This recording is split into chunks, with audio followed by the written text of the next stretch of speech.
ನಮಸ್ಕಾರ. ಮತ್ತೆ ನಿಮ್ಮ ಮುಂದೆ ಇನ್ನೊಂದು ಸ್ಪೆಷಲ್ ಶೋ. ನಾನು ಹರೀಶ್ ನಾಗರಾಜು. ವೆಲ್ಕಮ್ ನಿಮ್ಮೆಲ್ಲರಿಗೂ. ಇದು ನ್ಯೂಸು. ಕನ್ನಡ ಬೆಳ್ಳಿ ಪರದೆಗೆ 90 ವರ್ಷ ಪೂರೈಸ್ತಾ ಇದೆ. ಪೂರೈಸಾಯಿತು ಹಂಗೆ ನೋಡಕ್ಕೆ ಹೋದರೆ 1934ರಿಂದ 2024 ಮುಗಿಸಿ 2025 ಕಾಲಿಡ್ತಾ ಇದ್ದೀವಿ. ಅಂದರೆ ಅರ್ಥ 90 ವರ್ಷ ಆಯಿತು ಅಂತ. ಈ 90 ವರ್ಷದ ಎಲ್ಲ ಘಟ್ಟಗಳನ್ನು ನೆನಪಿಸ್ಕೊಳ್ಬೇಕು. ಬೆಳ್ಳಿ ಪರದೆಯನ್ನು ನೋಡುಗರಾಗಿ ನಾವು ಬೆರಗುಗಣ್ಣಿನಿಂದ ನೋಡಿದ್ದೇವೆ. ಆದರೆ ನಿಮ್ಗೊಂದು ವಿಷಯ ಗೊತ್ತಾ? ಬೆಳ್ಳಿ ಪರದೆಯನ್ನು ಯಾರು ಒಳಗಡೆ ಕೆಲಸ ಮಾಡಿದಾರೋ ಅವರು ಅಷ್ಟೇ ಬೆರಗುಗಣ್ಣಿನಿಂದ ನೋಡಿದ್ದಾರೆ. ಹಾಗಾಗಿನೇ ಇದೊಂದು ಸ್ಪೆಷಲ್ ಶೋನ ನಾವು ಡಿಸೈನ್ ಮಾಡಿದ್ವಿ. ಇಡೀ ಟೀಮ್ ಕೆಲಸ ಮಾಡಿದ್ವಿ. ಈ ಶೋ ಹೆಸರೇನು ಗೊತ್ತಾ? ಇದು ಬೆಳ್ಳಿ ಬೆರಗು 90ರ ಮೇಲುಕು.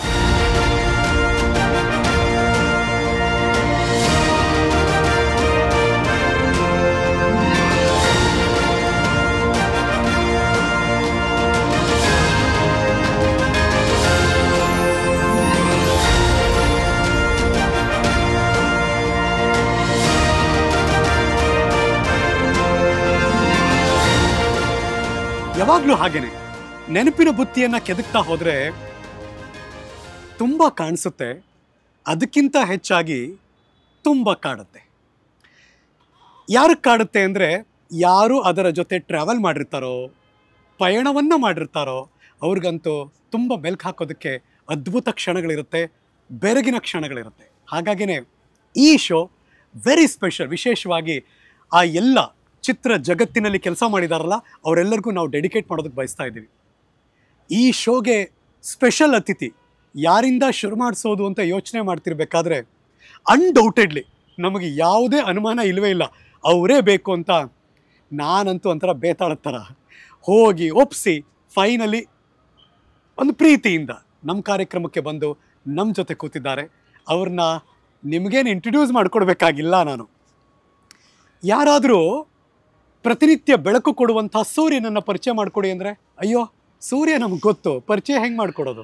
ಅಥವಾ ಪ್ರತಿನಿತ್ಯ ತಂಪೆರೆಯುವಂಥ ಚಂದ್ರನನ್ನು ಪರಿಚಯ ಮಾಡಿಕೊಡಿ ಅಂದರೆ ಅಯ್ಯೋ ಚಂದ್ರ ನಮ್ಮೆಲ್ಲರಿಗೂ ಗೊತ್ತು, ಹೇಗೆ ಪರಿಚಯ ಮಾಡಿಕೊಡೋದು? ಇದು ನಿರೂಪಕನಾದ ನನಗೆ ಬಹಳ ಕಷ್ಟ. ಬಿಕಾಸ್ ಅವರು ನಮ್ಮೆಲ್ಲರಿಗೂ ಚಿರಪರಿಚಿತರಾಗಿರೋರು. ನನಗಂತೂ ಒಂಥರ ಅವ್ರ ಇನ್ಸ್ಪಿರೇಷನ್ ಅಪ್ಪ. ಈ ವಯಸ್ಸಲ್ಲೋ ಅವ್ರ ವಯಸ್ಸು ಕೇಳಿದ್ರೆ ಹೌದಾ ಅಂತ ನಾವೆಲ್ಲ ಅಂತೀವಿ. ತಡ ಮಾಡೋದು ಬೇಡ, ನಮ್ಮ ಜೊತೆ ಇದ್ದಾರೆ ನನ್ನ ಅದರ್ದೇನ್ ನಾವೆಲ್ಲ ಪ್ರೀತಿಯಿಂದ ಕರೆಯುವಂಥ ಪ್ರೇಣಿರಾಜ, 80ರ ಯುವಕ, 81ರ ಯುವಕ ಶ್ರೀನಾಥ್. ನಮಸ್ತೆ ನಮಸ್ತೆ ನಮಸ್ತೆ. ನ್ಯೂಸು ಖಂಡಿತಪ್ಪ. ಇದುವರೆಗೂ ನನ್ನ ವಯಸ್ಸು ಒಂಚೂರು ಗುಟ್ಟಾಗಿ ಇಟ್ಕೊಂಡಿದ್ದೆ. ಆಯ್ತು 81 ಅಂತ ಆಯ್ತಲ್ಲ. 81 ಆದ್ರೂ ಯಾವತ್ತು ಒಬ್ಬ ಮನುಷ್ಯಗೆ ಅವನ ಹುಟ್ಟಿನಿಂದ ವಯಸ್ಸು ಲೆಕ್ಕ ಹಾಕೋತಾ ಹೋಗ್ತಾರೆ. ಹೌದು, ನಾನು ಹುಟ್ಟಿನಿಂದ 81. ಆದರೆ ಶ್ರೀನಾಥನಾಗಿ ನಾನು ಜನದ ಮುಂದೆ ಬಂದಿಕ್ಕೆ ಇನ್ನು ರಿಟೈರ್ ಆಗೋ ಅನ್ಸಲ್ಲ, 57. ಕ್ಯಾ ಬಾತ್ ಹೈ. ಸೊ ಯಾರಾದ್ರೂ ಪ್ರತಿದಿನ ಶ್ರೀನಾಥ್ ಅವ್ರನ್ನ ಸರ್ ನಿಮ್ಗೆ ವಯಸ್ಸೆಷ್ಟು ಅಂದ್ರೆ ಏನಂತೀರಾಗ? 57. ಇಲ್ಲ ಸರ್ ನೀವು ಅದಕ್ಕೂ ಮುಂಚೆ ಹುಟ್ಟಲಿಲ್ವ ಅಂತ. ನಾವು ಹುಟ್ಟಿದ್ದೆ 57ರಲ್ಲಿ ಅಷ್ಟೇ ಹೇಳ್ಬಿಡೋದು. ಅಂದ್ರೆ ಏನ್ ಲಾಜಿಕ್ ಅದು? ಲಾಜಿಕ್ ಅಂದ್ರೆ 1967ರಲ್ಲಿ ನಾ ಬಂದೆ. ಆದ್ರೂ ಆಕ್ಚುಲ್ ಆಗಿ ಶ್ರೀನಾಥನ ಮೊದಲನೇ ಮುಖ ನೋಡಿದ್ದು ಲಗ್ನ ಪತ್ರಿಕೆ ಕರೆಕ್ಟ್ ಚಿತ್ರದಲ್ಲಿ. ಡೈರೆಕ್ಟರ್ ರವಿ ಅವರು, ರಾಜ್ಕುಮಾರ್ ಅವರು, ಲಿಸ್ಟ್ ಹೇಳ್ಬೇಕಾಗ್ತೀನಿ. ಕರೆಕ್ಟ್. ಅವ್ರ ಜೊತೆ ಇತ್ತು ಬಾವ ಮೂವೀಸ್, ಸಮೀರ್ದಾರ್ ಅವರು ತೆಗೆದಿದ್ದ ಪಿಕ್ಚರ್ ಅದು. ಅದರಲ್ಲಿ ನನಗೆ ಯಾಕಂದ್ರೆ ತುಂಬಾ ಇಷ್ಟ ಅಂದ್ರೆ ನನ್ನ ಆ ಸಿನಿಮಾದಲ್ಲಿ ಪಾತ್ರ ಮಾಡಿ ಅಂತ ಹೇಳಿ ಕರೆದಿದ್ದು ಆ ಪಾತ್ರ ಯಾವುದು ಅಂದ್ರೆ ಮನ್ಮಥ ಮೊದಲನೇ ಸಿನಿಮಾ. ಕರೆಕ್ಟ್, ಮನ್ಮಥ. ಹೌದು, ಈಶ್ವರ ಮನ್ಮಥ ಬರಬೇಕು. ಈಶ್ವರ ಗಂಗಾಧರ ಮಾಡ್ದ, ನಾ ಮನ್ಮಥ. ರಾಜಣ್ಣನಲ್ಲೇ ಫಸ್ಟ್ ನಾನು ನೋಡಿದ್ದು ರವೀಂದ್ರ ಕಲಾಕ್ಷೇತ್ರದಲ್ಲಿ ಶೂಟಿಂಗು. ನಮ್ದು ಯಾವಾಗ ಬರುತ್ತೆ ಅದು ಸ್ಟೇಜ್ ಎಲ್ಲ ಆಗಿ ನಮಗೆ ಇನ್ನೂ ಗೊತ್ತಿಲ್ವಲ್ಲ. ಬೆಳಗ್ಗೆ ಬಂದ್ಬಿಡಿ, ಯಾವಾಗ ಆಗುತ್ತೋ ಗೊತ್ತಿಲ್ಲ ಅಂದ್ರು. ಅಯ್ಯೋ ಸರಿ, ಹಿಂದಿನ ದಿವಸ ಬೇಕಾದ್ರೆ ಬರ್ತೀನಿ ಹಿಂದೆ, ಇಲ್ಲ ಬೆಳಗ್ಗೆ ಬನ್ನಿ. ಎಲ್ಲ ದೊಡ್ಡ ಬಂದಿದ್ರು. ನಮಗೇನೋ ಅವ್ರು ಹತ್ತಾರು ನೋಡ್ತಾರೆ. ಖುಷಿಯಾಗಿದ್ದು. ಸಂಜೆ ಬಂತು ನಮ್ಮ ಶೂಟಿಂಗ್ ಅನ್ಕೊಳ್ಳಿ. ಆದ್ರೂ ಆ ಶೂಟಿಂಗ್ ಫಸ್ಟ್ ಶಾಟ್ ಆಗುವಾಗ ನಿಂತಿದ್ರು ರಾಜ್ಕುಮಾರ್, ಶಿವರಾಮಣ್ಣ, ದ್ವಾರಕೀಶ, ನರಸಿಂಹರಾಜು, ಉದಯ್ ಶಂಕರ್, ಡೈರೆಕ್ಟರ್ ರವಿಯಣ್ಣ, ಕರೆಕ್ಟ್, ಎಲ್ಲ ಕೂತಿದ್ರು. ಹಂಗೇ ನೋಡ್ತಾ ಇದ್ದು. ರವಿಯಣ್ಣ ಒಂದು ಮಾತು ಹೇಳಿದ್ರಾಗ, ನೀನು ನಾಟಕದಿಂದ ಬಂದವನು, ನಿನಗೆ ಎದುರು ನೋಡಿದ್ರೆ ಏನು ಗಾಬರಿ ಆಗಬಾರ್ದು ನೀನು ಅಂದರು. ನನಗೆಂತ ಗಾಬರಿ ಇಲ್ಲ. ಅಲ್ಲ, ನಾಟಕ ಆಡುವಾಗ ನಿಮಗೆ ಜನಗಳಿರ್ತಾರೆ, ಆಡಿಯನ್ಸ್. ಕರೆಕ್ಟು. ಇದು ಸಿನಿಮಾನಲ್ಲ. ಸರ್ ನೀವು ಒಂದು ಮರ್ತ್ಬಿಟ್ಟಿದ್ದೀರಿ ಅಂದರೆ ಏನು ಅಂದರು. ನಾನು ಸಿನಿಮಾಟೋಗ್ರಫಿ ಓದ್ತಾ ಇದ್ದೀನಿ. ಹೌದು. ಆ ಕ್ಯಾಮ್ರಾ ನನ್ನ ಹತ್ರನೇ ಇರ್ತೇನೆ, ನಂಗೆ ಆ ಕ್ಯಾಮ್ರಾ ಕಂಡ್ರೆ ಹೆದರಿಕೆ ಇಲ್ಲ ಸರ್ ಅಂದೆ. ಅರ್ಧ ನಮ್ಗೆ ಕಷ್ಟ ತಪ್ಪೋಯ್ತು ಅಂದರು. ಆವಾಗ ಫಸ್ಟು ಬಂತು ರಾಜನ ಬಂದರು. ಬೆಳಗ್ಗೆಯಿಂದ ನಾನು ಮಾತಾಡ್ತಾ ಇದ್ದೀನಿ, ಫೋಟೋಗ್ರಫಿ ಓದಿದ್ರ, ಕ್ಯಾಮ್ರಾ ಮುಂದೆ ಬಂದುಬಿಟ್ಟಿದ್ರಿ ಅಂದರು. ನಾ ಬಂದೆ, ಫೋಟೋಗ್ರಫಿ ಓದಿದ್ದೆ, ಅದಕ್ಕೆ ರಾಜನ ಕ್ಯಾಮ್ರಾ ಮುಂದೆ ಬರಬೇಕು, ಸೇರಕ್ಕೆ ಈಸಿ ಅಂತ ಬಂದೆ ಅಂದೆ. ತುಂಬ ಹೃದಯದಿಂದ ನಗ್ತಾ ಮನ್ಮಥ ಬಾ ಬಾ ಅಂದರು. ಎಲ್ಲಿಗೆ ರಚನಾ ಅಂದೆ. ಸಿನಿಮಾ ರಂಗಕ್ಕೆ ಬಾ, ಚೆನ್ನಾಗಿ ಬರ್ತೀಯ, ಬಾ ಬಾ ಅಂದರು. ಅದು ಫಸ್ಟ್ ಇನ್ವಿಟೇಷನ್ನು, ಆಶೀರ್ವಾದ. ಅದು ನಂಗೆ ಮರೆಯೋಕ್ಕಾಗಲ್ಲ. ವಾಟ್ ಅನ್ ಇನ್ವಿಟೇಷನ್ ಅಲ್ವಾ ಅದು. ಇನ್ವಿಟೇಷನ್ ಬಂದು ಆಯಿತು, ನಾಟಕ ಆಯಿತು. ಆಮೇಲೆ 69ನೇ ಇಸ್ವಿನಲ್ಲಿ ನಂದು ಫಸ್ಟ್ ಮಧುರ ಮಿಲನ, ಅನಂತಾಚಾರು, ಶ್ರೀನಾಥ್ ಅಂತ ಹೆಸರು. ಯಾಕೆ ಶ್ರೀನಾಥ್ ಅಂತ ಯಾಕೆ ಹೆಸರಿಟ್ರು? ನಾರಾಯಣ ಸ್ವಾಮಿ ಹೆಸರು ಚೆನ್ನಾಗಿತ್ತಲ್ವಾ? ಚೆನ್ನಾಗಿತ್ತು. ಒಂದು ವಿಚಾರ ಇದೆ, ಸಿನಿಮಾಗೆ ಸೇರುವಾಗ ಎಲ್ಲರೂ ಒಂಥರ ಹೊಸ ಹೆಸರು ಇಟ್ಕೊಂಡಿರೋಂಥದ್ದು. ನಾನು ಒಂಥರ ಮಾಡರ್ನ್ ಆಗಿ ಇಟ್ಕೋಬೇಕು ಅಂತ ಏನೋ ಒಂದು ಯೋಚನೆ ಮಾಡಿಕೊಂಡು ಎಲ್ಲ ಕೂತಿದ್ದೆ. ಒಂಥರ ಈ ಹೆಸರಿಗೆ ಹೇಳಬೇಕು ಅಂತ. ಅನಂತಾಚಾರ್ಯ, SK ಆಚಾರ್, ಅವರೊಂಥರ ಅವ್ರು ನೋಡಿದ್ರೆ ನನಗೆ ಇವತ್ತು ಗುರುಗಳಿರುತ್ತೆ. ಅವರೊಂಥರ ಓ ಅಂತ ಹಿಂಗೆ ಬರೋದು. ಅವ್ರ ಹತ್ರಕ್ಕೆ ಹೋಗಿ ನಾನು ಹೇಗೆ ಹೆಸರು ಚೇಂಜ್ ಮಾಡ್ಕೊಳ್ಳೋದು, ಹೇಳೋದೆ ಏನು ಮಾಡೋದೆ ಅಂತ ಒಂಥರ ಎಲ್ಲ ಕಾಯ್ತಾ ಕೂತಿದ್ದೆ. ಮಧುರ ಮಿಲನದು ಮುಹೂರ್ತ ಪ್ರೀಮಿಯರ್ ಸ್ಟುಡಿಯೋಲಿ, ಮೈಸೂರು ಪ್ರೀಮಿಯರ್ ಸ್ಟುಡಿಯೋ ಇಟ್ಟರು. ಅಲ್ಲಿ ಅದಕ್ಕೆ ಮುಂಚೆ 18 ದಿವಸ ಮುಂಚೆ ನಾನು ಮೈಸೂರಿಗೆ ಕರ್ಕೊಂಡು ಹೋಗಿದ್ದು. ಡ್ಯಾನ್ಸ್ ಪ್ರಾಕ್ಟೀಸು, ಸ್ಟಂಟ್ ಪ್ರಾಕ್ಟೀಸು, ಆಮೇಲೆ ಪ್ರಭಾಕರ್ ಶಾಸ್ತ್ರಿಗಳು ಸ್ಕ್ರಿಪ್ಟ್ ಬರೆಯೋರು, ಅವ್ರ ಜೊತೆ ಕೂತ್ಕೊಂಡು ಡೈಲಾಗ್ ಇದು ಎಲ್ಲ ಮಾಡ್ಕೋಬೇಕು ಅಂತ ಆರಾಮಾಗಿ ಕೂತಿದ್ದು. ನನಗೆ ಸದ್ಯ ಸಿನಿಮಾದವ್ರ ಜೊತೆ ಇದ್ದೀನಿ. ಪ್ರತಿ ದಿವಸನೂ ಸರ್ ಹಾಂ ಅನ್ನೋರು, ಏನಿಲ್ಲ ಸರ್ ಹೆಸರು ಹೇಳಬೇಕು ಅಂತ. ಏನೇ ಬರುತ್ತೆ ಅವಕಾಶ ಹೇಳೋಣ, ಇನ್ನು ಈಗ ತಾನೇ ಶುರು ಆಗೋದು. ಮುಹೂರ್ತಕ್ಕೆ ಇನ್ನು 2 ದಿವಸ ಇದೆ ಅನ್ನುವಾಗ ಸ್ಟುಡಿಯೋ ಕರ್ಕೊಂಡೋದ್ರು. ಬಾ, ಆ ಸೆಟ್ಟೆಲ್ಲ ಒಂದು ಸ್ವಲ್ಪ ಆರಾಮಾಗಿ ನೋಡ್ಕೊ, ಒಂಥರ ಯು ಗೆಟ್ ಒಂಥರ ಅಡ್ಜಸ್ಟೆಡ್ ಟು ದಟ್ ಅಂದರು. ಸರ್ ನಮ್ಗೆ ಯಾವ ಸೆಟ್ ಆದರೂ ನಮಗೆ ಅಭ್ಯಾಸ ಇದೆ ಸರ್ ಅಂದೆ. ಗೊತ್ತಪ್ಪ ನೀನು ನಾಟಕದವನು, ಗೊತ್ತಾಗುತ್ತೆ ನಮಗೆ, ಆಗುತ್ತೆ ಸೆಟ್ ಆಗುತ್ತೆ ಅದು ಬಾ. ಪ್ರೀಮಿಯರ್ ಸ್ಟುಡಿಯೋಗೆ ಹೋಗಿ ಪ್ರೀಮಿಯರ್ ನಮ್ಮ ಮೇಕಪ್ ಮ್ಯಾನು ಅವರೆಲ್ಲ ಪರಿಚಯ ಮಾಡಿಸೋದು, ಅವ್ರ ಜೊತೆ ಮಾತಾಡ್ತಾ ಇದ್ದೆ. ಯಾರ್ಯಾರೋ ಬಂದರು, ಅನಂತಾಚಾರ್ಯ ಹತ್ರ ಮಾತಾಡ್ತಾ, ಅವ್ರ ಧ್ವನಿ ನಂಗೆ ಚೆನ್ನಾಗಿ ಗೊತ್ತಾಯಿತು. ನಾನೆಲ್ಲೋ ತಿಳ್ಕೊಂಡು ಮಾತಾಡ್ತಾ ಇದ್ದೆ. ಶ್ರೀನಾಥ್ ಅಂದರು. ಯಾರನ್ನೋ ಕರಿತಾ ನಾನು ಮಾತಾಡ್ತಾನೆ ಇದ್ದೀನಿ, ಸುಮ್ಮನೆ ಡೈರೆಕ್ಟಾಗಿ ಶ್ರೀನಾಥ್ ಅಷ್ಟೇ. ಅವ್ರು ಅಂದರು ಶ್ರೀನಾಥ್ ಅಂತ. ಓಕೆ. ನಾನು ಏ ಶ್ರೀನಾಥ್ ಅಂದರು. ಯಾಕೆ ಯಾರು ಕರಿತಾ ಇದ್ದೆ, ಯಾರು ನನ್ನ ಸುತ್ಕೊಂಡು ನೋಡಿ ಹಿಂಗೆ ನೋಡ್ತಾ ಇದ್ದೆ. ಶ್ರೀನಾಥ್ ಅಂದರು. ಹಿಂಗೆ ನೋಡಿದೆ. ನಿನ್ನೆ ಅಂದರು. ನಾನು ಅಂದೆ, ಬಾಯ್ಲಿ ನಮ್ಮ ಹೊಸ ಹೀರೋ ಶ್ರೀನಾಥ್. ಶಾಕ್ ಅದು ನಿಮ್ಗೆ ಹೆಸರೇ. ಬಾಯಿ ಹಾಗೆ ಮುಚ್ಕೊಂಬಿಟ್ಟೆ. ಯಾಕೆಂದರೆ ಹೊಸ ಪಿಕ್ಚರು, ಹೀರೋ ಆಗಿ ಇಂಟ್ರೊಡ್ಯೂಸ್ ಮಾಡ್ತಿರೋರು, ಅವರು ಶ್ರೀನಾಥ್ ಅಂತ ಹೆಸರು ಕಳೆದ್ಮೇಲೆ ನಾ ಹೆಸರು ಚೇಂಜ್ ಮಾಡ್ಕೋತೀನಿ ಅಂತ ಹೇಳಿದ್ರು.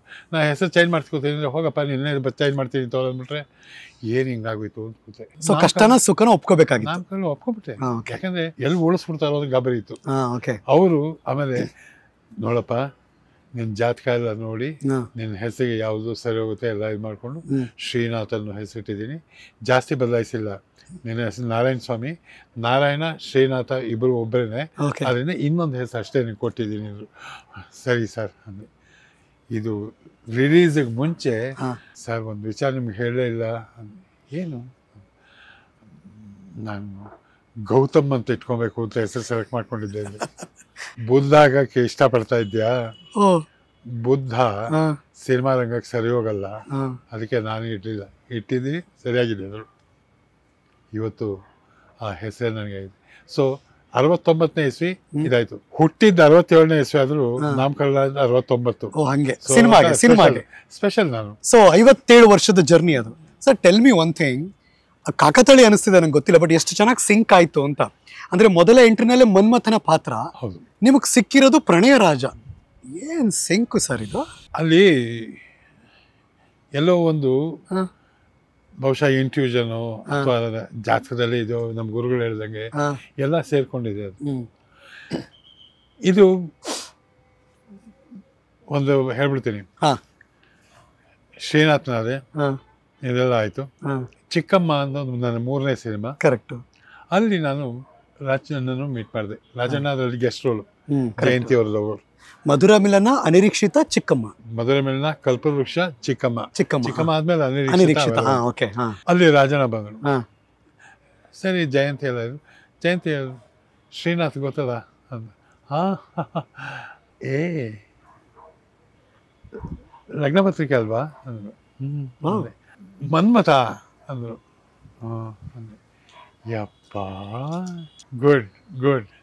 ಅವತ್ತು ಅಂದ್ಕೊಂಡೆ ನೀ ಎಲ್ಲೋ ಬರೋದು ಲೇಟ್ ಆಗ್ತಿದೆ, ಯಾಕೆ ಬರಲಿಲ್ಲ ಅಂತ.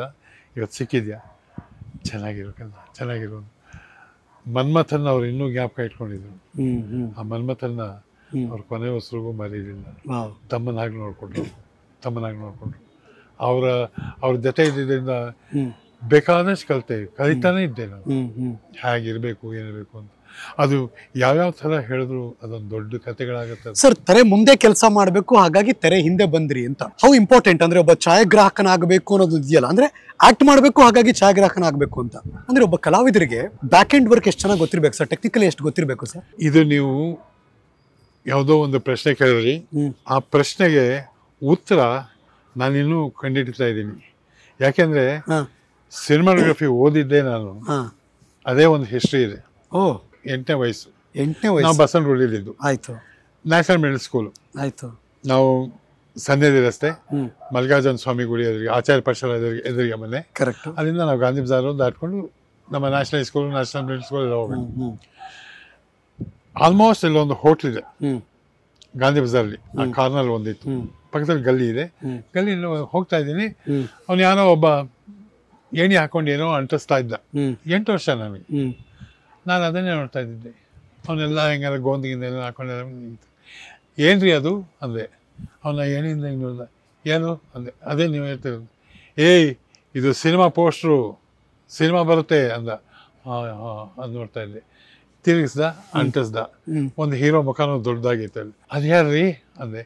ಅವರೇ ಹೀರೋ ಕಣೋ ಪಿಕ್ಚರ್ಗೆ ಅಂದರು. ಓ, ನಂದು ಒಂದು ದಿವಸ ಅದೇ ಥರ ಬರುತ್ತೆ ಅಂದೆ. ಗಬ ಗಬ ಅಂತ ಮೆಟ್ಟಿಗೆ ಬಂದು ಒಂದು ಬಿಟ್ಟು ಹೊಡೆದ್ರ, ಒಂದು ಹೊಡೆದು, ಹೋಗಿ ಸ್ಕೂಲ್ಗೆ ಹೋಗು, ಮಗ ಬರುತ್ತಂತೆ, ಹೋಗು ಸ್ಕೂಲ್ಗೆ ಹೋಗು, ಅಷ್ಟೊತ್ತಿಂದ ಹೋಗು ಅಂದೆ. ಆಯಿತು ಅಂದೆ. ಅಲ್ಲಿ ನನ್ನ ಬೀಜ ಅಲ್ಲಿ ಬಂತು, ಸಿನಿಮಾ ಆರ್ಟಿಸ್ಟ್ ಆಗಬೇಕು ಅಂತ. ಆಗ್ಲೇ ನಿಮಗೆ ಅಲ್ಲಿ ಬಂತು. ಪೋಸ್ಟರ್ ನೋಡಿದ್ದೀನಲ್ಲ, ನನ್ನ ಚಿತ್ರ ಅಲ್ಲಿ ಬರಬೇಕು, ನನ್ನ ಅದೇ ಥರ ಬರಬೇಕು ಅಂತ ನನ್ನ ಮನಸ್ಸಲ್ಲಿ. ಸೊ ಅಲ್ಲಿಂದ ಆಮೇಲೆ ನಾಟಕ, ನಮ್ಮ ತಾತ ನಾಟಕ ಇಂಟ್ರೊಡ್ಯೂಸ್, ಅಣ್ಣನ ಜೊತೆ ನಾಟಕ ಆಡ್ತಾ ಇದ್ದೆ. ಹೈಸ್ಕೂಲ್ ನಾಟಕ, ಆಮೇಲೆ ಪಾಲಿಟೆಕ್ನಿಕ್ ನಾಟಕಗಳು. ನಂಗೆ ಯಾಕೆ ನಾಟಕ ಅಂದರೆ, ನಮ್ಮಣ್ಣ ಹೇಳ್ತಾ ಇದ್ದ, ಯಾರೇ ಒಬ್ಬ ಆರ್ಟಿಸ್ಟ್ ಆದರೂ ಈ ರಂಗಭೂಮಿ ಇದೆಯಲ್ಲ, ಅದು ಕಣೋ ಭದ್ರ ಬುನಾದಿ, ಅಲ್ಲಿ ಕಲ್ತ್ಕೊಂಡ್ಬಿಟ್ರೆ ಏನು ಯೋಚನೆ ಇರಲ್ಲ ಅಂತ ಹೇಳ್ತಾ ಇದ್ದ. ಅದು ಬಂತು, ಅದನ್ನೇ ಮಾಡ್ತಾ ಹೋದೆ. ಜಸ್ಟ್ ಒಂದು ನೆನಪು ಅಷ್ಟೇ. ಈ ಮಾತು ಆಡ್ತಿರ್ಬೇಕಾದ್ರೆ ಅಣ್ಣ ಅಂತ 3 ಸರಿ ಪ್ರಸ್ತಾಪ ಮಾಡಿದ್ರು Srinath sir. None other than CR Simha. ನಾವ್ ಯಾರು ಕೂಡ ಮರೆಯಲಾಗದಂಥ ರಂಗಭೂಮಿ ಮತ್ತು ಸಿನಿಮಾ ಕ್ಷೇತ್ರದ ದೊಡ್ಡ ದಿಗ್ಗಜ. You all remember him forever, life time ಅಲ್ಲಿ. ಸರಿ, ಅದಕ್ಕೆ ಅಲ್ಲಿಂದ ನಾಟಕ ಆಡ್ತಾನೆ ಹೋಗ್ತದೆ. ವಯಸ್ಸಾಗ್ತಾ ಬರ್ತಾಗ ನಾ ಹೀರೋ ಥರ ಇದ್ದೀನ ಅಂತ ನಮ್ಮ ಎಲ್ಲರೂ ಕೇಳ್ತಾನೆ ಇದೆ. ಕೇಳ್ತಿದ್ರಿ? ನಮ್ಮ ನಾಟಕ ಆಡುವಾಗ ಏಯ್ ಸ್ವಲ್ಪ ಮೇಕಪ್ ಹೀರೋ ಹಂಗಂತ ಅಂತ ಓದ್ತಾ ಇದ್ವಲ್ಲ. ಹೌದು. 58ನೇ ಇಸ್ವಿನಲ್ಲಿ ಇದು ಇಡೀ ಕರ್ನಾಟಕದಲ್ಲಿ ಪ್ರತಿಯೊಂದು ಮನೆಗೂ ಗೊತ್ತು ಕತೆ, ಆಶಾ ಪರೇಖ್ ಕತೆ. ಅದನ್ನ ಹೇಳ್ಬೇಕಾಗಿಲ್ಲ. ಸೊ ಅಲ್ಲಿಗೆ ನಾವು ಓಡೋಗಿ ವಾಪಸ್ ಬಂದ್ಮೇಲೆ ನಮ್ಮ ಅಪ್ಪನೇ ಕೇಳಿದ್ರು, ನೀ ಯಾಕಪ್ಪ ಹೋಗೋದೆ? ನಾ ಸಿನಿಮಾಗೆ ಸೇರಬೇಕು, ಅದು ನಿನ್ನ ಮೊದಲನೇ ಚಾಯ್ಸು. ಅಕಸ್ಮಾತ್ ಅದಿಲ್ಲ ಅಂದರೆ ನನಗೆ ಸೆಕೆಂಡ್ ಆಪ್ಷನ್ ಏನಾದ್ರು ಕೊಡ್ತೀಯಾ? ಅದು ಬಿಟ್ಟರೆ ಇದು ಏನು ಮಾಡಬೇಕು ಅಂತಿದ್ದಿ ಅಂದರು. ಏನು ಇರಲಿಲ್ಲ ನನ್ನ ತಲೆಯಲ್ಲಿ, ಏನು ಹೇಳಬೇಕು ಅಂತ ಹೇಳಿದೆ. ಸಡನ್ನಾಗಿ ಜ್ಞಾಪಕ ಬಂತು. ಅದು ಬೆಳಗ್ಗೆ ಪೇಪರಲ್ಲಿ ನೋಡಿದ್ದೆ, ಜಾಯಿನ್ ನೇವಿ ಅಂತ. ನಾನು ನೇವಿಗೆ ಸೇರ್ತೀನಿ ಅಂದೆ. ಬೇಡ, ಮೊದಲನೇದೇ ಸರಿಯಾಗಿದೆ, ಅದಕ್ಕೆ ಪ್ರಯತ್ನ ಮಾಡೋದು. ಮಿಲ್ಟ್ರಿಗೆ ನಮ್ಮ ಅಪ್ಪಂಗೆ ಹೆದರಿಕೆ. ಸರಿ, ಆವಾಗ ಅವರು ಸಿನಿಮಾಗ್ರಫಿ ಅನ್ನೋದು ಒಂದು ಕೋರ್ಸ್ ಇದೆ ಬೆಂಗಳೂರಲ್ಲಿ, SJ ಪಾಲಿಟೆಕ್ನಿಕಲ್ಲಿ ಅಂತ ಅವರೇ ಕಂಡು ಹಿಡಿದು ಅಲ್ಲಿಂದ ಬಂದು, ನೋಡಪ್ಪ ಈ ಫೋಟೋಗ್ರಫಿ ಸಿನಿಮಾಗ್ರಫಿ ಅಂತಾರೆ, ಅದ್ರದ್ದು ಒಂದು ಕೋರ್ಸ್ ಇದೆಯಂತೆ. ಆ ಕೋರ್ಸ್ ನೀವು ಓದಿದ್ರೆ ಸಿನಿಮಾ ಇಂಡಸ್ಟ್ರಿಗೆ ಎಂಟರ್ ಆಗೋದಕ್ಕೆ ಸುಲಭ. ಯಾಕಂದ್ರೆ ನಾವೆಲ್ಲ ಮಿಡಲ್ ಕ್ಲಾಸ್, ನಾವು ಸಿನಿಮಾ ಮಾಡೋಕೆ ನಮಗೆ ಗೊತ್ತಲ್ಲ. ಸಿನಿಮಾಗೆ ಎಂಟರ್ ಆಗ್ಬೋದು ನೀನು. ಬಟ್ ಅಪ್ಪ ಅಮ್ಮಗೆ ಏನು ಆಸೆ ಇತ್ತು, ನೀವೇನಾಗಬೇಕು ಅಂತ? ಅವರು ಹೇಳಲೇ ಇಲ್ಲ, ಕೊನೆವರೆಗೂ ಹೇಳಲಿಲ್ಲ. ಕೊನೆವರೆಗೂ ನಮ್ಮ ಅಪ್ಪ ಹೇಳಲಿಲ್ಲ. ನನ್ನ ಆಸೆನೇ ಬಿಟ್ಟರು. ನೀನು ಅಕಸ್ಮಾತ್ ಆರ್ಟಿಸ್ಟಾಗಿ ಫೇಲ್ ಆದರೂ ಸಿನಿಮಾ ಇಂಡಸ್ಟ್ರಿ ಬಿಟ್ಬಿಟ್ಟು ಬರಬೇಕಾಗಿಲ್ಲ. ಟೆಕ್ನಿಕಲ್ ಕಲ್ತ್ಕೊಂಡಿರ್ತೀಯ, ಫೋಟೋಗ್ರಾಫರ್ ಆಗೂ ಇರ್ಬೋದೇನೋ. ನಾಳೆ ಜನ ನಿನಗೆ ಬೆರಳು ತೋರಿಸೋಂಗಿಲ್ಲ. ಸಿನಿಮಾಗೆ ಹೋದಾಗ ವಾಪಸ್ ಹೊಂಟ್ರೆ ನೋಡು ಅನ್ನೋಲ್ಲ. ಅದಕ್ಕೋಸ್ಕರ ಇಂಥ ಅಪ್ಪ ಯಾರು ಸಿಗ್ತಾರ, ಅದನ್ನು ಹುಡ್ಕೊಂಡು ಎಸ್ ಅಂತ ಸಿನಿಮಾಟೋಗ್ರಫಿ ಕೋರ್ಸ್ ಇದೆ. ಸಿನಿಮಾಟೋಗ್ರಫಿ ಚೆಂದ ಎಡಿಟಿಂಗ್ ಹೇಳ್ಕೊಡ್ತಾರೆ, ಸ್ಕ್ರಿಪ್ಟ್ ರೈಟಿಂಗ್ ಹೇಳ್ಕೊಡ್ತಾರೆ, ಫೋಟೋಗ್ರಫಿ ಹೇಳ್ಕೊಡ್ತಾರೆ. ಅದು ಯಾವ ಇದರಲ್ಲಿ ಹಾಗೆ ಇರಬೇಕು, ಯಾವ ಲೆನ್ಸ್ ಉಪಯೋಗಿಸ್ಬೇಕು ಎಲ್ಲ ಹೇಳ್ಕೊಡ್ತಾರೆ. ನಾವೆಲ್ಲ ಅಂತ ನಮಗೆ ಎಂಟರ್ ಬೇಕು ಸಿನಿಮಾ ಇಂಡಸ್ಟ್ರಿ ಅಂತ ಅದನ್ನೇ ಗೊತ್ತಾನೆ. ಹೇಳ್ಕೊಳೋದಕ್ಕೆ ನಾಚಿಕೆ ಇಲ್ಲ. 3 ವರ್ಷದ ಕೋರ್ಸು ನಾನೇ ಡಿಸೈಡ್ ಮಾಡಿದ್ದೆ. ಏನಂತ? ಆ ಥರ ಏನು ಬೇಕಾಗಿಲ್ಲ, ಒಂದು 5-6 ವರ್ಷದಲ್ಲಿ ಮುಗಿಸ್ಕೊಳ್ಳೋಣ ಅಂತ. ಯಾಕೆ ಅಂದರೆ ಮೊದಲನೇ ಒಂದು ಇದು SJ polytechnic KR circle, Anandrao circle, KR circle. ನಮ್ಮಪ್ಪ ರಾಯರಾಗಿದ್ರು, ಅವ್ರ ಕೋರ್ಟು ಮೈಸೂರು ಬ್ಯಾಂಕ್ ಹತ್ರ ಇದೆ. ಮೈಸೂರು ಬ್ಯಾಂಕ್ ಮುಂದೆ ಹೋದರೆ ಕೆಂಪೇಗೌಡ ರೋಡು, ಎಲ್ಲ ಸಿನಿಮಾ ಥಿಯೇಟರ್ಗಳಲ್ಲೇ ಇದೆ. ಹೌದು. ನನಗೆ ಇನ್ನೇನು ಬೇಕು? ಕ್ಲಾಸ್ಗೆ ಹೋಗ್ಬೇಕಾ? ಯಾರು ಕೇಳ್ತಾರೆ? ಕ್ಲಾಸ್ಗೆ ಹೋದ್ನ ಬಿಟ್ಟು ಮಾರ್ನಿಂಗ್ ಶೋ ಒಂದು ನೋಡಬೇಕು, ಮಧ್ಯಾಹ್ನ ಮ್ಯಾಟ್ನಿ ಒಂದು ನೋಡಬೇಕು. ಕ್ಲಾಸ್ ಚಕ್ಕರ್ ವಾರಕ್ಕೆ 2 ದಿವಸ ಹೋದ್ರೆ ಸಾಕಾಗಿತ್ತು. ಆ ಥರ ಮಾಡಿದೆ. ಸೊ ಇದಕ್ಕೆಲ್ಲ ಅನ್ಕೊಳುತ್ತೆ ಅಂತ ಹೋದ್ರೆ ಅದಕ್ಕೆ 6 ವರ್ಷ ಡಿಸೈಡ್ ಮಾಡಿದ್ದೆ. ಬಟ್ ಮುಗೀತಾ ಅದು? ಅಂದರೆ ಕ್ಯಾಮ್ರಾ ಮುಂದೆನೂ ಬಂದಾಗ ಇನ್ನು ಕೊನೆ ವರ್ಷ ಇತ್ತು. ಓಕೆ, 67ನೇ ಇಸ್ವಿಲಿ ಇನ್ನೂ ಕೊನೆ ವರ್ಷ ಇತ್ತು. ಆಮೇಲೆ ಆರ್ಟಿಸ್ಟ್ ಎಲ್ಲ ಆದಮೇಲೆ ಅವ್ರುಗಳೇ ಕರೆದ್ರು, ಅಪ್ಪ ಒಂದು ಅರ್ಧ ಗಂಟೆ ಪುರ್ಸತ್ ಮಾಡ್ಕೊಂಡು ಬರೆದ್ಬಿಡು, ಫೈನಲ್ ಇಯರ್ ಬರೆದ್ಬಿಡು, ನೀ ಪಾಸು ಅಂದರು. ಪಾಸ್ ಇದು ಯಾಕಂದರೆ ಸಿನಿಮಾಟೋಗ್ರಫಿ ಓದಿದಾಗ ಒಬ್ಬ ಆರ್ಟಿಸ್ಟ್ ಆದವನು ಟೆಕ್ನಿಕಲ್ ತಿಳ್ಕೊಬೇಕು, ಅವೆಲ್ಲ ಇದೆಯಲ್ಲ. ನಮ್ಮ ದೃಷ್ಟಿ ಸಿನಿಮಾಗೆ ಎಂಟರ್ ಆಗೋದು. ಫೋಟೋಗ್ರಫಿ, ಕ್ಯಾಮ್ರಾ, ನನಗೂ ಅದು ನಾನು ಅವರು ಕ್ಲೋಸ್ ಫ್ರೆಂಡ್ಸು. ಸೊ ಕ್ಯಾಮ್ರಾನೂ ಹೆದರಿಕೆ ಇಲ್ಲ, ಆರಾಮಾಗಿದೆ, ಸಂತೋಷವಾಗಿದೆ. That was my back ground. ನಮ್ಮ ಸೆಟ್ಗೆ ಬಂದ ತಕ್ಷಣ ಶ್ರೀನಾಥ್ ಸರ್ ಒಂದೇ ಮಾತಾಡಿದ್ದು, ಎಲ್ಲ ಕ್ಯಾಮ್ರಾಮನ್ಗೆ ವಿಶ್ ಮಾಡಿದ್ರು, ಈ ಸೆಟ್ ಸಖತ್ತಾಗಿದೆ ಅಂತ ಅವ್ರು ಖುಷಿ ಪಟ್ಟರು. ಒಂದಷ್ಟು ಹಳೆಯ ನೆನಪುಗಳು ತುಂಬ ಕಾಡ್ತು ಹಂಗೆ ನೋಡಕ್ ಹೋದ್ರೆ. ಇದು ಈ ಸೆಟ್, ಈ ತೊಟ್ಲು, ಈ ಲೈಟು, ಚಂದ್ರ ಕಾಣಿಸ್ತಾನ, ಚಂದ್ರನು ಮುಯ್ಯಿಗೆ ಚಿತ್ರ, ಮುಯ್ಯಿಗೆ ಮುಯ್ಯಿ, ಈ ಸುಂದರ ಚಂದ್ರ ಒಂದು ಅಂತ ಹಾಡಿದೆ, ಮಂಜುಳಾ ಅವರು ಮತ್ತೆ ನಿಮ್ಮ ಜೋಡಿ. ಆ ಹಾಡು ಆ ಶೂಟಿಂಗ್ ಆಗಿದ್ದಾಗ ನನಗೆ ಜ್ಞಾಪಕ ಬಂತು. ಅದಕ್ಕೂ ಮುಂಚೆ ನಾನು ಕಲ್ಪನಾ ನಾ ಮೆಚ್ಚಿದ ಹುಡುಗ ಮಾಡೋದು, ಮಿನುಗುತ್ತಾರೆ ಕಲ್ಪನಾ ಅವರು ವಿಧಾನಸೌಧದಲ್ಲಿ ನಾವು ಈ ಲೈಟ್ ಇತ್ತು, ಒಂದಷ್ಟು ಲೈಟ್ಗಳು ಹಾಕ್ಕೊಂಡು ಶೂಟ್ ಮಾಡಿದ್ವಿ. ನನಗೆ ಅವೆರಡೂ ಜ್ಞಾಪಕ ಬಂದಾಗ ಒಂದು ಕಲ್ಪನಾಜಿ ಜ್ಞಾಪಕ ಬಂದರು, ಒಂದು ಮಂಜುಳಾ ಜ್ಞಾಪಕ ಬಂದರು. ಅವರಿಬ್ಬರು ಜ್ಞಾಪಕ ಬಂದಾಗ ಹಂಗಾಗತ್ತೆ. ಇಬ್ಬರು ಇವತ್ತು ನನ್ನ ವೃತ್ತಿ ಜೀವನಕ್ಕೆ ಅವರು 2 ಲೈಟ್ಗಳು ಅಂತ ಹೇಳ್ಬೋದು. ನಾನು ಬಹುಶಃ ಒಂದು 8-10 ಲೈಟ್ ಇದೆ ಸಿನಿಮಾ ರಂಗದಲ್ಲಿ ನನಗೆ ಬಿಟ್ಟಿದ್ದು. ಆ 8-10 ಲೈಟಲ್ಲಿ ಅವರು 2 ಲೈಟ್ ಇತ್ತು, ತುಂಬ ಪ್ರಕಾಶಮಾನವಾಗಿ. ನಾನು ಆಗುವಂಗೆ ಮಾಡಿದವರು. ಸ್ವಿಚ್ ಅಂತಾರಲ್ಲ, ಲೈಟ್ ಬರೋದಕ್ಕೆ ದೊಡ್ಡ ಸ್ವಿಚ್ ಹಾಕಬೇಕು ಅಂತ. ಬಹುಶಃ ನನ್ನಲ್ಲಿದ್ದ ಒಂದು ಟ್ಯಾಲೆಂಟು ಈಚೆ ಬರೋದಕ್ಕೆ ಸ್ವಿಚ್ ಅನ್ನೋದು ಹಾಕಬೇಕಾದಾಗ ಆ ಸ್ವಿಚ್ ಹಾಕಿದ್ರಲ್ಲಿ ಅವರಿಬ್ಬರು ಬರ್ತಾರೆ. ಎಂತಹ ಬೆಸುಗೆ ಅದು! ಸುಂದರ ಬೆಸುಗೆ, ಜೀವನದ ಬೆಸುಗೆ, ಪ್ರೀತಿಯ ಬೆಸುಗೆ, ಅಪ್ಯಾಯಮಾನವಾದ ಬೆಸುಗೆ, ಬದುಕಿನ ಬೆಸುಗೆ. ಮಿನುಗುತ್ತಾರೆ ಕಲ್ಪನಾ ಅವ್ರು ನಗ್ತಿದ್ದು, ಅವ್ರು ಮಾತಾಡ್ತಿದ್ದ ಸ್ಟೈಲಲ್ಲಿ ನೀವು. ಆ್ಯಕ್ಚುಲಾಗಿ ನಾ ಮದುವೆ ಆಗಿರೋದು ಲವ್ ಮ್ಯಾರೇಜ್ ನಂದು. ಕರೆಕ್ಟು. ಗೀತಾ. ಹೌದು, ಗೀತಾ. ಸೊ ಗೀತಾ ನಾನು ಲವ್ ಮಾಡ್ತಿದ್ದೀವಿ ಅಂತ ಗೀತನ ಕರ್ಕೊಂಡೋಗಿ ಪರಿಚಯ ಮಾಡಿಸಿದ್ದು ಮೊದಲು ಜಯಂತಿಗೆ, ಚಿಕ್ಕಮ್ಮ ಮಾಡುವಾಗ ಅಲ್ಲಿ. 2ನೇದೇ ಕಲ್ಪನಾ ಅವ್ರಿಗೆ ಬಂದು, ನಾನು ಮದುವೆ ಹುಡುಗಿ ನೀವು ನೋಡಬೇಕು ಅಂದೆ. ಆಗಲೇ ಹುಡುಗಿನೂ ಇದ್ದಾಳ? ಹ್ಞೂ ಕರೆದು ತೋರಿಸ್ದೆ, ಪರಿಚಯ ಮಾಡಿಸಿದೆ. ಆ ಪರಿಚಯ ಅದಾದಾಗ ಅದೆಷ್ಟು ವಿಶ್ವಾಸ ಮಾತಾಡಿದವರು, ಕೊನೆವರೆಗೂ ಅದೇ ವಿಶ್ವಾಸ ಇಟ್ಕೊಂಡಿದ್ರು.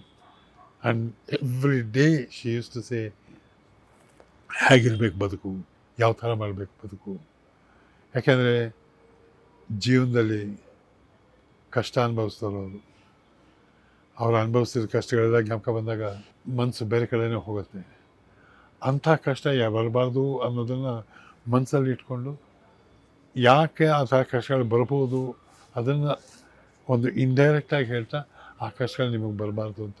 ಅದನ್ನು ಒಂಥರ ಜೀವನದ ತರಗತಿಗಳು ನಡೀತಾ ಇದ್ರೆ ಆ ತರಗತಿಗಳು ಅವರು ಒಬ್ಬರು ಮೇಷ್ಟ್ರಾಗಿದ್ರು ಅಂತ ಹೇಳ್ಬೋದು. ಏನೋ ಸಿನಿಮಾ ಅಂದ ತಕ್ಷಣ ಸರ್ ನಮಗೆ ಬಣ್ಣದ ಬದುಕು, ಬೆಳ್ಳಿ ತೆರೆ ಯಾವಾಗಲೂ ಚಂದವಾಗಿ ಕಾಣುತ್ತೆ ನಮಗೆ. ಗುರು, ಇಲ್ಲಿರೋರೆಲ್ಲ ಖುಷಿಯಾಗಿರೋರು, ಇಲ್ಲಿರೋರೆಲ್ಲ ಚೆನ್ನಾಗಿ ಮಿನುಗ್ತಾ ಇರ್ತಾರೆ, ಬ್ರೈಟ್ ಆಗಿರ್ತಾರೆ, ಅವ್ರಿಗೇನು ಕಷ್ಟ ಇಲ್ಲ ಅನ್ನುವ ರೀತಿಯಲ್ಲಿ ಅವ್ರು ಯಾವಾಗಲೂ ಫೀಲ್ ಮಾಡ್ತಿರ್ತಾರೆ. ನಿಜಾನಾ? ಜನಗಳ ದೃಷ್ಟಿ ಯಾಕೆ ಹಾಗೆ ಬರುತ್ತೆ ಅಂದರೆ ಅವರು ಬೇಕಾದಷ್ಟು ಕನಸುಗಳು ಕಂಡಿರ್ತಾರೆ.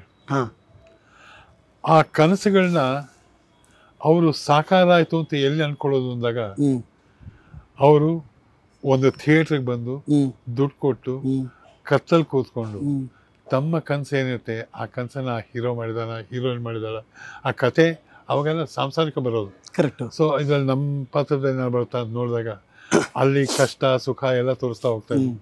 ಅದನ್ನೆಲ್ಲ ನೋಡ್ತಾ ಇದು ನನ್ನ ಜೀವನದಲ್ಲಿ ನಡೀತಲ್ಲ, ಇದು ನನ್ನ ಜೀವನದಲ್ಲಿ ಆಗಿತ್ತಲ್ಲ ಅನ್ಕೋತಾ ಇದ್ದಾಗ ಹಾಗೆ ಬಂದು ಕೊನೆಗೆ ಹ್ಯಾಪಿ ಎಂಡಿಂಗೇ ಆಗೋದು. ಕರೆಕ್ಟ್. ಟ್ರಾಜಿಡಿ ಎಂಡಿಂಗ್ ಭಾಳ ಕಮ್ಮಿ ಸಿನಿಮಾಗಳೇ ಆಗಿರೋದು. ಹ್ಯಾಪಿ ಎಂಡಿಂಗ್ ಕಷ್ಟೆಲ್ಲ ಇದ್ರೂ ಆಗುತ್ತೆ.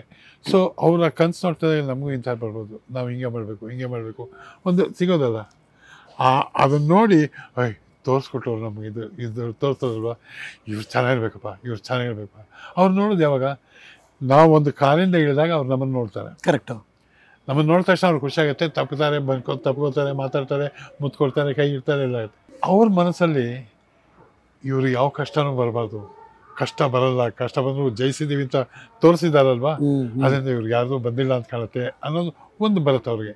ಆ ಮನಸ್ಸಲ್ಲಿ ಹಂಗೆ ಇಟ್ಕೊಂಡು ವಿಶ್ವಾಸದಲ್ಲಿ ಬರ್ತಾರಲ್ಲ, ಆ ವಿಶ್ವಾಸನೇ ನಮ್ಮ ಬದುಕಿನ ಕಷ್ಟ ಅವ್ರು ನೋಡೋದು. ಯಾಕೆಂದರೆ ನಾವು ಅವ್ರಿಗೆ ಹೇಳೋಕ್ಕೂ ಆಗಲಿಲ್ಲ. ಪ್ರತಿಯೊಬ್ಬರು ಮಾತಾಡಿದ್ದೀವಿ. ಒಬ್ಬ ಆರ್ಟಿಸ್ಟ್ ಯಾರೇ ಆಗಲಿ ನಮ್ಮ ಜೀವನ ಯಾವ ಥರ ಇತ್ತು, ಖಂಡಿತ ಅದು ಮುಳ್ಳಿನ ಹಾಸಿಗೆ ಅಂತ ನಾನು ಕರೆಯಲ್ಲ. ಓಕೆ. ಕಷ್ಟಗಳಿದೆ. ಕೇಕ್ ವಾಕ ಇಲ್ಲ, ಎಲ್ಲ ಇದೆ. ಮುಳ್ಳಿನ ಹಾಸಿಗೆಯೂ ಅಲ್ಲ, ಕೇಕ್ ವಾಕು ಅಲ್ಲ. ಬದುಕಲ್ಲಿ ಯಾವ ಥರ ಇವಾಗ ನೀವೇ ಹರೀಶ್, ನಾ ಹೇಳ್ತೇನೆ, ನೀವು ಯಂಗ್ ಮ್ಯಾನು, ಹುಡುಗ, ನೀವು ಸಕ್ಸಸ್ಸು ನೋಡಿದ್ದೀರಿ, ನ್ಯೂಸಿಂದ ಅಲ್ಲಿಂದ ಎಲ್ಲ ಬಂದಿರಿ, ಏನೇನೋ ಮಾಡ್ತೀರಿ, ಮಾಡೋ ಸಕ್ಸಸ್ಸು ಇದೆ, ಇನ್ನು ಮುಂದೆ ಸಾಧಿಸ್ತೀರಿ ಅಂತ ನಿಮ್ಮಲ್ಲಿದೆ. ನಿಮ್ಮನ್ನು ಒಂದು ಪ್ರಶ್ನೆ ಕೇಳಲ್ಲ ನಾನು, ಪ್ಲೀಸ್. ನಿಮ್ಗೆ ಯಾವುದು ನೋವೇ ಇಲ್ವಾ ಜೀವನದಲ್ಲಿ ಇದುವರೆಗೂ? ಇದೆ. ನೀವು ಸಕ್ಸಸ್ಸು ನೋಡಿ ನೀವು ನಗ್ನಗ್ತಾ ಮಾತಾಡ್ತಿದ್ದೀರಾ, ನೀವು ಏನು ಬೇಕಾದ್ರೂ ಸಾಧಿಸ್ತೀರಾ, ನನಗೆ ಗೊತ್ತಿದೆ ಸಾಧಿಸ್ತೀರಾ ಅಂತ ತಕ್ಷಣ ನಾನು ಹರೀಶ್ ಅದು ನಿಮಗೂ ನೋವಿದೆ ಅಲ್ವಾ, ನಿಮಗೂ ದುಃಖ ಇದೆ ಅಲ್ವಾ? ಆದರೆ ನಮ್ಮನ್ನು ನೋಡಿ ಸಂತೋಷ ಪಡ್ತಿದ್ದಾಗ ಅವ್ರ ಹತ್ರ ನಾವು ಯಾಕೆ ಮಾಡಬೇಕು? ನಮ್ಮ ದುಃಖ, ನಮ್ಮ ನೋವು ಯಾಕೆ ಬೇಕು? ನನಗೆ ಕುವೆಂಪು ಅವ್ರು ಹೇಳಿದ ಮಾತು ಯಾವಾಗಲೂ ಕಾಡುತ್ತೆ ಸರ್ ತುಂಬ. ಜೀವನವೆಂದರೆ ಬೇವು ಬೆಲ್ಲ, ತಿಂದು ಸವಿವನೆ ಕಲೀಮಲ್ಲ ಅಂತ. ಹಂಗೆ ರೆಡಿ ಆಗ್ಬೇಕು ನಾವು ಅಂತ. ರೆಡಿಯಾಗಿರ್ತೀವಲ್ಲ. ಆದರೆ ನಮ್ಮನ್ನು ನೋಡಿದಾಗ ಖುಷಿ ಪಡುವಾಗ ಆ ಖುಷಿ ಪಡ್ತಿದ್ದ ಜನ ಹತ್ರ ಹೋಗಿ ನಾವು ಹೇಳ್ಕೊಳಕ್ಕಾಗತ್ತಾ? ಅಲ್ವಾ? ಅವ್ರಿಗೂ ಗೊತ್ತಾಗುತ್ತೆ. ಅವರು ಸಾಮಾನ್ಯ ಮನುಷ್ಯ ಅಂದ ತಕ್ಷಣ ಅವ್ನಿಗೆ ಏನು ಅರ್ಥ ಆಗಲ್ಲ ಅಂತಲ್ಲ. ಅವನು ಬಹುಶಃ ನಮಗಿಂತ ಹೆಚ್ಚಿಗೆ ಕಷ್ಟ ಸುಖ ನೋಡಿರ್ತಾರೆ, ಇವ್ರಿಗೂ ಜೀವನದಲ್ಲಿ ಕಷ್ಟ ಇರುತ್ತೆ. ಆದ್ರೂ ಒಂಥರ ನಮಗೆ ಖುಷಿ ಕೊಡ್ತಾ ಇದಾರಲ್ಲ, ಅವರು ಚೆನ್ನಾಗಿರ್ಬೇಕು ಅಂತ ಆಶೀರ್ವಾದ ಮಾಡ್ತಾರೆ. ಆ ಇದರಲ್ಲಿ ಇದೆಲ್ಲ ಮರ್ತೋಗುತ್ತೆ. ಆದ್ರೂ ಒಬ್ಬ ಕಲಾವಿದ ಇದ್ದೇ ಇರುತ್ತೆ, ಸೋಲು ಗೆಲುವು. ಗೆದ್ದಾಗ 1000 ಜನ ಮುತ್ಕೋತಾರೆ. ನಾವು ಆ 1000 ಜನ ಮುತ್ಕೊಂಡಾಗ್ಲೂ ನಾವು ನಿಂತಿರೋ ನೆಲನ ಮರಿದೆ ನಾವು ಮುಂದಕ್ಕೆ ಹೋಗ್ತಾ ಇದ್ರೆ ಹೋಗ್ಬೋದು. 1000 ಜನ ಮೇಲೆ ನಾನೇ ಒಬ್ಬ ದೊಡ್ಡವನು ಅಂತ ಹಿಂಗಂದಾಗ ಬುಡ ಹೊರಟೋಗಿರುತ್ತೆ, ಫೇಲ್ ಆಗುತ್ತೆ ಪಿಕ್ಚರ್. ಕರೆಕ್ಟ್. ಒಂದು ಪಿಕ್ಚರ್ ಫೇಲ್ ಆದ ತಕ್ಷಣ ಪ್ರತಿಯೊಂದು ಪಿಕ್ಚರು ಒಬ್ಬ ಆರ್ಟಿಸ್ಟ್ ಜೀವನದಲ್ಲಿ ಮೊದಲನೇ ಪಿಕ್ಚರ್ ಆಗುತ್ತೆ. ಗೆದ್ದಿದೆ ಅಂದಾಗ ಹೆಸರಿದೆ, ಎರಡನೇ ಪಿಕ್ಚರು ಗೆದ್ದಿದೆ ಅದಕ್ಕೋಸ್ಕರ ಗೆದ್ದೆ ಬಿಡುತ್ತೆ ಅಲ್ಲ, ಸೋಲುಬೋದು. ಕರೆಕ್ಟ್. ಸೋಲ್ ಇದ್ದೇ ಇರುತ್ತೆ. ಆ ಸೋತಾಗ ಫ್ಲಾಪ್ ಆಯಿತು ಪಿಕ್ಚರು, ಯಾಕೆ ಹಿಂಗೆ ಮಾಡ್ದ ಅವನು, ಜನ ಹಂಗೆ ಹೋಗ್ತಾರೆ. ಸಕ್ಸಸ್ ಆದಾಗ ಚೆನ್ನಾಗಿ ಮಾಡಿದ್ದ, ಫ್ಲಾಪ್ ಆದಾಗ ಯಾಕೆ ಹಿಂಗೆ ಮಾಡ್ದ ಅಂತಾರೆ. ಸೊ ನಾವು ಆ ಫ್ಲಾಪು ಸಕ್ಸಸ್ಸು ಎರಡೂ ತಲೆಯಲ್ಲಿ ಇಟ್ಕೊಂಡು ನಾವು ಸಿನಿಮಾ ಶೂಟಿಂಗ್ಗಳು ಮುಗಿಸಿ ಪಿಕ್ಚರ್ ರಿಲೀಸಿಗೆ ರೆಡಿಯಾಗಿರುತ್ತೆ, ಅದು ಇನ್ನೊಂದು ಸಿನಿಮಾ ಶೂಟಿಂಗ್ಗಳು ಇರ್ತೀವಿ. ಆ ಇನ್ನೊಂದು ಸಿನಿಮಾ ಶೂಟಿಂಗ್ ಹೋದಾಗಲೂ ನಾವು ಹಿಂದೆ ನಾಳೆ ರಿಲೀಸ್ ಆಗಬಹುದಾದ ಸಿನಿಮಾ ಅದರಲ್ಲಿ ಏನೇನು ಮಾಡಿದ್ದೀನಿ, ಯಾವ್ದು ಹಿಡಿಸ್ಬೋದು ಜನಕ್ಕೆ, ನಮ್ಮ ತಲೆಯಲ್ಲಿ ಓಡ್ತಾ ಇರುತ್ತೆ. ಅದನ್ನ ನಾವು ಸಪ್ರೆಸ್ ಮಾಡಿಕೊಂಡು ಈ ಸಿನಿಮಾನ ಮಾಡುವಾಗ ಅದನ್ನ ಮರೆಯೋಕ್ಕಾಗಲ್ಲ. ಹೌದು. ಸೊ ಈ ಸಿನಿಮಾದಲ್ಲಿ ಬಂದಾಗ ಫ್ರೆಶ್ ಆಗಿ ನಾನು ಅದನ್ನ ಯೋಚನೆ ಮಾಡ್ಕೊಂಡು ಅದನ್ನ ಮಾಡ್ಬೇಕು. ಪರ್ಟಿಕ್ಯುಲರ್ ಶ್ರೀನಾಥ್ ಅವ್ರಿಗೆ ಒಂದು ಸಿನಿಮಾ ಗೆದ್ದಾಗ ಏನ್ ಫೀಲ್ ಇತ್ತು, ಸಿನಿಮಾ ಸೋತಾಗ ಏನ್ ಫೀಲ್ ಇರುತ್ತೆ, ಏನಾಗಿತ್ತು? ನನಗೆ ನಾ ಗೆದ್ದಾಗ ಒಂದು ಮೆಟ್ಲು ಏರಿದ್ದೀನಿ ಅಂತ. ಓಕೆ. ಆ ಏರಿದಾಗ ಏರ್ಬಿಟ್ಟೆ ಅನ್ನೋದು ಆಸೆ ಪಡಬಾರ್ದು, ಇನ್ನೂ ಏರ್ಬೇಕು ಅಂತ. ಇವತ್ತು ನನ್ನ ಜೀವನದಲ್ಲಿ 81 ನಾನು ಸಕ್ಸಸ್ಸು ನೋಡಿದ್ದೀನಿ, ಎಲ್ಲ ಆಗಿದೆ. ಹೌದು. ಇನ್ನೂ ಒಂದು ಸ್ವಲ್ಪ ಸಾಧಿಸ್ಬೇಕು, ಅದು ಇರೋದ್ರಿಂದ ಇನ್ನೂ ಬದುಕಿದ್ದೀನಿ. ಅದೇನು ಇಟ್ಕೊಂಡಾಗ ಫೇಲ್ ಆದಾಗ 10 ಜನ ಹತ್ರ ಮಾತಾಡ್ತಾ ಇದ್ದೆ, ಯಾತಕ್ಕಪ್ಪ ಫೇಲ್ ಆಯಿತು, ಯಾಕೇನಂತ. ನಮ್ಮ ಫ್ರೆಂಡ್ಸ್ ಇದ್ದರು. ಹೌದು. ಫ್ರೆಂಡ್ ಅಂದಾಗ ನನಗೆ ತುಂಬ ಇಷ್ಟ ಆಗಿದ್ದು ನಮ್ಮ ಎಂಟೈರ್ ನನ್ನ ಬಳಗ. ಅವರು ನನ್ನ ಆಕಾಶಕ್ಕೆ ಏರಿಸಲಿಲ್ಲ ಅಥವಾ ಭೂಮಿಗೆ ತಳ್ಳಿಲ್ಲ. ಎಲ್ಲಿ ಆಗಿದೆ, ಇಲ್ಲೊಂದು ಕಡೆ ತಪ್ಪಾಯ್ತು ಕಣೋ, ಇದನ್ನು ಸರಿ ಮಾಡಬೇಕಾಗಿತ್ತು, ಇದು ಹೌದಾ, ಹಾಗಾದ್ರೆ ಸರಿ ಮಾಡ್ಕೋತೀವಿ. ಪ್ರತಿ ದಿವಸನೂ ನಾವು ಇದೇ ನಡೀತಾ ಇತ್ತು. ಸೊ ಹಾಗಾಗಿ ಒಂಥರ ಕಲಿಬೇಕು ಅಂತಿತ್ತು. ಅಂಡ್ ನನಗೆ ಸಿಕ್ಕಿದ ಡೈರೆಕ್ಟರ್ಗಳು, ನನಗೆ ಸಿಕ್ಕಿದ ಕೋ-ಆರ್ಟಿಸ್ಟ್ಗಳು ಪ್ರತಿಯೊಬ್ಬರು ಒಂಥರ ಆ ಜೀವನ ಹಾಗಿತ್ತು ಅಂದರು. ಆ ಡೈರೆಕ್ಟ್ರುಗಳು ಎಂತೆಂಥ ಡೈರೆಕ್ಟ್ರು ಅದಕ್ಕಿಂತ ಹೆಚ್ಚಾಗಿ ಆರ್ಟಿಸ್ಟ್ಗಳು ಎಂಥವ್ರು. ನನ್ನ ಮುಹೂರ್ತದ ದಿವಸ ಮುಹೂರ್ತದ ಶಾಟ್ ನಾನು ತೆಗಿಬೇಕು, ಮದುವೆ ಮೇಲೆ ಹೀರೋ ಆಗಿ ಬರ್ತಾ ಇದ್ದೀನಿ. ಫಸ್ಟ್ ಫಿಲಮ್ 1969 ಫೆಬ್ರವರಿ 28 ರಿಲೀಸ್ ಆಯಿತು. So 68 shooting, Mysuru premiere shooting. ಆವತ್ತು ಸಿನಿಮಾದಲ್ಲಿ ನಮ್ಮ ಜೊತೆಗೆ ಅಶ್ವಥ್ ಅವರು, ಬಾಲಕೃಷ್ಣ ಅವರು, ನರಸಿಂಹರಾಜ್ ಅವರು, ನಾನು ಹೀರೋನು, ಅಷ್ಟು ದಿನ ಇದು ಉದಯ್ ಕುಮಾರ್. ಇದು ಪಕ್ಕದ ಫ್ಲೋರಲ್ಲಿ ಕಲ್ಯಾಣ್ ಕುಮಾರ್, ಜಯಂತಿ ಅವ್ರ ಶೂಟಿಂಗ್ ನಡೀತಾ ಇತ್ತು. ನಮ್ಮ ಡೈರೆಕ್ಟರ್ ಅವರು ಗೊತ್ತಿತ್ತಲ್ಲ, ಮುಹೂರ್ತ ಸ್ಟಾರ್ಟ್ ಆಗ್ತಿದೆ ಅಂತ. ಸೊ ಕಲ್ಯಾಣ್ ಕುಮಾರ್, ಜಯಂತಿ ಎಲ್ಲ ಬಂದರು, ಫ್ಲೋರ್ ಬಂದರು, ಎಲ್ಲ ಕೂತು ಮುಹೂರ್ತ ಎಲ್ಲ ಆಯ್ತು. ಮುಹೂರ್ತ ಫಸ್ಟ್ ಶಾಟ್ ನಂದೇನೆ. ಎಲ್ಲ ಬಂದರು. ಅನಂತಾಚಾರ್ಯ ಆಚೆ ಬಂದರು. ಫಸ್ಟ್ ಶಾಟು, ಹೆದರ್ಕೋಬೇಡ, ಧೈರ್ಯವಾಗಿ ಮಾಡು, ಎಲ್ಲ ಇದ್ದಾರೆ ಅಂತಲ್ಲ, ಮಾಡು ನಾಟಕ. ನಾನು ಯಾಕೆ ನೀನು ಬುಕ್ ಮಾಡಿದೆ, ರವೀಂದ್ರ ಕಲಾಕ್ಷೇತ್ರ ಜ್ಞಾಪಕ ಇದೆ ತಾನೆ? ಅದು ಸರ್ ಮಾಡ್ತೀನಿ ಸರ್, ಆಕ್ಷನ್ ಹೇಳಿದೆ. ಏನು ಫಸ್ಟ್ ಡೈಲಾಗ್ ನೆನಪಿದ್ಯಾ?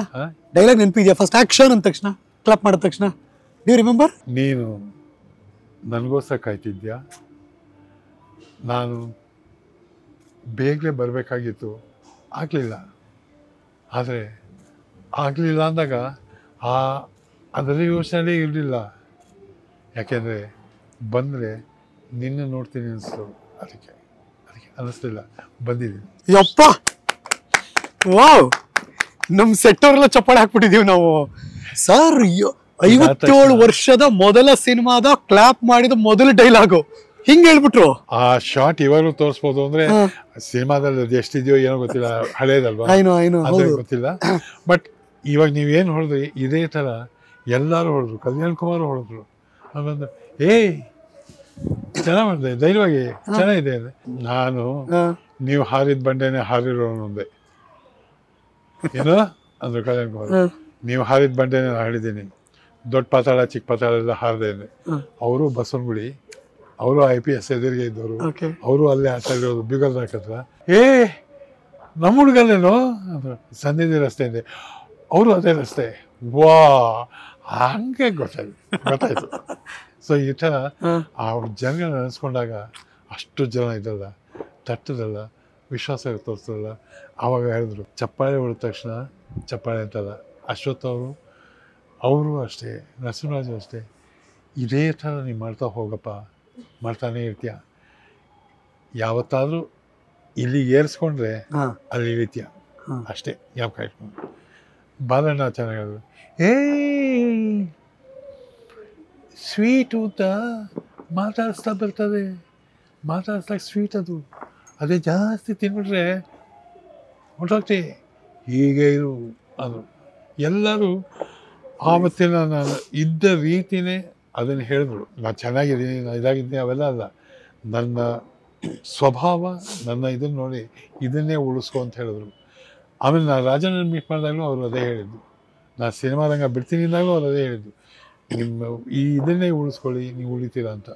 ಆ ಉಳಿತೀರಾ ಅಂತ ನನ್ನ ಹಿರಿಯರೆಲ್ಲ ಹೇಳಿದ್ದಕ್ಕೇ ಇಷ್ಟು ಇದುವರೆಗೂ ಬಂದು ಇವತ್ತು ನಿಮ್ಮ ಎದುರು ನಾನು ಕೂತಿದ್ದೀನಿ. ಸರ್, ವಿ ಆರ್ ಬ್ಲೆಸ್ಡ್ ಅಂದು ನಿಮ್ಮ ಜೊತೆ ಮಾತಾಡಿಸ್ತಾ ಇದ್ದೀವಿ.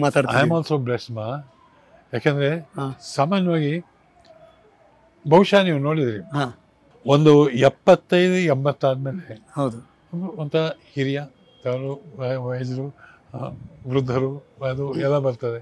ಒಂದು ಸ್ವಲ್ಪ ದೂರ ಇಟ್ಬಿಟ್ಟು ಅಷ್ಟೇ, ಎದುರು ಬಂದಾಗ ಹೇಳ್ಬಿಟ್ಟು ಹೋಗ್ತಾರೆ. ಬಟ್ ಇವತ್ತು ನನ್ನ ಶ್ರೀನಾಥ್ನಾಗೆ ನೋಡ್ತಾ ಇರೋದು ನಿಮ್ಮಂಥ ಹುಡುಗರು. ಇವತ್ತು ನೀವೇ ನೋಡಿದ್ರಿ, ಆ ಮಗು ಒಂದು ಒಬ್ಬ ಮಗು ಬಂದು ಇಲ್ಲಿ ಕಿಂಗ್ಸ್ ಕ್ಲಬ್ ಅಲ್ಲಿ ಅವ್ರು ನಡ್ಕೊಂಡ್ ಬರ್ತಿರ್ಬೇಕಾರೆ, ಸರ್ ಹಿಂಗಂದ ಅವನು. ಅದು ನನಗೆ ಇನ್ಸ್ಪಿರೇಷನ್ ಅಲ್ವಾ, ಆ ಥರ ಕೊಟ್ಟೆ ಉಳಿಸಿರೋದು. ಕರೆಕ್ಟ್. ಅದಕ್ಕೋಸ್ಕರ ನಾನು ನಿಮ್ಮಂಥವ್ರ ಜೊತೆ ಕೂತ್ಕೊಳ್ಳೋದು ಸಂತೋಷವಾಗುತ್ತೆ ಅಂತ ಹೇಳಿದ್ದೆ. ಈ ಖುಷಿಯಾಗಿರ್ಬೇಕು ಮತ್ತೆ ಯೌವನವನ್ನ ಹಾಗೆ ಕಾಪಾಡ್ಕೋಬೇಕು, ಇದಕ್ಕಿರುವಂತ ದೊಡ್ಡ ಗುಟ್ಟೇನು ಶ್ರೀನಾಥ್ ಅವ್ರ ಹತ್ರ ಇದೆ. ಏನು? ಪ್ರತಿ ಕ್ಷಣ ಹಾ. ನಮ್ಮ ಜೀವನದಲ್ಲಿ, ಅದು ನಮ್ಮ ಮನೆಯಲ್ಲಿ ಇರ್ಬೋದು, ಹೊರಗಡೆ ಇರ್ಬೋದು, ನಾವು ಓಡಾಡೋ ಜಾಗಗಳಿರ್ಬೋದು, ಏನಾದ್ರು ಪ್ರತಿ ಕ್ಷಣನೂ ಈ ಕ್ಷಣ ನಾನು ಸಂತೋಷವಾಗಿರಬೇಕು ಅಂತ ಅದನ್ನು ಮನಸ್ಸೇ ಮಾಡಿಕೊಂಡು ಅದನ್ನು ಸಾಧಿಸ್ಬೇಕು ಅಂತ ಸಂತೋಷವಾಗಿರೋದಾದರೆ, ಒಂದು ಸಂಸಾರ ಅಂತ ನಾವು ನಡೆಸ್ತಾ ಬಂದಾಗ ಸಂಸಾರದಲ್ಲಿ ಏಳು ಬೀಳು ಆಗತ್ತೆ, ಕರೆಕ್ಟು, ಹೆಂಡತಿ ಜೊತೆ ಜಗಳ ಆಗತ್ತೆ, ಕನ್ನ ಆಗತ್ತೆ, ಮಾತಾಡ್ತಾರೆ. ಆ ಓ ಅನ್ಕೊಂಡು ಅವಾಗ 8 ದಿವಸ 10 ದಿವಸ ಮಾತು ಬಿಡ್ತಾರೆ. ನಮ್ಗೆ ಆ ಕ್ಷಣನೇ ಅಯ್ಯೋ ಹಿಂಗೆ ಅಂದ್ಬಿಡ್ತಾನಲ್ಲ ಅಷ್ಟನ್ನ ಹೋಗೋದು, ಮಾತಾಡ್ಸ್ಕೊಳ್ಳೋದು. ಪ್ರತಿ ಕ್ಷಣನೂ ಆನಂದವಾಗಿ ಅನುಭವಿಸ್ಬೇಕು ಅಂತ ನಾನು ಮನಸ್ಸು ಮಾಡ್ಕೊಂಡಿದ್ದೀನಿ. ಅದೇ ನನಗೆ ಇವತ್ತು ಖುಷಿ ಕೊಡ್ತಿರೋದು. ಆ ಖುಷಿನಲ್ಲಿ ನನಗೆ ಯಾವುದೋ ಜ್ಞಾಪಕ ಬರಲ್ಲ. ಇವತ್ತು ಈ ಕ್ಷಣ ನಾನು ಚೆನ್ನಾಗಿರ್ತೀನಿ. ಸರ್, ಹೀರೋ ಅಂದರೆ ಈಗ ನಾವೆಲ್ಲ 6 ಪ್ಯಾಕು, ಮಜಲ್ಲು, ಅಥವಾ ಹೀರೋಯಿನ್ ಅಂದರೆ 0 ಸೈಜು ಹಿಂಗಿರಬೇಕು ಅಂತ. ನಿಮ್ಮ ಕಾಲದ ನಟ ನಟಿಯರನ್ನ ಸುಮ್ಮನೆ ಕಣ್ಮುಚ್ಚಿ ಸ್ಮೃತಿ ಪಟಲದ ಮುಂದೆ ಯಾರ್ಯಾರು ಅಂತ ನೋಡ್ಕೊಂಡ್ರೆ ಕಲ್ಯಾಣ್ ಕುಮಾರ್ ಸರ್, ಉದಯ್ ಕುಮಾರ್ ಸರ್, ನೀವು, ಅಥವಾ ಹೀರೋಯಿನ್ಗಳಲ್ಲಿ ಮಂಜುಳಮ್ಮ ಅಥವಾ ಜಯಂತಿ, ಮತ್ತೆ ಸರಿತಾ, ಹೀಗೆ ಅಂದರೆ ಎಲ್ಲರೂ ಆ ಥರದ್ದೆಲ್ಲ ಅವರ ದೇಹದ ಆಕೃತಿ ಹಿಂಗಿರಬೇಕು ಹಿಂಗೆ ಅಂತ ನೀವು ಯಾರು ಯೋಚನೆ ಮಾಡಿಲ್ವಾ ಸರ್? ಅಥವಾ ನೀವು ಹೆಂಗಿದ್ರು ಅಂತ ಪಾತ್ರಗಳು ಸಿಗ್ತಾ ಇತ್ತಾ ಸರ್? ಹೇಗೆ ಸರ್ ಅದು? ಅಲ್ಲಿ ಒಬ್ಬ ಆರ್ಟಿಸ್ಟು ಅವ್ನು 6 ಪ್ಯಾಕ್ಸ್ ಇದೆಯಾ, ಅವ್ನು ಇದಿದೆಯಾ ಯಾರು ನೋಡ್ತಾ ಇರಲಿಲ್ಲ. ಅವನ ಮುಖದಲ್ಲಿ ಅವ್ನು ಏನು ತೋರಿಸ್ತಾನೆ, ಏನು ಮಾಡ್ತಾನೆ, ಅವನು ಮಾತಾಡುವಾಗ ಹೇಗೆ ಡೈಲಾಗ್ ಹೇಳ್ತಾನೆ, ಅವನ ಉಚ್ಚಾರ ಹೇಗಿದೆ, ಅವನ ಕನ್ನಡ ಹೇಗೆ ಮಾತಾಡ್ತಾನೆ, ಇದು ಮುಖ್ಯ ಆಗ್ತಿತ್ತು ಹೊರತು 6 ಪ್ಯಾಕ್ಸ್ ಅಂತ ಆವಾಗಲೂ ಇದ್ದಿದ್ರೆ ನಮ್ಮ ಅಪ್ಪನೇ ನನಗೆ ಆಗ್ತಾನೆ ಇರಲಿಲ್ಲ. ನಾನು ಚಿಕ್ಕ ಹುಡುಗ ಆಗಿಲ್ಲ, ಬೆಣ್ಣೆ ಬಿಸ್ಕಟ್ಟೆ ದಪ್ಪನೇ ಅದು ಆಗ್ತಾನೆ ಇರಲಿಲ್ಲ. ಮತ್ತೆ ಬೆಳ್ಳಿಗೆ ಅದು ಬಿಡಿ ಅದಾಗತ್ತೆ. ಯಾಕೆಂದ್ರೆ ಬೆಳಿಗ್ಗೆ ಇದ್ದೆ ಅಂದ್ರೆ ಸಿನಿಮಾದಲ್ಲಿ ಮೇಕಪ್ ಆಗ್ತಿರ್ಲಿಲ್ವ ಅಂತಾರೆ. ಅದೆಲ್ಲ 6 ಪ್ಯಾಕ್ಸ್ ಎಲ್ಲ ಏನಿಲ್ಲ. ಬಟ್ ನಿಮ್ಗೆ ಮೇಕಪ್ ಆಗ್ತಿದ್ರು ತಾನೆ? 36ನೇ ಪಿಕ್ಚರು, 36ನೇ ಸಿನಿಮಾ ಅಲ್ಲಿವರೆಗೂ ಹಾಕೋತಾ ಇದೆ. ಬ್ಲಾಕ್ ಆ್ಯಂಡ್ ವೈಟ್ ಪಿಕ್ಚರ್ ಆಗ್ತಾ ಇರಬೇಕು. ಕಲರ್ ಪಿಕ್ಚರ್ ಸ್ವಲ್ಪ ಆಗ್ತಾ ಇದ್ರು. ಶುಭಮಂಗಳ ಮೇಕಪ್ ಒಂದು ಸ್ವಲ್ಪ ಹಾಕಿದ್ರು. ಹೌದು. ಒಂದು ಅರ್ಧ ಪಿಕ್ಚರ್ ಆದ್ಮೇಲೆ ಇಂಡೋರ್ ಶೂಟಿಂಗ್ ಆಗುವಾಗ ನನ್ನ ಗುರುಗಳೇ ಹೇಳಿದ್ರು, ನಿನಗೆ ಮೇಕಪ್ ಬೇಡ ಕಣಣ್ಣ, ಬೇಡ. ಸೊ ಅಲ್ಲಿಂದ ಇಲ್ಲಿ ತನಕ ಮೇಕಪ್ ಟಚ್ ಮಾಡಿಸಲ್ಲ. ಇಂಡೋರ್ನಲ್ಲಿ ಮೇಕಪ್ ಆಗ್ತಿದೆ, ಯಾಕಂದ್ರೆ ಸನ್ಬರ್ನ್ ಆಗುತ್ತೆ. ಸೊ ಅಲ್ಲಿ ಆಗ್ತಾ ಇದೆ. ಸೊ ಅಲ್ಲಿಂದ ಇಲ್ಲಿ ತನಕ ಅಂದ್ರೆ ಶ್ರೀನಾಥ್ ಸರ್ ಆಕ್ಟ್ ಮಾಡುವಂತ ಶುಭಮಂಗಳದ ಅರ್ಧದಿಂದ ಇಲ್ಲಿಯ ತನಕ ಏನ್ ಆಕ್ಟ್ ಮಾಡಿದ್ದಾರೆ, ಇಂಡೋರ್ ಶೂಟಿಂಗ್ ನಲ್ಲಿ ಅವ್ರು ಮೇಕಪ್ ಹಾಕಲ್ಲ. ಆದ್ರೆ ಬಣ್ಣದ ಬದುಕು ಅಂತ ಹೆಸರಿಬಿಟ್ಟು ಇವನೇನು ಅದಕ್ಕೆ ದ್ರೋಹ ಮಾಡೋದ ಅಂತಲ್ಲ, ಹೋಗಿ ಮೇಕಪ್ ಒಂದು ಬಟ್ಟೆ ಇಡಿಸ್ಕೊಳ್ಳೋದೆ. ಯಾಕಂದ್ರೆ ಮೇಕಪ್ ನಾವು ಅದಕ್ಕೆ ನಮಸ್ಕಾರ ಮಾಡಲೇಬೇಕು. ಏರಿಸ್ಕೊತಿದ್ದೆ, ಆರಾಮಾಗಿ ಹೋಗ್ತಾ ಇದ್ದೆ. ಅಲ್ಲಿಂದ ಬಂದಿದ್ದದು. ಸೊ ನಮಗೆ ಆವಾಗ 6 ಪ್ಯಾಕ್ಸ್ ಅಂತ ಏನೂ ಇರಲಿಲ್ಲ. ಆರ್ಟಿಸ್ಟ್ ಆಗಬೇಕು, ಮಾಡಬೇಕು ಅಂತ. ಹೆಣ್ಮಕ್ಳಿಗೂ ಆಗೈತು. ಈಗ ಮೊನ್ನೆ ಆ ಕಾಲದಿಂದ ಈ ಕಾಲಕ್ಕೆ ಬಂದ್ಬಿಟ್ಟಿರ್ತೀನಿ. Filmfare lifetime achievement award ಬಂತಲ್ಲ, ಹೌದು. ನಿಮಗೆ ಹೋದೆ ಹೈದರಾಬಾದಲ್ಲಿ. ಮೊದಲೊಂದು ಫಿಲ್ಮ್ ಫೇರ್ ಅವಾರ್ಡು ಬೆಸುಗೆ ಚಿತ್ರಕ್ಕೆ ನನಗೆ ಬಂದಿದೆ, ಬೆಸ್ಟ್ ಆ್ಯಕ್ಟರ್. ಕರೆಕ್ಟ್. ಅದು ತೊಗೊಂಬಂದಿದ್ದೆ. ಸೊ ಹೇಗೆ ಅವೆಲ್ಲ ಅವಾರ್ಡ್ ಎಲ್ಲ ಗೊತ್ತಿರುತ್ತೆ. ಇವಾಗ ಲೈಫ್ ಟೈಮ್ ಅಚೀವ್ಮೆಂಟ್ ಅವಾರ್ಡ್ಗೆ ಹೋದೆ. ಅಲ್ಲೆಲ್ಲ ಮಾಡಿ ಹಿಂಗೆ ಅವಾರ್ಡ್ ಕೊಟ್ಟರು. ಹಿಂಗೆ ಇಟ್ಕೊಂಡೆ, ಅದು ನೋಡಿದೆ, ಭಾರ ಇಲ್ಲ.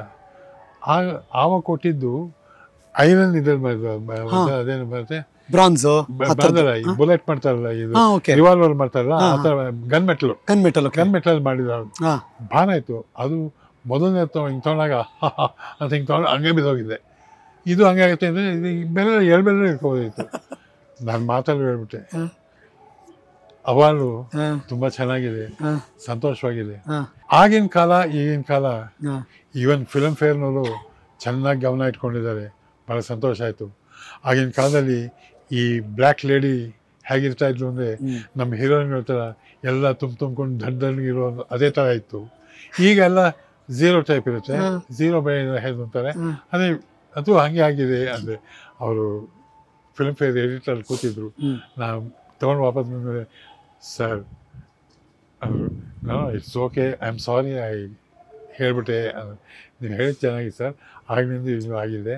ಆವಾಗ ಬರೀ ಒಂದು 8 ಜನಕ್ಕೆ ನಾವು ಕೊಡ್ತಾ ಇದ್ದಿದ್ದು. Best actor, best actress, best director, best producer ಅಷ್ಟೇ ಕೊಡ್ತಿದ್ದು. ಆಮೇಲೆ ಒಂದು 2-3 ಸೇರಿತು. ಇವಾಗ ಒಂದು ಒಟ್ಟು 40-50 ಆಗುತ್ತೆ ಸರ್.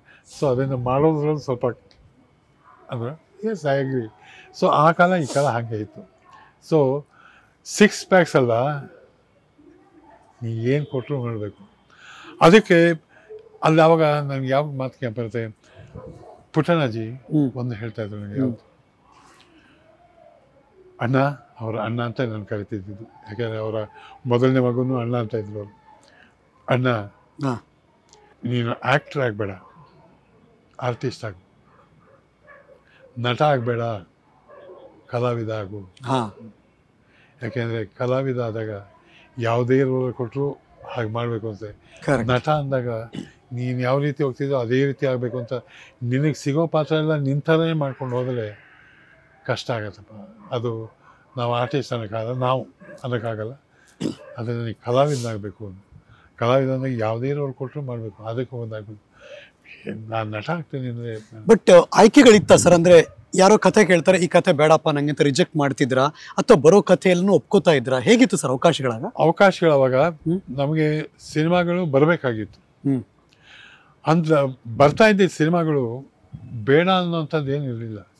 ಯಾಕೆಂದ್ರೆ ನಮ್ಮ ಕಾಲದಲ್ಲಿ ಫ್ಯಾಮಿಲಿ ಎಂಟರ್ಟೈನ್ಮೆಂಟ್ ಪ್ರತಿಯೊಬ್ಬರಿಗೂ ಮನಸ್ಸಲ್ಲಿ ಮುಖ್ಯ ಆಗ್ತಾ ಇದ್ದು ಒಂದು ಸಂಸಾರ ಕೂತ್ಕೊಂಡು ಸಿನಿಮಾ ನೋಡ್ಬೇಕಾದ್ರೆ ಹೇಗೆ ಮಾಡಬೇಕು, ಒಂದು ಸಾಮಾಜಿಕ ಸಿನಿಮಾ, ಕೌಟುಂಬಿಕ ಸಿನಿಮಾ ಅದಿರೋದು.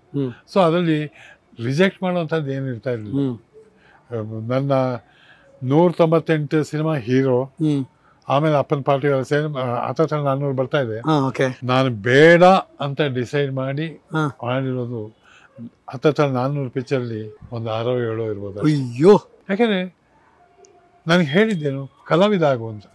ಕಲಾವಿದ ಆಗೋದಾಗ ಕತೆ ನನಗೆ ಇದಲ್ಲ, ಕಥೆಯಲ್ಲಿ ಏನಿದೆ ಅಂತ ನಾನು ಹೆಂಗೆ ಮಾಡ್ಬೋದು, ಹೇಗೆ ಮಾಡಿಸ್ತಾರೆ ನನ್ನ ಕೈಲಿ, ಇದನ್ನದೇ. ಸೊ ನಾವು ಕೆಲಸ ಬೇಡ ಅನ್ಕೊಂಡಿದ್ದು ಸಕ್ಸಸ್ ಆಗಿರೋದು ಬೇಕಾದಷ್ಟು ಚೆನ್ನಾಗಿದೆ. ಹೌದು, ನಾವು ಆ್ಯಕ್ಟ್ ಮಾಡುವಾಗಲೇ ಅನ್ಕೋತೀವಿ ಈ ಫಿಲ್ಮ್ ಸಕ್ಸಸ್ ಆಗುತ್ತೆ, ನಾವು ಅನ್ಕೋತೀವಿ ನಾವು. ಓಕೆ, ಇವಾಗ ಅನಿರೀಕ್ಷಿತ ಬಂತು. ಹೌದು, ಅದೇ ಟೈಮ್ಗೆ ರಂಗಮಹಲ್ ರಹಸ್ಯ ಅಂತ ಒಂದು ಬಂತು. ಕರೆಕ್ಟ್, ಹೌದೌದು. ರಂಗಮಹಲ್ ರಹಸ್ಯ ನನಗೆ ಅದನ್ನು ಇವನ್ನ ಹೀರೋ ಆಗಿ ಹಾಕಿ ಅಂತ ಹೇಳಿದ್ದು ವೀರಾಸ್ವಾಮಿ ಅವರು, ಈಶ್ವರಿ ಪಿಕ್ಚರ್ಸ್ ವೀರಾಸ್ವಾಮಿ, ಎನ್ ವೀರಸ್ವಾಮಿ. ಅನಿರೀಕ್ಷಿತ ಕೃಷ್ಣಮೂರ್ತಿ ಪುರಾಣಿಕರು, ನಾವೆಲ್ಲೂ, ಕಾದಂಬರಿ, ಕಲ್ಪನಾ ಎಲ್ಲ ಇದ್ದಾರೆ. ಇದು ಆ್ಯಂಡ್ ಎಲ್ಲೋ ಒಂದು ಕಡೆ ಅವ್ರು ನಾಟಕದಿಂದ ಬಂದವರಲ್ವ, ನನಗೆ ಆ ನಾಟಕದಲ್ಲಿ ಆ ಕತೆ ರಂಗಮಹಲ್ ರಹಸ್ಯ actual it's an action movie, ಅದು ಚೆನ್ನಾಗಿತ್ತು. ಸೊ ಮಾಡ್ತಾ ಹೋಗ್ತಾಯಿದ್ದು. ಒಂದು ಪರ್ಟಿಕ್ಯುಲರ್ ಪೀರಿಯಡಲ್ಲಿ ರಂಗಮಹಲ್ ರಹಸ್ಯಗೂ ಡೇಟ್ ಬೇಕಾಯಿತು, ಅನಿರೀಕ್ಷಿತಗೂ ಡೇಟ್ ಬೇಕಾಯಿತು. ಅನಿರೀಕ್ಷಿತ ಕೊಟ್ಬಿಟ್ಟಿದ್ದೀನಿ, ರಂಗಮಹಲ್ ರಹಸ್ಯಕ್ಕೆ ಡೇಟ್ ಬೇಕು 2 ದಿವಸ. ವೀರಾಸ್ವಾಮಿ ಅವ್ರು ಕರೆದ್ರು, ಅದು ಡೇಟ್ ಬೇಕಂತಲ್ಲ, ಅದು ಯಾವುದೋ ಇದೆ, ಸ್ವಲ್ಪ ಅಡ್ಜಸ್ಟ್ ಮಾಡುವ. ಇಲ್ಲ, ಅದು ಕಲ್ಪನಾ ಅವರು ಅನಿರೀಕ್ಷಿತ ಅದಕ್ಕೆ ಕೊಟ್ಬಿಟ್ಟಿದ್ದೀನಿ, ಅದು ಕ್ಲೈಮ್ಯಾಕ್ಸ್ ಆಗ್ತದೆ. ಕೇಳು, ಅವ್ರನ್ನ ಕೇಳು. ಇದು ಪಾಪ ಅವ್ರು ಅಲ್ಲಿಂದ ಬಂದಿದ್ದಾರೆ, ನೆಲೆ ಮಾಡ್ಕೋಬೇಕಲ್ಲ, ಆಗಲ್ವಾ? ಸರಿ, ಅಲ್ಲೇ ನನ್ನೆದ್ರಿಗೆ ಅವ್ರಿಗೆ ಇದು ಸ್ವಲ್ಪ ಅಡ್ಜಸ್ಟ್ ಮಾಡ್ಕೊಳ್ಳಿ, ಅವ್ರು ರಿಲೀಸ್ ಏನೋ ಮಾತಾಡ್ತಾ ಇದ್ರಂತೆ, ಒಂದು ಸ್ವಲ್ಪ ಮುಂದಕ್ಕೆ ಹಾಕೊಳ್ಳಿ, ಮಾಡ್ತಾನೆ ಏನು ಪರವಾಗಿಲ್ಲ ಅವರೇ ಹೇಳ್ಬಿಟ್ರು. ನಾನು ಅನಿಷ್ಟ, ಯಾಕೆಂದ್ರೆ ರೋಲ್ ಚೆನ್ನಾಗಿತ್ತು, ಫಸ್ಟ್ ಕ್ಲಾಸ್ ಎಮೋಷನಲ್, ಅದು ಆ್ಯಕ್ಷನ್, ಅದು ಮಾಸ್, ಇದು ಕ್ಲಾಸ್ ಅಂತ. ಮಾಸ್ ಅಂತ ಯಾವುದನ್ನು ಆ ಪಿಕ್ಚರ್ ಸಕ್ಸಸ್ ಆದಷ್ಟು ಕ್ಲಾಸ್ ಅಂದ್ಕೊಂಡಿದ್ದಷ್ಟು ಆಗಲಿಲ್ಲ. ಆಗಲೇ ನನಗೆ ಗೊತ್ತಾಯಿತು, ಯಾವುದನ್ನು ರಿಜೆಕ್ಟ್ ಮಾಡಬಾರ್ದು, ಯಾವುದನ್ನು ಇದು ನಮಗೆ ಅಲ್ಲ ಬರಬಾರ್ದು, ಪ್ರತಿಯೊಂದು ಮನಸ್ಸಲ್ಲಿ ಇಟ್ಕೊಂಡು ಮಾಡಬೇಕು ಅಂತ. ಅಲ್ಲಿ ನನಗೆ ಚೆನ್ನಾಗಿ ಯಾಕೆ ಬರೋದು ಬಾಲಣ್ಣ ಅಪರಾಧಿ ಅನ್ನೋ ಒಂದು ಸಿನಿಮಾದಲ್ಲಿ ಅವ್ರ ವಿಲನು, ನಾ ಹೀರೋ.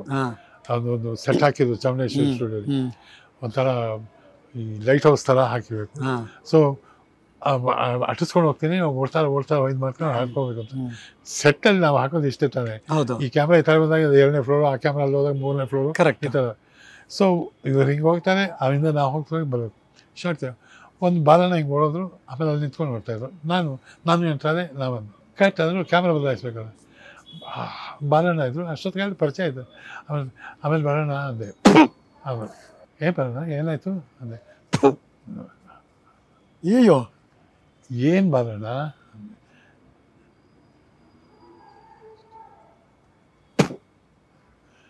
ಏನು ಬಾಲಣ್ಣ ಅಂದೆ.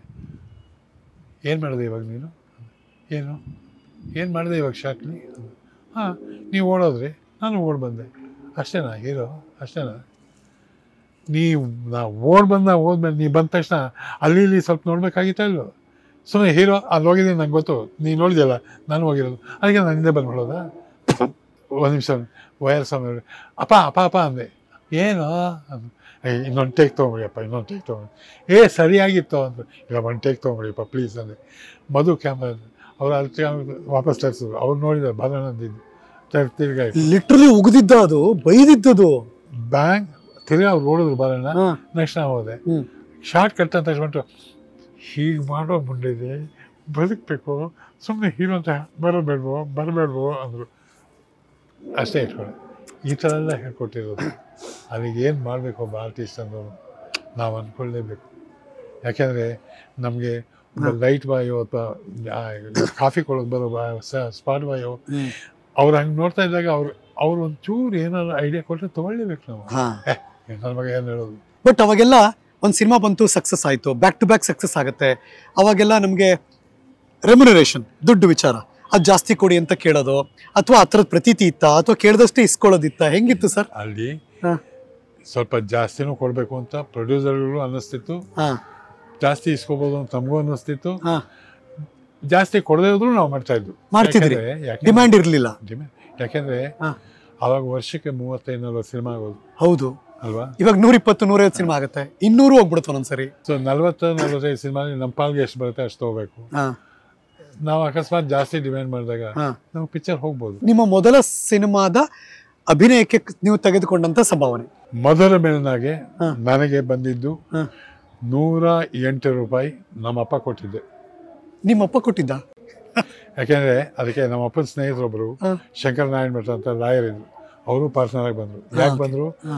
ತನ್ನ ಫ್ರೆಂಡ್ ಮಗ ಹೀರೋ ಆಗ್ತಾ ಇದ್ದಾನೆ, ಇದು ಹೀರೋ ಅನ್ನೋರು ಮದ್ರಾಸಿಂದ ಬಂದಿದ್ದಾರೆ ಪ್ರೊಡ್ಯೂಸರು, ಅಕಸ್ಮಾತ್ ಅವ್ರಿಗೆ ಏನಾದ್ರು ತೊಂದರೆ ಆಗ್ಬಿಟ್ಟು ನಿನ್ಸೋಗ್ಬಿಟ್ರೆ ಪಾಪ ಹುಡುಗ ಇದಾಗ್ಬಿಡ್ತಾನಲ್ಲ ಅಂತ ಪಾರ್ಟ್ನರ್ ಆಗಿ ಅವರು ಸೇರಿದ್ರು. ಸೊ 1969ನೇ ಇಸ್ವಿ ಶ್ರೀನಾಥ್ ಅವರು ಅಭಿನಯಿಸಿರುವಂತ ಮಧುರ ಮಿಲನ ಸಿನಿಮಾಗೆ ಅವ್ರಿಗೆ ಸಿಕ್ಕಂತ ರೆಮ್ಯುನರೇಷನ್ 108 ರೂಪಾಯಿ ನಮ್ಮಪ್ಪ ಕೊಟ್ಟಿದ್ದು. ಅವಾಗ ಅದೇ ಕಾಸ್ಟ್ಲಿ ಸರ್. 108 ರೂಪಾಯಿ. ನಮ್ಮ ಫ್ರೆಂಡ್ಸ್ ಗುಂಪಿತ್ತು, 18 ಜನ friends, Narasimharaja college meet eat and chit chat club ಅಂತ, MECC, ಕಲೆತು ಉಂಡು ಹರಟುವವರ ಸಂಘ. ಕಲೆತು ಉಂಡು ಹರಟೆ ಹೊಡೆಯುವವರ ಸಂಘ. ಮೆಂಬರ್ಸ್ ಯಾರ್ಯಾರು? C. ಅಶ್ವತ್, ನಮ್ಮಣ್ಣ ನೀಲಿ, ಸೆಟಲ್ ಈ ತರ ಒಂದು 18 ಜನ. ಅರ್ಥ ಆಯ್ತು ನಮ್ಗೆ ಚೆನ್ನಾಗಿ. 108 ರೂಪಾಯಿ. ಅದರಲ್ಲಿ ಒಂದು ದೊಡ್ಡವರೆಲ್ಲ ಇದ್ರು, ಸ್ವಲ್ಪ ಅವರ ಅಣ್ಣ ಅವರು ಅಂತೆಲ್ಲ ನಾವು ಕರಿತಿದ್ವಿ. ನಾವು ಹುಡುಗರು ಮಾಡ್ಬೋದಂಥ ಪಾರ್ಟಿಗಳು ಒಂದು 7 ಜನ ಇದ್ವು. 108 ರೂಪಾಯಿ 10 ದಿವಸ ನಾನೇ ಪಾರ್ಟಿ ಕೊಟ್ಟಿದ್ದೀನಿ. 10 ಹೀರೋ ಅಲ್ವಾ ಹಾಗೆ. ಸೊ ಆ ಸಂಪಾದನೆ. ಬಟ್ ಲಗ್ನ ಪತ್ರಿಕೆಯಲ್ಲಿ ನಮ್ಮ ಭಾವ ಮೂವೀಸ್ನವರು ಒಂದು ಸಿಲ್ಕ್ ಬಟ್ಟೆ ಕೊಟ್ಟರು, ಶರ್ಟ್ ಹೊಲ್ಸ್ಕೊಂಡಿದ್ವಿ. ಅದು 67ರಲ್ಲಿ ಹೊಲಿಸಿದ್ದು, 77ವರೆಗೂ ಇತ್ತು ಆ ಸಿಲ್ಕ್ ಶರ್ಟ್. ಮಾಡಿ ಇಟ್ಕೊಂಡೇ ಇದ್ದೆ ಅದನ್ನು. ಆಮೇಲೆ ಸ್ವಲ್ಪ ಬಿಟ್ಟೆ, ಅದು ಎಲ್ಲೋಯ್ತೋ ಗೊತ್ತಾಗಿಲ್ಲ. ನೆನ್ಸ್ಕೊಳ್ತಾ ಹೋದ್ರೆ ಎಷ್ಟು ಬೇಕಾದಷ್ಟು ಇರ್ತದೆ. ಸೊ ಮನಿ ಸ್ಥಿತಿಗಿಂತ ಮನಸ್ಥಿತಿ ಬಹಳ ಇಂಪಾರ್ಟೆಂಟ್ ಇತ್ತು ಅಲ್ಲಿ. ಅವಾಗ ಒಂದಿತ್ತು, ಆವಾಗಿನ ಚಿತ್ರರಂಗ, ನಾವು ಚಿತ್ರರಂಗ ಎಂಟ್ರಾಗಿದೆ, ಹೀರೋಗಾಗಿದೆ ಮಾಡಿದ್ವಿ. ನನಗೆ ಹೀರೋ ಪಾರ್ಟಿ ಸಿಗಬೇಕು ಅಂದರೆ ವರ್ಷಕ್ಕೆ 40 ಸಿನಿಮಾ ಬರುವಾಗ ನಾವು ಬರೋದು 1-2 ಬರ್ಬೋದೇನೋ, 3 ಬರ್ಬೋದೇನೋ. ಆ 3 ಬರೋದು ಅಕಸ್ಮಾತ್ ಹೇಳಾದರೆ 1 ವರ್ಷ ಸಿನಿಮಾ ಬರೆದೋದ್ರೆ ಜನ ಮರ್ತೋಗ್ಬೋದು. ಅದಕ್ಕೆ ರಾಜಣ್ಣ ಒಂದು ಮಾತು ಹೇಳ್ತಿದ್ರು, ಯಾವ ಕಲಾವಿದ ಯಶಸ್ವಿ ಚಿತ್ರಗಳಲ್ಲಿ ಇರ್ತಾನೆ, ಯಶಸ್ವಿಯಿಂದ ಅವಾಗ 50 ದಿವಸ ಹೊಡೆದ್ರೆ ಇದು ಬರೋದು, ಯಶಸ್ವಿ ಚಿತ್ರದಲ್ಲಿದ್ದಾಗ ಜನ ಅವ್ನು ನೋಡಿರ್ತಾರೆ, ಮರ್ತಿರೋದು. ಸೊ ಅವನೊಬ್ಬ ಇದ್ದಾನೆ ಅಂತ ಅವ್ರಿಗೂ ಗೊತ್ತಿರ್ತದೆ. ಇನ್ಯಾವುದೋ ಬಂದಾಗ ಇದು ಅದು ಅಂತ ಅರ್ಥ ಆಗುತ್ತೆ. ಸಿನಿಮಾ ತೆಗೆಯೋರಿಗೂ ಅವ್ರು ಯಾರೂ ಗೊತ್ತಾಗ್ತದೆ. ಸೊ ಅದರಿಂದ ಯಶಸ್ವಿ ಚಿತ್ರದಲ್ಲಿ ಒಬ್ಬ ಕಲಾವಿದರೋದು ಮುಖ್ಯ ಆಗುತ್ತೆ ಅಂತ. ಸೊ ಅವಾಗ ನಾವು ದುಡ್ಡಿನ ಯೋಚನೆ ಮಾಡ್ಕೊಂಬಿಟ್ರೆ, ನಮ್ಗೆ ದುಡ್ಡು ಕೊಡಲ್ಲ ಅಂದ್ಕೊಂಡ್ರೆ ಸಿನಿಮಾ ಹೊಟ್ಟೋಗೋದು ನಮಗೆ. ಸಿನಿಮಾದಲ್ಲಿ ಇದು ತಾನೆ. ಇವಾಗ 67ನೇ ಇಸ್ವಿ 69ರಲ್ಲಿ ನಾನು ಮೊದಲ ಬಂದಮೇಲೆ 74ನೇ ಇಸ್ವಿವರೆಗೂ ನಾನು 31-32 ಸಿನಿಮಾ ಮಾಡಿದೆ. ಹೌದು, ಭಯಂಕರ ಡಿಮ್ಯಾಂಡ್ ಇದ್ರಿ ಸರ್ ನೀವು.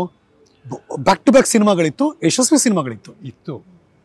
ಆದರೆ ಆಲ್ಸೋ ಹೀರೋ ಅಷ್ಟೇ. ಅದು ಆಲ್ಸೋ ಹೀರೋ. ಆಲ್ಸೋ ಹೀರೋ ಅಂದ್ರೆ ಒಂದು ಸಿನಿಮಾದಲ್ಲಿ ಇಬ್ಬರು ನಾಯಕರು, ಒಂದು ಸಿನಿಮಾದಲ್ಲಿ ಮೂರು ನಾಯಕರು, ಒಬ್ಬನೇ ಇದ್ರು ಅಷ್ಟೇ. ಒಬ್ಬರೇ. ಓಕೆ. ಬಟ್ ಹೀರೋ ಆಗಿ ಅನ್ಬೇಕಾದ್ರೆ ರಾಜಣ್ಣ ಒಬ್ರಿಗೆ ಬರ್ತಿದ್ದಿದ್ದು. ಅವಾಗ ಇನ್ನೊಂದು ಬರ್ತಿದ್ದಿದ್ದು ಅಂದರೆ ಪುಟ್ಟಣ್ಣಾಜಿ ಇಂಟ್ರೊಡ್ಯೂಸ್ ಮಾಡಿದವ್ರು ಪ್ರತಿಯೊಬ್ಬರಿಗೂ ಬರೋದು. ಪ್ರೀಮಿಯರ್ ಸ್ಟುಡಿಯೋದಲ್ಲಿ ನಾನೇ ನೋಡಿದ್ದೀನಿ ಬೇಕಾದಷ್ಟು ಇದರಲ್ಲಿ. ಪುಟ್ಟಣ್ಣಾಜಿನ ದಿವಸ ನೋಡ್ತಾ ಇದ್ದೆ, ಮಾತಾಡಿಸ್ತಾ ಇದ್ದೆ. ಅವ್ರಿಗೂ ನಾನು ಆರ್ಟಿಸ್ಟ್ ಆಗಿದೆ ಅಂತ ಗೊತ್ತು. 67ರಿಂದ 74 ಬಹುಶಃ ಒಂದು 100-200 ಸಲ ನಾನು ಮೀಟ್ ಮಾಡಿರ್ಬೋದು ಪುಟ್ಟಣ್ಣಾಜಿನ. 74ವರೆಗೂ ಏನೂ ಇರಲಿಲ್ಲ. ನಾನು ಲವ್ ಮಾಡಿ ಮದುವೆ ಮಾಡ್ಕೊಂಡು 72 ಮದುವೆ ಮಾಡ್ಕೊಂಬಿಟ್ಟೆ. 74 ಅದೇ ಥರ ಆಗ್ತಾಯಿದೆ. ಹೀಗಾದರೆ ಬದುಕು ಕಷ್ಟ ಆಗ್ಬೋದು. ಸಂಸಾರ ಬೇರೆ ಕಟ್ಕೊಂಡಿದ್ದೀನಿ. ಆಯಿತು, ಸಿನಿಮಾ ಆಡಬೇಕು, ಅದು ಮುಗೀತು. ಇನ್ನು ಫೋಟೋಗ್ರಾಫರ್ ಅದು ತಿರ್ಗಿ ಅದೇ ಇರುತ್ತೆ. ನಿಮ್ಗೆ ಅನಿಸ್ತಾ ಅವಾಗ 72 ಅನಿಸಿದ್ದು ಸಿನಿಮಾ ಹೋಯ್ತು, ದೂರ ಆಗ್ತಾ ಇದೆ ನನಗೆ? ಅವಾಗ ನಮ್ಮಣ್ಣ ಸಾಂಗ್ ಆ್ಯಂಡ್ ಡ್ರಾಮಾ ಡಿವಿಷನ್ ಅಂತ ಗೌರ್ಮೆಂಟ್ ಕೆಲಸದಲ್ಲಿದ್ದ. ನಾನು ಒಂದು ಅವಾಗೆಲ್ಲ ಕೆಲಸ ಸಿಗೋದೇನು ಸುಲಭ ಇತ್ತು. ಹೌದು, ಸೇರ್ಬಿಡ್ತೇನೆ ನಾನು ಕೆಲಸ, ಗೌರ್ಮೆಂಟ್ ಕೆಲಸ, ತಿಂಗಳ ಸಂಬಳ ಬರ್ತದೆ. ಅದು ಸಾಂಗ್ ಆ್ಯಂಡ್ ಡ್ರಾಮಾ ಡಿವಿಷನ್ ಅದರಿಂದ ಅಕಸ್ಮಾತ್ ಯಾವ್ದಾದ್ರು ಸಿನಿಮಾ ಬಂದರೂ ಒಪ್ಕೋಬೋದು, ಮಾಡ್ಬೋದು, ಅಡ್ಜಸ್ಟ್ ಮಾಡ್ಬೋದು. 3 ಜನ ಹತ್ರ ಹೇಳಿದೆ. ಒಂದು ನನ್ನ ಹೆಂಡತಿ, ಹಾಗೆ ನಮ್ಮಣ್ಣ, ಅವರಿಬ್ಬರನ್ನ ಒಂದೇ ಲೆಕ್ಕ. ಇನ್ನೊಂದು ರಾಜಣ್ಣ ರಾಜ್ಕುಮಾರ್, ಇನ್ನೊಂದು ರವಿ ಸ್ವಾಮಿ. ಮನೇಲಿ ಹೇಳಿದಾಗ ನನ್ನ ಹೆಂಡತಿ ಹೇಳಿದ್ರು, ಟ್ರೈ ಮಾಡು, ಇನ್ನೂ ಟ್ರೈ ಮಾಡು, ಇಲ್ಲ ಕಷ್ಟ ಆಗ್ಬೋದು ನನಗೆ. ಏನೇ ಕಷ್ಟ ಬಂದ್ರು ನಾನಲ್ವ ಇರೋದು, ನಾನು ತಾನೇ, ನಾವು ಹೆಂಗೋ ಅಡ್ಜಸ್ಟ್ ಮಾಡೋಣ. ಅವಳು ಡಿಗ್ರಿ ಮಾಡಿದ್ಲು, ನಾನು ಬೇಕಾದ್ರೆ ಕೆಲಸಕ್ಕೆ ಸೇರ್ಬೋದು, ಆಗತ್ತಪ್ಪ, ನೀನು ಅವೆಲ್ಲ ಬಿಡ್ತೀನಿ ಅಂತ ಬೇಡ, ನಿಮಗೆ ತುಂಬ ಆಸೆ ಇತ್ತು, ನೀವು ಮಾಡಲೇಬೇಕು. ನಮ್ಮಣ್ಣ ಹೇಳ್ದೆ, ನೋಡಿ ನಾವೆಲ್ಲ ಒಟ್ಟಾರೆ ಸಂಸಾರ ಇದ್ವು ಅವಾಗ, ಕೂಡು ಕುಟುಂಬ, ಇವೆಲ್ಲ ಏನಾಗ್ತದೆ ಟ್ರೈ ಮಾಡ್ಬೋದು ಮಾಡೋ. ಬಟ್ ನಿಮ್ಗೆ ಯೋಚನೆ ಇತ್ತ ಸರ್ ಏನಾಗ್ಬಿಡುತ್ತೋ ಏನೋ ಅಂತ? ಹೌದು, ಹೆಂಡತಿ ಆಗ್ತದೆ, ಸಂಪಾದನೆ ಮಾಡ್ಬೇಕಲ್ವಾ. ರಾಜಣ್ಣ ಒಂದು ಪಿಕ್ಚರ್ ಮಾಡ್ತಾಯಿದ್ವು ನಾವು. ಅವಾಗ ಹೇಳಿದೆ, ರಾಜಣ್ಣ ಇದು ಸಿನಿಮಾ ರಂಗದಲ್ಲಿ ಕೊನೆಯ ಸಿನಿಮಾ ಆಗ್ಬೋದು ರಾಜಣ್ಣ ನಂದು. ಯಾಕೆ ಆ ಥರ ಮಾತಾಡ್ತಿದ್ದಿ? ಇಲ್ಲ ರಾಜಣ್ಣ, ಮದುವೆನೂ ಆಗಿದೆ, ನೀವು ಬಂದಿದ್ದೆ ಮದುವೆಗೆಲ್ಲ ಗೊತ್ತಲ್ಲ, ಸಂಪಾದನೆ ಸರಿ ಹೋಗಿದ್ರೆ ಸಂಸಾರ ನಡೆಸೋಕ್ಕೆ ಕಷ್ಟ ಆಗುತ್ತೆ. ಗೌರ್ಮೆಂಟ್ ಕೆಲಸಕ್ಕೆ ಸೇರಿಬಿಡ್ತೀನಿ, ಬರ್ತೀನಿ, ಯಾವ್ದಾದ್ರು ಬರ್ತೀನಿ, ಯಾವುದಾದ್ರು ಸಿನಿಮಾ ಬಂದರೆ ಬಂದು ಮಾಡ್ಕೊಂಡು ಹೋಗ್ತೀನಿ. ಶ್ರೀನಾಥ್, ನಾನು ಕಷ್ಟಪಟ್ಟೆಪ್ಪ. ಒಂದು ಪಿಕ್ಚರ್ ಆದಮೇಲೆ 6 ತಿಂಗಳು ಪಿಕ್ಚರ್ ಇಲ್ಲ, ಇದೆಲ್ಲ ಕಾಯ್ಕೊಂಡು ನಾವು ಬಿಟ್ಟು ಹೋದರೆ ನಮ್ಮನ್ನು ಬಿಟ್ಬಿಡ್ತಾರೆ. ನಾವು ಅಲ್ಲೇ ಇರಬೇಕು, ಸಾಧಿಸ್ಬೇಕು, ಮನಸ್ಸು ಮಾಡಪ್ಪ, ಆಗುತ್ತೆ. ಒಳ್ಳೆ ಮಾತು. ಪ್ಲೀಸ್, ನೀವು ಇಲ್ಲ ಜನ ಕಷ್ಟ ಆಗ್ಬೋದು, ದಯವಿಟ್ಟು ಪ್ರಯತ್ನ ಮಾಡಪ್ಪ. ರವಿ ಅಣ್ಣ ಅವರು ನನಗೆ ಅವ್ರ ಅಣ್ಣ ಅಂತ ಕೇಳ್ತೀನಿ. ರವಿಣ್ಣ, ಮುಂದಿನ ಸಿನಿಮಾಯಿಂದ ನಾವು ವಿಧಾನಸೌಧದಲ್ಲಿ ಇರ್ತೀವಿ, ಅಲ್ಲಿ ಬಂದು ನೀವು ಕಾಂಟ್ಯಾಕ್ಟ್ ಮಾಡಬೇಕು, ಕೆಲಸ ಸಿಗ್ಬಿಡ್ತಾ ಇದೆ ನನಗೆ, ನಾನು ಸೇರ್ತೀನಿ, ಅಲ್ಲಿ ತಿಂಗಳ ಸಂಬಳ ಬರ್ತದೆ, ಆರಾಮಾಗಿರ್ತೀನಿ, ನೀವು ಯಾವ್ದಾದ್ರು ಮಾಡುವಾಗ ಕರೀರಿ, ನಾನು ಬಂದು ಮಾಡ್ತೀನಿ. ಯಾಕೋ ಈ ಥರ ಅಂದರು. ಯಾಕೆ ಅಂತ ನಿಮ್ಗೆ ಹೇಳಬೇಕಾಗಿಲ್ಲ, ಗೊತ್ತಾದ್ರೆ ನೀವು ಮಾತಾಡ್ತಾನೆ ಇರ್ತೀವಿ, ಹೇಳಿದ್ವಿ. ಒಬ್ಬ ಹೀರೋ, ಡಿಮ್ಯಾಂಡ್ ಹೀರೋ ಆಗಬೇಕಾದ್ರೆ ಯಜಮಾನ್ರು ಮನ್ಸು ಮಾಡಲಿಲ್ಲ ಇನ್ನು ಪುಟ್ಟಣ್ಣಾಜಿ. ಇನ್ನು 6 ತಿಂಗಳು ಸುಮ್ಮನೆ ಇರು, ಆಮೇಲೆ ಆಗದೆ ಅಂದರೆ ಬಿಡುವಂತೆ. 6 ತಿಂಗಳು ಬಾಯಿ ಮುಚ್ಕೊಂಡು ಇಲ್ಲೇ ಇರೋದು ಕಲ್ತ್ಕೋಬೇಕಷ್ಟೇ ಅಂದ್ಬಿಟ್ಟು ಹೊಡೋರು. ಏನು ಹೇಳ್ತಾರೆ, ಅವರು ಪುಟ್ಟಣ್ಣಾಜಿ ಇಬ್ಬರು ಭಾಳ ಕ್ಲೋಸ್ ಫ್ರೆಂಡ್ಸ್, ಬೆಳಸೆ ಕಂಡ. ರವೀಣ ಅಷ್ಟೊತ್ತಿಗೆ ಒಂದು 2-3 ಸಿನಿಮಾ ಪ್ರೊಡ್ಯೂಸ್ ಮಾಡಿದ್ರು. ಹೌದು, 6-3-9 ಅದೃಷ್ಟ ಇವೆಲ್ಲ ಪ್ರೊಡ್ಯೂಸ್ ಮಾಡಿದ್ರು. ಕರೆಕ್ಟ್. ಸೊ ಅವ್ರು ಪ್ರೊಡ್ಯೂಸರ್ ಅಂತ ಪುಟ್ಟಣ್ಣಾಜಿಗೂ ಗೊತ್ತು. ಸೊ ಒಂದು ದಿವಸ ರವೀಣ, ನಂಗೊಂದು ಪಿಕ್ಚರ್ ಮಾಡಿಕೊಡ್ಬಿಟ್ರ. ನಿನಗಿಲ್ಲ ಅಂತೀನಿ, ಮಾಡೋಣ ನೋಡು, ನೀ ಯಾವ್ದಾರ ಕಥೆ ತಗೋ, ಏನಾರು ಮಾಡು, ಎಷ್ಟಾರು ಖರ್ಚಾಗಲಿ, ನಾನು ಹಾಕ್ತೀನಿ, ಮಾಡೋಣ. ಅದನ್ನೊಂದು ಒಂದು ಕಂಡೀಷನ್ನು. ರವೀಣ ಪುಟ್ಟಣ್ಣಾಜಿ ಆನ್ಸರ್ ಏನು ಗೊತ್ತಾ ಅದಕ್ಕೆ?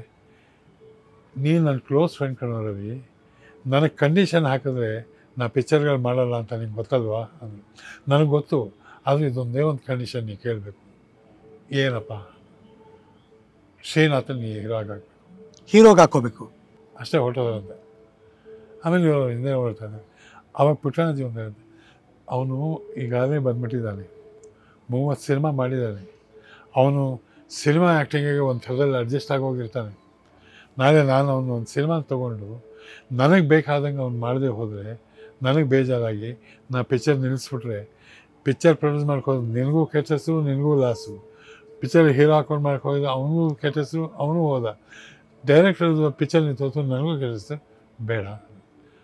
ಆವಾಗ ಅವರಲ್ಲಿ, ಇಲ್ಲ ಶ್ರೀನಾಥ, ನೀನು ನೋಡು, ಅವ್ನು ನಿನ್ನ ಹತ್ರ ಬರಬೇಕಾದ್ರೆ ಮೊದಲನೇ ಪಿಕ್ಚರ್ ಥರ ಬರ್ತಾನೆ, ನೀನು ನೋಡು. ಅದಕ್ಕೆ ಪರೀಕ್ಷೆ ಎಲ್ಲ ಮಾಡಿದ್ರು. ಒಂದು ದಿವಸ ಹೇಳಿದ್ರು, ಶುರು ಮಾಡುವ ಅಂದರು. ಯಾವುದು? ಶುಭ ಮಂಗಳ, ನೀನೇ ಹೀರೋ ಅಂದರು ಪುಟ್ಟಣ್ಣಾಜಿ. ಆ ಏರ್ಲೈನ್ಸ್ ಹೋಟೆಲ್ ಹೇಳಿದ ಮಾತು ಆವತ್ತು ಇನ್ನು ನನಗೆ ಸಿಕ್ಕಿದೆ, ಇದನ್ನು ಬಿಡೋಕ್ಕಾಗಲ್ಲ ಅಂತ. ಅದು ದೊಡ್ಡ ಯುದ್ಧ ಥರ ತೊಗೊಂಡು, ಒಂದು ಚಾಲೆಂಜ್ ತೊಗೊಂಡು ಹಂಗೆ ಮಾಡಿಸಿದ್ರು ಪುಟ್ಟ. ಎಂಥ ಮೈಲ್ ಸ್ಟೋನ್ ಕ್ರಿಯೇಟ್ ಮಾಡ್ತು ಸರ್ ಆ ಸಿನಿಮಾ. ಶುಭ ಮಂಗಳ, ಇಟ್ಸ್ ಎ ರಿಯಲ್ ಶುಭ ಮಂಗಳ. ಶುಭ ಆಯ್ತು ನನಗೆ, ಇನ್ನೂ ಮಂಗಳ ಆಗಿಲ್ಲ. ಶುಭ ಮಂಗಳ ನೆಕ್ಸ್ಟ್ ಇಯರು 50 years ಆಗುತ್ತೆ ಆ ಪಿಕ್ಚರ್ ಬಂದು. 1975 ಬಂದಿದ್ದು. 2025 50 ವರ್ಷ. 50 ವರ್ಷ ಶುಭ ಮಂಗಳ. ಆ ಬದುಕು ನೋಡಿದಾಗ ನಾವು ಕಲಾವಿದನಾಗಿ ಜೀವನದಲ್ಲಿ ಅನುಭವಿಸ್ಬೇಕಾದಂಥ ಕಥೆಗಳಲ್ಲಿ ರೋಲ್ಗಳನ್ನು ಎಲ್ಲ ಮಾಡ್ಕೊಂಡು ಹೋಗಿರ್ಬೋದು. ಬರ್ತಾ ಬರ್ತಾ ಅಲ್ಲ, ನನ್ನ ಬದುಕು ಹೇಗಿದೆ, ನನ್ನ ವೃತ್ತಿ ಜೀವನ ಹೇಗಿದೆ, ಅಲ್ಲ ಆ ಬದುಕು ಇಲ್ಲಿ ಈ ಬದುಕನ್ನು ನಾನು ಮನಸ್ಸಲ್ಲಿ ಇಟ್ಕೊಂಡ್ರೆ ಆ ಬದುಕಾಗಲ್ಲ, ಆ ಬದುಕನ್ನೇ ಇಟ್ಕೊಂಬಂದ್ರೆ ಇಲ್ಲಿ ನಾನು ಮೇಲಾಗ್ತೀನಿ. ಸೊ ವರ್ಕ್ ಮಾಡುವಾಗ ಬೆಳಗ್ಗೆಯಿಂದ ಸಂಜೆವರೆಗೂ ವೃತ್ತಿ ಜೀವನ, ಅಲ್ಲಿ ಮುಗಿದ್ರೆ ಪ್ಯಾಕಪ್ ಅಂದ ತಕ್ಷಣ ವೃತ್ತಿ ಜೀವನ ಆಗೋಗುತ್ತೆ, ಬದುಕಿನ ಜೀವನ ಬರುತ್ತೆ.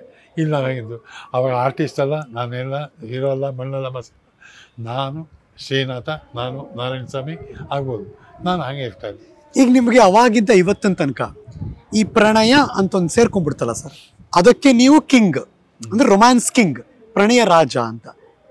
ಇದು ಫಸ್ಟ್ ಸರಿ ಬಂತಲ್ಲ ನಿಮಗೆ, ಒಂಥರ ನಮ್ಮ ಜನ ಏನೋ ನಾಚಿಕೆ, ಏನೋ ಮುಜುಗರ, ಅದು ಪ್ರಣಯ ಅಂದ ತಕ್ಷಣ. ಈ ಪ್ರಣಯಕ್ಕೆ ರಾಜ ಅಂತ ಬಂತಲ್ಲ, ನಿಮ್ಗೊಂದು ಟೈಟಲ್ ಬಂತಲ್ಲ, ಅವಾಗ ಹೆಂಗ ಅನಿಸ್ತು ನಿಮ್ಗೆ? ಯಾಕಂದ್ರೆ ಪ್ರಣಯ ರಾಜ ಅಂದ್ರೆ ಪ್ರಣಯ ಅಂದ ತಕ್ಷಣ ಬರೀ ಒಂದು ಪ್ರೀತಿ ಪ್ರೇಮದಲ್ಲಿ ಒಂದು ಸೆಗ್ಮೆಂಟು ಪ್ರಣಯ ಅನ್ಕೋಬಾರ್ದು ಜನ. ಪ್ರಣಯ ಪ್ರೇಮದ ಮುಂದಿನದು, ಪ್ರೀತಿಯ ಮುಂದಿನ ಸ್ಟೆಪ್ಪು ಪ್ರಣಯ ಇರುತ್ತೆ. ಈ ಮೂರು ಸೇರಿದಾಗ ದೈವಿಕವಾಗಿ ಅಲ್ಲೇ ಇರುತ್ತೆ. ನಾ ಪ್ರಣಯ ರಾಜ, ನಿಜ ಪ್ರಣಯ ಮಾಡಿದ್ದೀನಿ, ಪರದೆ ಮೇಲೆ ಬದುಕಲ್ಲಿ ಪ್ರಯಾಣ ಮಾಡಿದ್ದೀನಿ.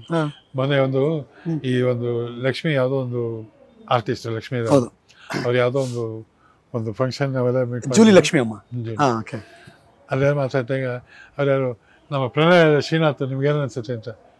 ಪ್ರಣಯ ರಾಜನ ಅವನ ಯಾವ ಬುದ್ಧಿ ಇದ್ದದು ಕೊಟ್ಟಿದ್ದದು. ನಾನು ಹಿಂಗೆ ನೋಡ್ತಾ ಇದ್ದೆ, ಅವ್ರ ಎಂತೇನು ಬಿಟ್ಟು ಬೇರೆ ಪ್ರಣಯ ಮಾಡಿ ಗೊತ್ತೇ ಇಲ್ಲ ಅವ್ರಿಗೆ ಅಂತ ಪ್ರಣಯ ಇತ್ತು ಅಂದರು. ಅಲ್ಲಿಗೆ ಪ್ರಣಯ ಅನ್ನೋದು ಯಾವ ಥರ ಇರಬೇಕು ಅಂತ ಇರ್ತದ. ಸೊ ಜನ ಅಷ್ಟೊಂದು ಕೊಟ್ಟಲ್ಲ ಪ್ರಣಯ ರಾಜ ಅಂತ.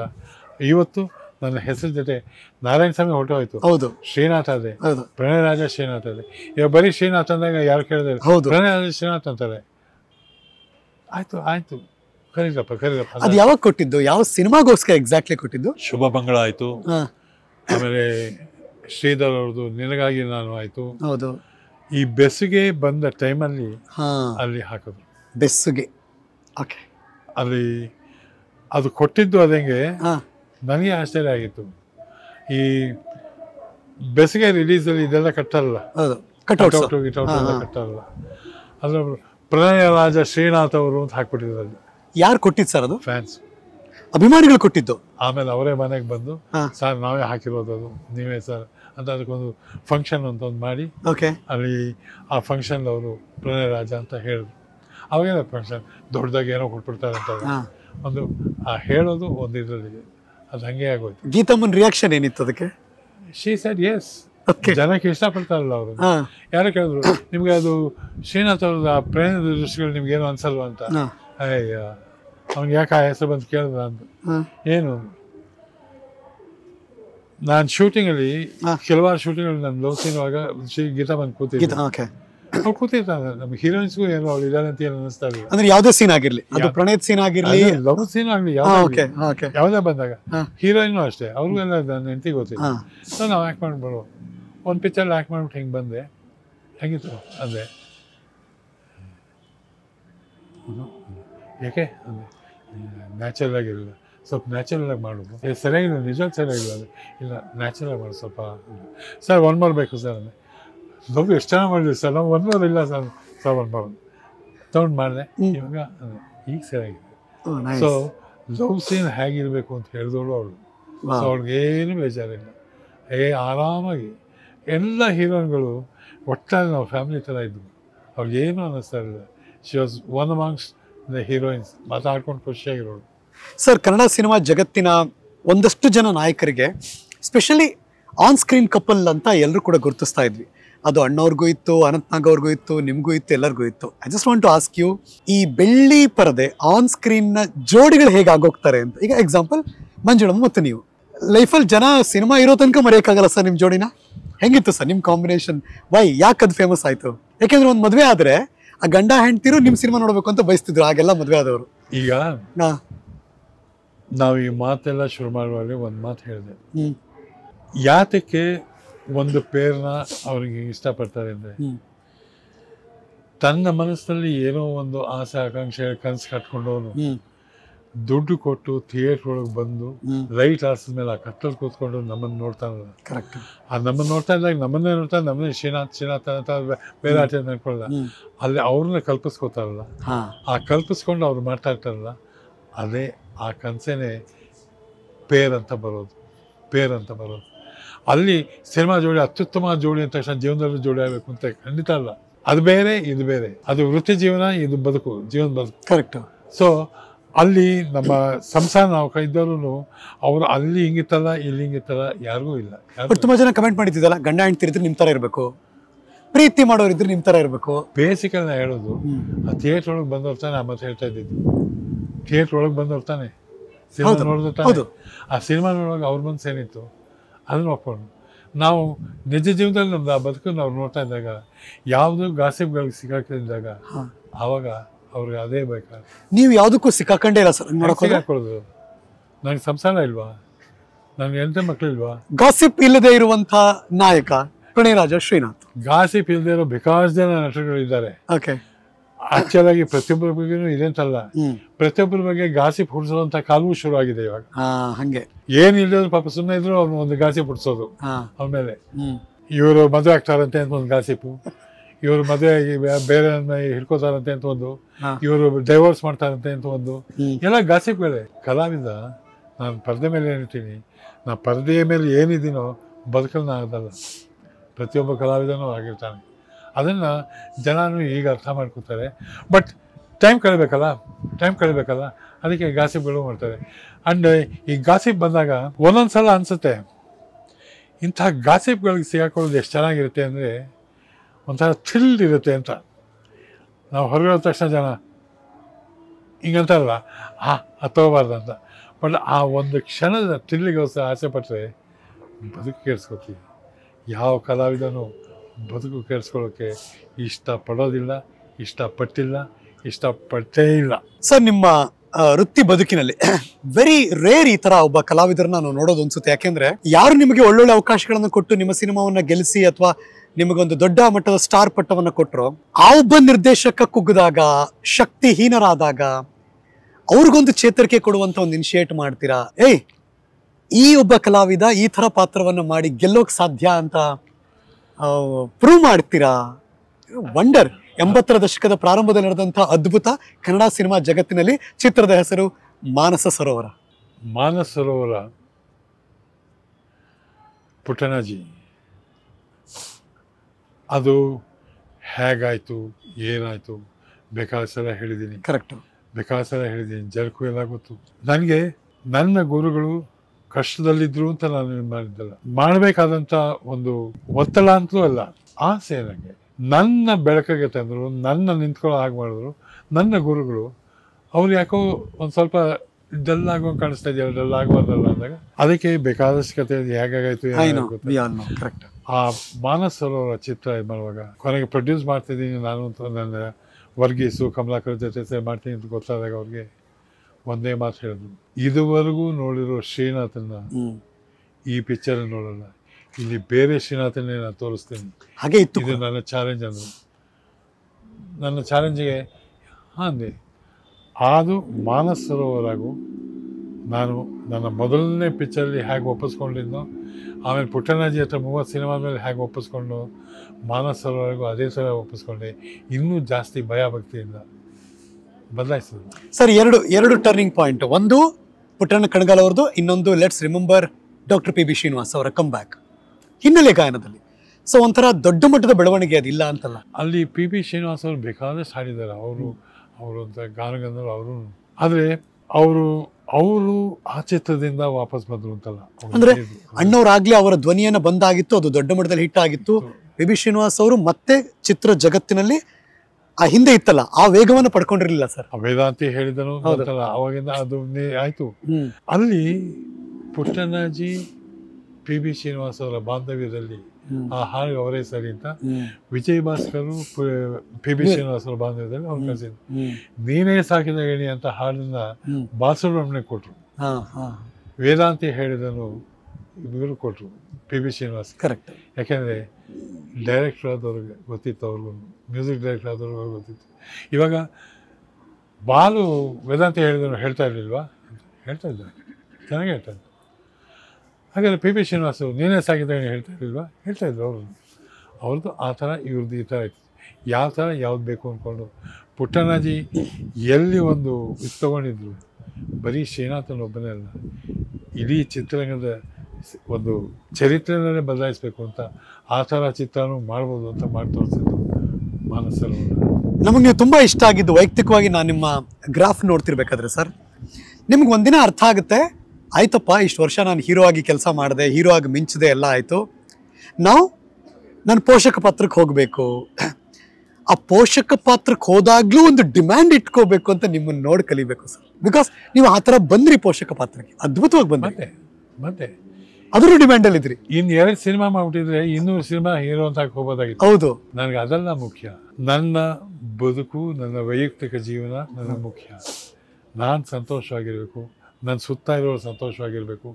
ಎಲ್ಲರೂ ಅದು ನನ್ನ ಸುತ್ತ ಅಂದಾಗ ನನ್ನ ಹೆಂಡತಿ ಮಕ್ಕಳು ಇರ್ಬೋದು, ನನ್ನ ಸಂಸಾರ ಇರ್ಬೋದು, ನನ್ನ ಸ್ನೇಹಿತರಿರ್ಬೋದು, ನನ್ನ ಸುತ್ತ ಇರೋ ಜನಗಳಿರ್ಬೋದು, ಎಲ್ಲ ಸಂತೋಷವಾಗಿರ್ಬೋದು. ಯಾಕೆ ಮಾಡಲಿಲ್ಲ? ಆಗ ಇನ್ನೆಲ್ಲ ಸಿನಿಮಾ ಮಾಡ್ಬೋದಾದರೆ ಪ್ರಯತ್ನ ನಾನೇ ಮಾಡಬೇಕು, ನಾನೇ ಸಿನಿಮಾ ತೆಗಿಬೇಕು. ಆ ಸಿನಿಮಾ ತೆಗಿಯಾಗ ದುಡ್ಡು ಹಾಕಬೇಕು. ದುಡ್ಡು ಹಾಕಿ ಅಕಸ್ಮಾತ್ ಫೇಲ್ ಆದರೆ ಸಾಲ ಮಾಡ್ಬೋದು. ಹೇಗೆ ಬರುತ್ತೆ? ಯಾಕೆ ಯೋಚನೆ ಮಾಡಬೇಕು? 198 ಸಿನಿಮಾ ಹೀರೋಗಿ ಮಾಡಿದಿಲ್ಲ, ಆಯಿತು, ಹೀಗೇನು ಅಪ್ಪ ಮಾಡಿದ್ರೆ ಏನಾಯ್ತು? ಅಪ್ಪ ಆಗ್ತೀನಾ? ಹಾಂ, ಅಪ್ಪಂದಲ್ಲೂ ಒಳ್ಳೆ ರೋಲ್ ಸಿಗುತ್ತೆ. ಯು ಎಂಜಾಯ್ಡ್ ಸರ್ ಪೋಷಕ ಪಾತ್ರಕ್ಕೆ ವಾಪಸ್ ಬಂದಾಗ? I did enjoy and I did my first ಅಪ್ಪ ಶಿವಗೆಲ್ಲ ಮಾಡಿದ್ದೆ. ಹೌದು. ಆ ಶಿವಗೆ ನಾ ಪಾತ್ರ ಮಾಡಿಲ್ಲ, ಎಲ್ಲ ಹುಡುಗರು ಮಾಡಿದ್ದೀನಿ. ಹೌದು. ಅವಾಗೆಲ್ಲ ಒಂಥರ ಹೀರೋ ಆಗೇ ಇದೆ. ಹೌದು. ಒಬ್ಬ ಹೀರೋ ಅನ್ನಿಸ್ಕೊಂಡು ಬಂದಾಗ ಅಂಬರೀಷಂಗೆ ಅಪ್ಪನ ಪಾಠ ಮಾಡಿದೆ ನಾನು. ಕರೆಕ್ಟ್. ರೌಡಿ MLA ಅಪ್ಪ ನಾನೇ. ಅದೇ ಅವಾಗ ಫಸ್ಟು ಅಪ್ಪಂದು. ಏನಣ್ಣ ನೀನು ನಮ್ಮಪ್ಪ ನೀನು ಮಾಡ ಮಾಡ ಮಾಡ ಮಾಡಿ ಅಷ್ಟು ಖುಷಿ, ಐ ಆಮ್ ಹ್ಯಾಪಿ. ಆದರೆ ಹೀರೋ ಆಗೂ ಇದಾಗ್ಬೋದಲ್ಲ. ಹೌದು. ಮಾನಸರೋವರ. ಕರೆಕ್ಟು. ನಾನು ಅಪ್ಪನ ಪಾಠ ಬಂದ್ಬಿಟ್ಟೆ ಅಂದ ತಕ್ಷಣ ಹೀರೋ ಆಗಿ ನಾನು ತೆಗೆದಾಕ್ಲಿಲ್ಲ. ಮಾನಸರೋವರ ಹೆಂಗೆ ಮಾಡಿದೆ? ನಟ ಆಗಿರಲಿಲ್ಲ, ಕಲಾವಿದ ಆಗಿರಲಿ. ಆ ಕಲಾವಿದ ಬರ್ತಾನೆ ಮಾಡೋಣ ಅಂತ ಪುಟ್ಟಣ್ಣಾಜಿ ಅಂತವರು ಧೈರ್ಯ. ಬಟ್ ಆ ಟ್ರಾನ್ಸಿಷನ್ ಇತ್ತಲ್ಲ ಸರ್, ಚೇಂಜ್ ಓವರ್ ಇತ್ತಲ್ಲ ಸರ್, ಅದನ್ನ ಬೇಗ ಅಡಾಪ್ಟ್ ಮಾಡ್ಕೊಂಡು ಏನು ಕಷ್ಟ ಆಗಿದೆ. ಯಾಕೆಂದ್ರೆ ಸಾಮಾನ್ಯ ಇರುತ್ತಲ್ಲ, ಹೀರೋ ಆದಾಗ ಸಿಗುವಂತ ಮರ್ಯಾದೆ ಬೇರೆ, ಗೌರವ ಬೇರೆ, ಪೋಷಕ ಪಾತ್ರ ಅಂದ ತಕ್ಷಣ ನೆಕ್ಸ್ಟ್ ಲೆವೆಲ್ ಬಂದ್ಬಿಡುತ್ತೆ. ಅದು ಆ ಥರದ್ದೇನು ಫೀಲ್ ಆಗಲಿಲ್ಲ ಸರ್? ಯಾವ ಲೆವೆಲ್ ಏನು ಕೊಡ್ತಾರೆ ಗೊತ್ತಲ್ಲ. ನಾನು ಪ್ರೀತಿ ವಿಶ್ವಾಸ ಸಂಪಾದನೆ ಮಾಡಿದ್ದೀನಿ, ಅದಂತೂ ಚೇಂಜ್ ಆಗಲ್ವಲ್ಲ. ನನ್ನ ಪೊಸಿಷನ್ನು, ನನ್ನ ರೆಮ್ಯುನರೇಷನ್ನು ಚೇಂಜ್ ಆಗ್ಬೋದು. ಆಯ್ತಾಯ್ತು, ಆರಾಮಾಗಿ ಹ್ಯಾಪಿ ಆಗಿರೋಲ್ಲ. ನನ್ನ ಪ್ರೀತಿ ವಿಶ್ವಾಸ ಯಾವತ್ತೂ ಕಮ್ಮಿ ಆಗಿರೋಲ್ಲ. ಇವತ್ತು ಸಿನಿಮಾ ರಂಗದಲ್ಲಿ ನನಗೆ ಕೊಡ್ತಿದ್ದ ಗೌರವ, ಪ್ರೀತಿ, ವಿಶ್ವಾಸ ಅದೇ ಕೊಡ್ತಾರೆ. ನಾವು ನೋಡಿದೀವಿ. ನಾವು ಎಲ್ಲೋದ್ರೂ ನೀವು ಸೆಂಟರ್ ಆಫ್ ಅಟ್ರಾಕ್ಷನ್ ಆಗ್ಬಿಡ್ತೀರಾ. ಯಾಕೆಂದ್ರೆ ನಾನು ಸಮಾನ ಮನಸ್ಸಲ್ಲಿ ಒಬ್ಬ. ಅದಕ್ಕೆ ನಾನು ಅಪ್ಪ ಆಗಿದ್ದೀನಿ, ಹಿಂಗೆ ಕೂತ್ರೆ ನಾನು ಹೀರೋ ಆಗಿದ್ದೀನಿ ಅಂತ ಹಿಂಗಂದ್ರೆ ಎಲ್ಲರೂ ಅಂದ್ರೆ ಯು ಟಾಕ್ ಟು ಪೀಪಲ್, ಜನಗಳ ಹತ್ರ ನೀವೇ ಮಾತಾಡ್ತೀರಾ, ವಿಶ್ ಮಾಡ್ತೀರಾ, ಅವ್ರಿಗೆ ಸ್ಮೈಲ್ ಕೊಡ್ತೀರಾ. ನಾನು ಜನಕ್ಕೆ ಯಾಕೆ ಮಾತಾಡ್ತೀನಿ ಅಂದರೆ ಒಂದೊಂದು ಕ್ಷಣನೂ ಸಂತೋಷವಾಗಿರ್ಬೇಕು ಅಂತ ಹೇಳಿದೆ. ಆ ಜನರ ಹತ್ರ ಮಾತಾಡಿದಾಗ ಅಲ್ಲಿ ಕಲ್ತ್ಕೊಳ್ಳೋದು ಬೇಕಾದಷ್ಟು ಇರುತ್ತೆ. ಆ ಕಲ್ತ್ಕೊಳ್ಳೋದಕ್ಕೆ ಕಿವಿ ಕೊಟ್ಕೊಂಡು ನೋಡ್ಕೊಂಡು ಅವ್ರು ಮಾತಾಡಬೇಕು. ಅವ್ರ ಜೊತೆ ಮಾತಾಡಿದಾಗ ಅವರ ಲೆವೆಲಲ್ಲೇ ಮಾತಾಡಬೇಕು. ಹುಡುಗ ಆಗಿರ್ತಾನ, ಹುಡುಗನ ಥರ ಮಾತಾಡು. ಲವರ್ ಇರ್ತಾನ, ಅವನಿಗೆ ಲವರ್ ಬಗ್ಗೆ ಮಾತಾಡು. ಗೃಹಸ್ಥ ಆಗಿರ್ತಾನೆ, ಅವನ ಥರ ಮಾತಾಡು. ನನಗೆ ವಯಸ್ಸಾದವ್ರು ಬರ್ತಾನೆ, ಅವ್ರು ಮಾತಾಡು. ನಾನು ಮಾತಾಡ್ಕೊಂಡು ಹೋದಾಗ ಖುಷಿಯಾಗಿರುತ್ತೆ, ಆರಾಮಾಗಿರುತ್ತೆ. ನಾನು ಇತ್ತೀಚೆಗೆ ಈ ಬೆಳ್ಳಿ ಬೆರಗು ಶೋಗೆ ಅವ್ರ ಅಪಾಯಿಂಟ್ಮೆಂಟ್ ಕೇಳಬೇಕು ಅಂತ ಫೋನ್ ಮಾಡಿದಾಗ ಅವ್ರು ಹೇಳ್ತಾ ಇದ್ರು, ನೀ ದುಬೈಗೆ ಹೋಗಿ ಬಂದ್ಯಾ, ಕ್ರಿಕೆಟ್ ಏನಾಯ್ತು ಅಂದ್ರು. ಅಂದ್ರೆ ಸೋಷಿಯಲ್ ಮೀಡಿಯಾವನ್ನು ಅಷ್ಟೇ ಅದ್ಭುತವಾಗಿ ಅಕ್ಸೆಸ್ ಮಾಡಿ ಪ್ರಚಲಿತ ವಿದ್ಯಮಾನಗಳು ಏನಾದ್ರು ಕೇಳಿ ಟಕ್ಕಂತ ಹೇಳ್ತಾರೆ. Sir you so active sir. ಹಂಗೆ ನೋಡಕ್ ಹೋದ್ರೆ ಟೈಮ್ ಇದೆಯಲ್ಲ, ಟೈಮ್ ಇದೆ. ಓಕೆ. ಆ ಟೈಮಲ್ಲಿ ನಾವು I must use the time preciously. Okay. ಈ ವಿಚಾರ ತಿಳ್ಕೊಬೇಕು. ಯಾರೋ ಬಂದು ಸರ್ ಅಲ್ಲಿ ಏನಾಯ್ತು ಅಂದಾಗ ಏನಾಯ್ತು ಅಂದರೆ ವಯಸ್ಸಾಗ್ಬಿಟ್ಟಿದೆ ಅವ್ರಿಗೆ. ಅಲ್ಲಿ ಏನಾಯ್ತು ಅಂತ ನಾ ಹೇಳ್ಕೋದ್ರೆ ಅವ್ರಿಗೆ ಗಾಬರಿ ಆಗಬೇಕು. ಓಕೆ. ಅಂದರೆ ಗಾಬರಿ ಮಾಡಿಸ್ಬೇಕು ಅಂತಲ್ಲ. I love my life, I love every second. ಪ್ರತಿಯೊಂದು ಕ್ಷಣ ನಾವು ಬದುಕಬೇಕು. ನಮಗ್ ಸುಸ್ತಾಯ್ತು ಅಂತ ಬೇಕಾದ್ರೆ ಬೆಳಗ್ಗೆ ವಾಕಿಂಗ್ ಕ್ಯಾನ್ಸಲ್ ಮಾಡ್ಬಿಡ್ಬೋದು, ಅಥವಾ ಯಾರು ಹೋಗ್ತಾರೆ ತರಕಾರಿ ತರಕ್ಕೆ ಅಂತ ಅನ್ಕೊಂಡ್ಬಿಡ್ಬೋದು. ಆದ್ರೆ ಶ್ರೀನಾಥ್ ಅವರ ಬದುಕಿದೆಯಲ್ಲ, ಡಿಸಿಪ್ಲಿನ್ ಅಂದ್ರೆ ಇದು. ಯಾಕಂದ್ರೆ ತರಕಾರಿ ತರಕ್ಕೆ ಹೋದಾಗ ತರಕಾರಿ ಮಾಡೋ ಮಂಜು ಜೊತೆ ಮಾತಾಡಿದ್ರೆ. ಯಾರ ಜೊತೆ? ಮಂಜು. ತರಕಾರಿ ಮಂಜು. ಓಕೆ, ತರಕಾರಿ ಮಂಜು. ಅವನ ಜೊತೆ ಮಾತಾಡ್ಬಿಟ್ರೆ ಒಂದು ಖುಷಿ ಸಿಗುತ್ತೆ ಅವನಿಗೆ. ಅದೇ ಆ ಖುಷಿ. ವಾಕಿಂಗ್ ಹೋದಾಗ ಅಲ್ಲಿ ಗುಡ್ ಮಾರ್ನಿಂಗ್ ಇಂದ ಹಿಡಿದು ನಮಸ್ತೆ ಸರ್ ಇಂದ ಹಿಡಿದು ಮಾತಾಡ್ಕೊಂಡು walking, the entire day it will be happy. 5:15 done ಅಂದ್ರೆ ಪಾರ್ಕ್ ಒಳಗೆ ಇರ್ತೀನಿ ನಾನು. ಕೃಷ್ಣ ಪಾರ್ಕ್ ಅಲ್ಲಿ ಶ್ರೀನಾಥ್ ಅವ್ರು ವಾಕಿಂಗ್ ಮಾಡ್ತಿರ್ತಾರೆ. ಯಾರಾದ್ರೂ ಶ್ರೀನಾಥ್ ಅವ್ರು ಸಿಕ್ತಿಲ್ವಲ್ಲ ಅಂದ್ರೆ 5:15 ಕೃಷ್ಣ ಪಾರ್ಕ್ ಬನ್ನಿ. 6:15 ವಾಕ್ ಮಾಡ್ತೀನಿ. 6:15 6:30 ಟಾಕಿಂಗ್ ಮಾಡ್ತೀನಿ. ಟಾಕಿಂಗ್ ಬೇರೆ ಬಂದೆಲ್ಲ ಮಾತಾಡ್ತೀನಿ. ಆ ಟಾಕಿಂಗ್ ಆದ್ಮೇಲೆ ಒಂದು ಸಣ್ಣ ವಾಕಿಂಗು ಡೈರಿಯರ್ಗೆ ಅಲ್ಲಿ ಹೋಗಿ ದೋಸೆ ಇಟ್ಟು ಅದು ಇದು ಕೊಂಡ್ಕೋತೀನಿ. ಅಲ್ಲಿಂದ ತರಕಾರಿ ಬರ್ತೀನಿ. ನಾ ಬೆಳಗ್ಗೆ ಹೋಗುವಾಗ ಮಾತಾಡೋಗಿರ್ತೀನಿ, ಒಂದು ತರಕಾರಿ ಇರ್ತದೆ ಅದನ್ನು ತಗೋತೀನಿ, ಅಲ್ಲೂ ಮಾತಾಡ್ಕೊಂಡು ಬರ್ತೀನಿ. ಬರೀ ಮಂಜು ಒಬ್ಬನೇ ತರಕಾರಿ ತೊಗೊಳ್ಳೋ ಪ್ರತಿಯೊಬ್ಬರ ಮನೆಯವ್ರ ಹತ್ರ ಮಾತಾಡ್ತಿರ್ತೀನಿ. ನೀವು ಅದಕ್ಕೆ ಎಲ್ಲರಿಗೂ ಇಷ್ಟ ಆಗ್ಬಿಡ್ತೀರಾ? ನೀವು ಎಲ್ರಿಗೂ ನಂಗೆ ಇಷ್ಟ ಆಗ್ತಾರಲ್ಲ, ಅದಕ್ಕೆ ನಾನು ಮಾತಾಡೋದು. ಇಷ್ಟ ಇಲ್ಲದೆ ಮಾತಾಡಕ್ಕೆ ಆಗಲ್ಲ. If you don't like me, ನೀವು ಮಾತಾಡ್ತೀರ ನನ್ನ ಹತ್ರ. Correct point. ನೀವು ಇಷ್ಟ ಆಗ್ತೀರಾ ಅಷ್ಟೇ. ಇಷ್ಟ ಆಗ್ಬೇಕು. ನಿಜವಾದ ಜೀವನ, ಸಂತೋಷದ ಸಾರ್ಥಕ ಜೀವನ. ಇದರಲ್ಲೂ ಏಳು ಬೀಳು ಇದ್ದೇ ಇರುತ್ತೆ, ದುಃಖ ನೋವು ಇದ್ದೇ ಇರುತ್ತೆ. ನಮ್ಗನ್ಸೋದ್ ಏನ್ ಗೊತ್ತಾ, ದೊಡ್ಡವ್ರ ಮನೆ ಅಂದ್ರೆ ಕೈಗೊಬ್ಬ ಕಾಳುಗೊಬ್ಬ ಹಾಲು, ತರಕಾರಿ ತರಕ್ಕೊಬ್ರು, ಅಡಿಗೆ ಮಾಡಕ್ಕೊಬ್ರು, ತಂದ್ ಕೊಡಕ್ಕೊಬ್ರು, ತಿನ್ಸೋರೊಬ್ರು ಅಂತ. ಸೆಲೆಬ್ರಿಟಿಗಳ ಮನೆ ಅಂದ್ರೆ, ಸೆಲೆಬ್ರಿಟಿಗಳ ಮನೆಯಲ್ಲಿ ಸುಮಾರು ಜನ ಓಡಾಡ್ತಿರ್ತಾರೆ, ಕೆಲಸರು ಅದು ಇದು. ಬಟ್ ಆ ಸೆಲೆಬ್ರಿಟಿನವ್ರಿಗೆ ಕೆಲಸ ಮಾಡೋದು ಯಾರಪ್ಪ ಅಂದ್ರೆ ಅವ್ರ ಮನೆಯೇ, ಅವ್ರ ಸದಸ್ಯರೇ ಮಾಡ್ತಾ ಇರ್ತಾರೆ. ನಮ್ಮ ಹುಡುಗ ಬರೋ ಅಲ್ಲ, ಒಬ್ಬ ಹುಡುಗ ಅಂದ್ರೆ ಅವ್ನು ಕಾಫಿ ತೊಗೊಂಬಂದ್ರಲ್ಲ, ಕರೆಕ್ಟ್. ಆ ಹೆಂಡತಿ ಕಾಫಿ ಬರೆಸ್ತಾ ಇದೀನಿ ಸ್ವಲ್ಪ ಇರ್ರಿ ಅಂದ್ರೆ ಅವಾಗ ಕಾಫಿ ಬರುತ್ತೆ. ಅದು ಆ ಖುಷಿ ಆಗುತ್ತೆ. ಕರೆಕ್ಟ್. ಜೀವನ ಅದು. ನಾವು ಕಲಾವಿದರು ನಮ್ಮನ್ನು ಮಗು ಥರ ನೋಡ್ಕೋಬೇಕು. ಮಗು ಥರ ನೋಡ್ಕೊಂಡ್ರೆ ನಾವು ಎಲ್ಲರಿಗೂ ಹೊಂದ್ಕೋಬೋದು. ಇವಾಗ ಒಂಥರ ಒಂದು ಅಚ್ಚುಗಳು ಮಾಡ್ಬಿಟ್ಟು ಅದರಲ್ಲಿ ಏನೋ ಹಾಕಿ ಅದನ್ನ ಒಂದು ವಿಗ್ರಹ ಮಾಡ್ತಾರಲ್ವ, ನಾವು ಪ್ರತಿ ದಿವಸ ವಿಗ್ರಹಕ್ಕೆ ಇರೋದು ನಾವು. ಹೌದು. ಪ್ರತಿ ದಿವಸ ಹೋದಾಗ ಒಂದು ಕ್ಯಾರೆಕ್ಟರ್ ಇರ್ತಾ ಇರ್ತದಲ್ಲ, ಲೈಫಲ್ಲಿ ತೋರಿಸ್ಬೇಕಲ್ಲ ಕ್ಯಾರೆಕ್ಟರ್. ಅದಕ್ಕೆಲ್ಲ ಈ ಪೂರಕವಾಗಿ ಸಿಗ್ಬೇಕಾದಾಗ ನಾವು ಬೆಳೆಸ್ಬೇಕಲ್ಲ, ಮನೆ ಜನನೇ ಇರಬೇಕು. ಅಲ್ಲಿ ನಾನು ಆರ್ಟಿಸ್ಟ್ ಆಗಿ ಹಿಂಗೆ ಕೂತ್ಕೊಂಡು ನಾನು ಹಿಂಗಂತ ನುಗ್ಗಬೇಕು, ಪಾತ್ರೆ ತೊಳಿಬೇಕು, ಕಸ ಗುಡಿಸ್ಬೇಕು, ತರಕಾರಿ ತರಬೇಕು, ಹೆಚ್ಕೊಳ್ಬೇಕು, ಕಾಫಿ ಮಾಡಿಕೊಡ್ಬೇಕು. ಆರಾಮ್ ಎಂಥ ಖುಷಿ ಸಿಗುತ್ತೆ ಅದರಲ್ಲಿ. ಆ ಖುಷಿನ ಯಾಕೆ ಹಾಳು ಮಾಡ್ಕೊತಾರೆ ಜನ? ಏನು ಆರ್ಟಿಸ್ಟ್ ಆಗ್ಬಿಟ್ಟು ಮಾಡಬಾರ್ದ? ನಿಮ್ಮ ಮನೆ ಚೆನ್ನಾಗಿದೆ ಒಂಥರ, ಯಥಾ ಅಪ್ಪ ಅಮ್ಮ ತಥಾ ಮಕ್ಕಳು ಅಂತ. ಅಫ್ಕೋರ್ಸ್ ಮಗ ರೋಹಿತ್ ಅದ್ಭುತವಾದಂಥ ನನಗೆ ಗೆಳೆಯ, ಜೊತೆಗೆ ಒಳ್ಳೆ ಮಗ. ಮಕ್ಕಳು ಹಾಗೆ ಇದ್ದಾರೆ ಹಂಗೆ ನೋಡಕ್ ಹೋದ್ರೆ. ನನ್ನ ಮಗಳು, ನನ್ನ ಹೆಂಡತಿ, ಇಷ್ಟಕ್ಕೆಲ್ಲ ಕಾರಣ ನಮ್ಮನ್ನೆಲ್ಲ ಒಟ್ಟಿಗೆ ಹಿಡಿದಿಟ್ಟಿರೋದು ಈಗ ನನ್ನ ಹೆಂಡತಿ ತಾನೆ. ಹೌದು. ಅಲ್ಲಿ ಅವ್ರು ಕೂತ್ಕೊಂಡು ಮಾತಾಡ್ತಾರಲ್ಲ, ಚೆನ್ನಾಗಿ ನೋಡ್ಕೊತಾ ಇದ್ದಾರೆ. ಬಹುಶಃ ನೀನಿರಲು ಜೊತೆಯಲ್ಲಿ ಬಾಳೆಲ್ಲ ಹಸಿರಾದಂತೆ, ಅದು ಯಾರು ಹಾಡು ಬರ್ಕೊಟ್ರು ನನಗೆ ಆಕ್ಟಿವ್ ಮಾಡಿದೆ. ಆ ಹಾಡಿಗೆ ಆಪ್ಟ್ ಆದವಳು ನನ್ನ ಹೆಂಡತಿ. ಇನ್ನೇನಾದ್ರು ಕಾಡ್ತಿದ್ಯಾ ಅಂದ್ರೆ, ಇದೇನೋ ಮಾಡ್ಬೇಕಾಗಿತ್ತು, ಇದೇನೋ ಆಗ್ಬೇಕಾಗಿತ್ತು, ಇದಾಗಿಲ್ವಲ್ಲ, ಕೊರಗು ಅಂತ ಏನಾದ್ರು ಇದೆಯಾ? ಖಂಡಿತ ಇದೆ. ಕೊರಗಿದ್ದಾಗಲೇ ಅವನು ಆರ್ಟಿಸ್ಟ್ ಆಗೋದು. ನನಗೆ ಯಾವುದಾದ್ರೂ ಕ್ಯಾರೆಕ್ಟರ್ಗಳು ಮಾಡಬೇಕು ಅಂತ ಆಸೆ. ಅದು ಹೊಳಿಬೇಕಲ್ಲ ನನಗೇನೆ. ನನಗೆ ನನ್ನ ಗುರುಗಳು ಇವತ್ತು ಇದ್ದಿದ್ರೆ ನನಗೇನು ಅದೇ ಯೋಚನೆ ಇರ್ತಾ ಇರಲಿಲ್ಲ. ನಂಗೆ ಯಾಕೋ ಅಂತ ಏನೋ ಅದನ್ನ ಅನಿಸ್ತಾ ಇದೆ ಅಂದರೆ ಒಂದು ಕ್ಯಾರೆಕ್ಟರ್ ಸೃಷ್ಟಿ ಮಾಡಿಕೊಡೋರು. ಅವ್ರಿಗೆ ಏನೋ ಮಾಡಬೇಕು ಅಂತ ಒಂದು ಆಸೆ ಅಂತೂ ಬಹುಶಃ ನಾನು ತೀರ್ಸ್ಕೋತೀನಿ. ಏನು? ಅದು ನಮ್ಮ ಮನೆಯವರೆಲ್ಲ ಒಪ್ಪುತ್ತಾರೆ, ನನ್ನ ಮಗ ಒಪ್ಪುತ್ತಾರೆ, ನನ್ನ ಹೆಂಡತಿ ಒಪ್ಪುತ್ತಾರೆ. ಏನು? ನನ್ನ ಗುರುಗಳಿಗೆ ತಕ್ಕ ಶಿಷ್ಯ ಅನ್ನಿಸ್ಕೊಂಡು ಒಂದೇ ಒಂದು ಸಿನಿಮಾ ಡೈರೆಕ್ಟ್ ಮಾಡಬೇಕು ಅಂತ. ಯಾವ ಥರ ಕತೆ ತಗೋತಿದ್ರು ಅದೇ ಥರ ಕತೆನೂ ರೆಡಿ ಮಾಡ್ಕೊಂಡಿದ್ದೀನಿ. ಕತೆ ರೆಡಿ ಇದೆ. ಆದರೆ ಟೈಮ್ ಬರಬೇಕು, ಒಂದು ಬಾಂಡ್ ತೋರಿಸ್ಬೇಕು. ಅವ್ರ ಥರ ಮಾಡೋಕ್ಕಾಗಲ್ಲ, ನಾನು ಆ ಲೆವೆಲ್ ಮುಟ್ಟಲ್ಲ. ಬಟ್ ಅವ್ರ ಶಿಷ್ಯ ಅದವನು ಎಸ್ ಅಂದ್ಕೋಬೇಕಾದ್ರೆ ಒಂದು ಮಾಡಬೇಕು. ಮಾಡಿ ಅದು ಹೆಂಗೆ ಹೋಗುತ್ತೆ ಬಿಡುತ್ತೆ ಆಮೇಲೆ. ಬಟ್ ಗುರುಗಳಿಗೆ ಒಬ್ಬ ಹೀರೋ, ಇಬ್ಬರು ಹೀರೋಯಿನ್ ಪಿಕ್ಚರ್ ಮಾಡ್ಬೇಕು ನಾನು. ರೆಡಿ ಇದೆ ಸ್ಕ್ರಿಪ್ಟ್ ಹಂಗಾರೆ, ಒಬ್ಬ ಹೀರೋ ಇಬ್ರು ಹೀರೋಯಿನ್, ಸ್ಕ್ರಿಪ್ಟ್ ರೆಡಿ. ಪ್ರೊಡ್ಯೂಸರ್ ಬೇಕಾ? ಪ್ರೊಡ್ಯೂಸರ್ ಬೇಕು, ಪ್ರೊಡ್ಯೂಸರ್ ಬೇಕು. ಓಕೆ, ಆರ್ಟಿಸ್ಟ್ ಬೇಕಾದ್ಮೇಲೆ ಅಲ್ಲ ಆರ್ಟಿಸ್ಟ್ ಇದ್ದಾರೆ. ಹೀರೋ ಯಾರು ನಿಮ್ ತಲೆ ಯಾರಿದ್ದಾರೆ ಹೀರೋ? ನಾನು ಯಾರನ್ನ ಆ ಸಮಯದಲ್ಲಿ ಪಿಕ್ಚರ್ ಮಾಡೋದು ಅಂತ ಡಿಸೈಡ್ ಆಗೈತೆ, ತೀರ್ಮಾನ ಆಗಿ ಹೆಜ್ಜೆ ಇಡ್ತೀನಿ. ಆ ಹೆಜ್ಜೆ ದಿವಸ ಹೀರೋನು ಕೈಲಿ ಇಟ್ಕೋತೀನಿ, ಹೀರೋಯಿನ್ ಗೊತ್ತಾಗುತ್ತೆ ಅವಾಗ. ಓಕೆ, ಬಟ್ ಈಗಿನ ಟ್ರೆಂಡ್ ಅಲ್ಲಿ ಟ್ರೆಂಡ್ ಅನ್ನೋದು ನಾವು ನಂಬದೇ ಇಲ್ಲ. ಹೌದಾ? ನನಗೆ ಕಲಾವಿದ ಬೇಕು. ನನ್ನ ಗುರುಗಳು ಹೇಳ್ಕೊಟ್ರು, ಅವ್ರು ಅದಕ್ಕೋಸ್ಕರ ಅಷ್ಟು.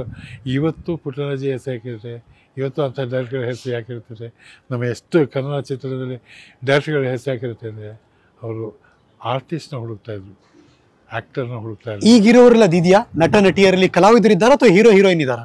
ನಾನು ಇದುವರೆಗೂ ಒಳ್ಳೆಯವನು ಯಾಕೆ ಆಗಿದ್ದೀನಿ, ಇದುವರೆಗೂ ನಾನು ಯಾಕೆ ಪ್ರೀತಿ ವಿಶ್ವಾಸ ಉಳಿಸ್ಕೊಂಡಿದ್ದೀನಿ, ನನ್ನ ಬಗ್ಗೆ ನಾನು ಮಾತಾಡ್ತೀನಿ, ಇನ್ನೊಂದ್ರ ಬಗ್ಗೆ ನಾನು ಮಾತಾಡೋದು. ಅದೇ ಒಂದು ದೊಡ್ಡ ಅಂದರೆ ಗುಡ್ ಅಬೌಟ್ ಯು. ಇನ್ನೊಬ್ಬರ ಬಗ್ಗೆ ನಾನು ಮಾತಾಡೋದು, ನನ್ನ ಪ್ರಯತ್ನ ನಾನು ಹೇಳ್ಕೋಬೋದು. ಬಟ್ ಸಿನಿಮಾ ಈಗಲೂ ಎಲ್ಲ ನೋಡ್ತೀರಿ? ಎಲ್ಲ ಲ್ಯಾಂಗ್ವೇಜು ನೋಡ್ತೀನಿ. ಎಲ್ಲ ಲ್ಯಾಂಗ್ವೇಜು ನೋಡ್ತೀರಿ? ಎಲ್ಲ ಲ್ಯಾಂಗ್ವೇಜು ನೋಡ್ತೀನಿ. ಯಾಕಂದರೆ ಎಲ್ಲೆಲ್ಲೋ ಒಂದೊಂದು ಪಾಯಿಂಟ್, ಎಲ್ಲೆಲ್ಲೋ ಒಂದು ಚಿಕ್ಕ ಚಿಕ್ಕ ಸಿಗುತ್ತೆ, ಅದಿರಬೇಕು.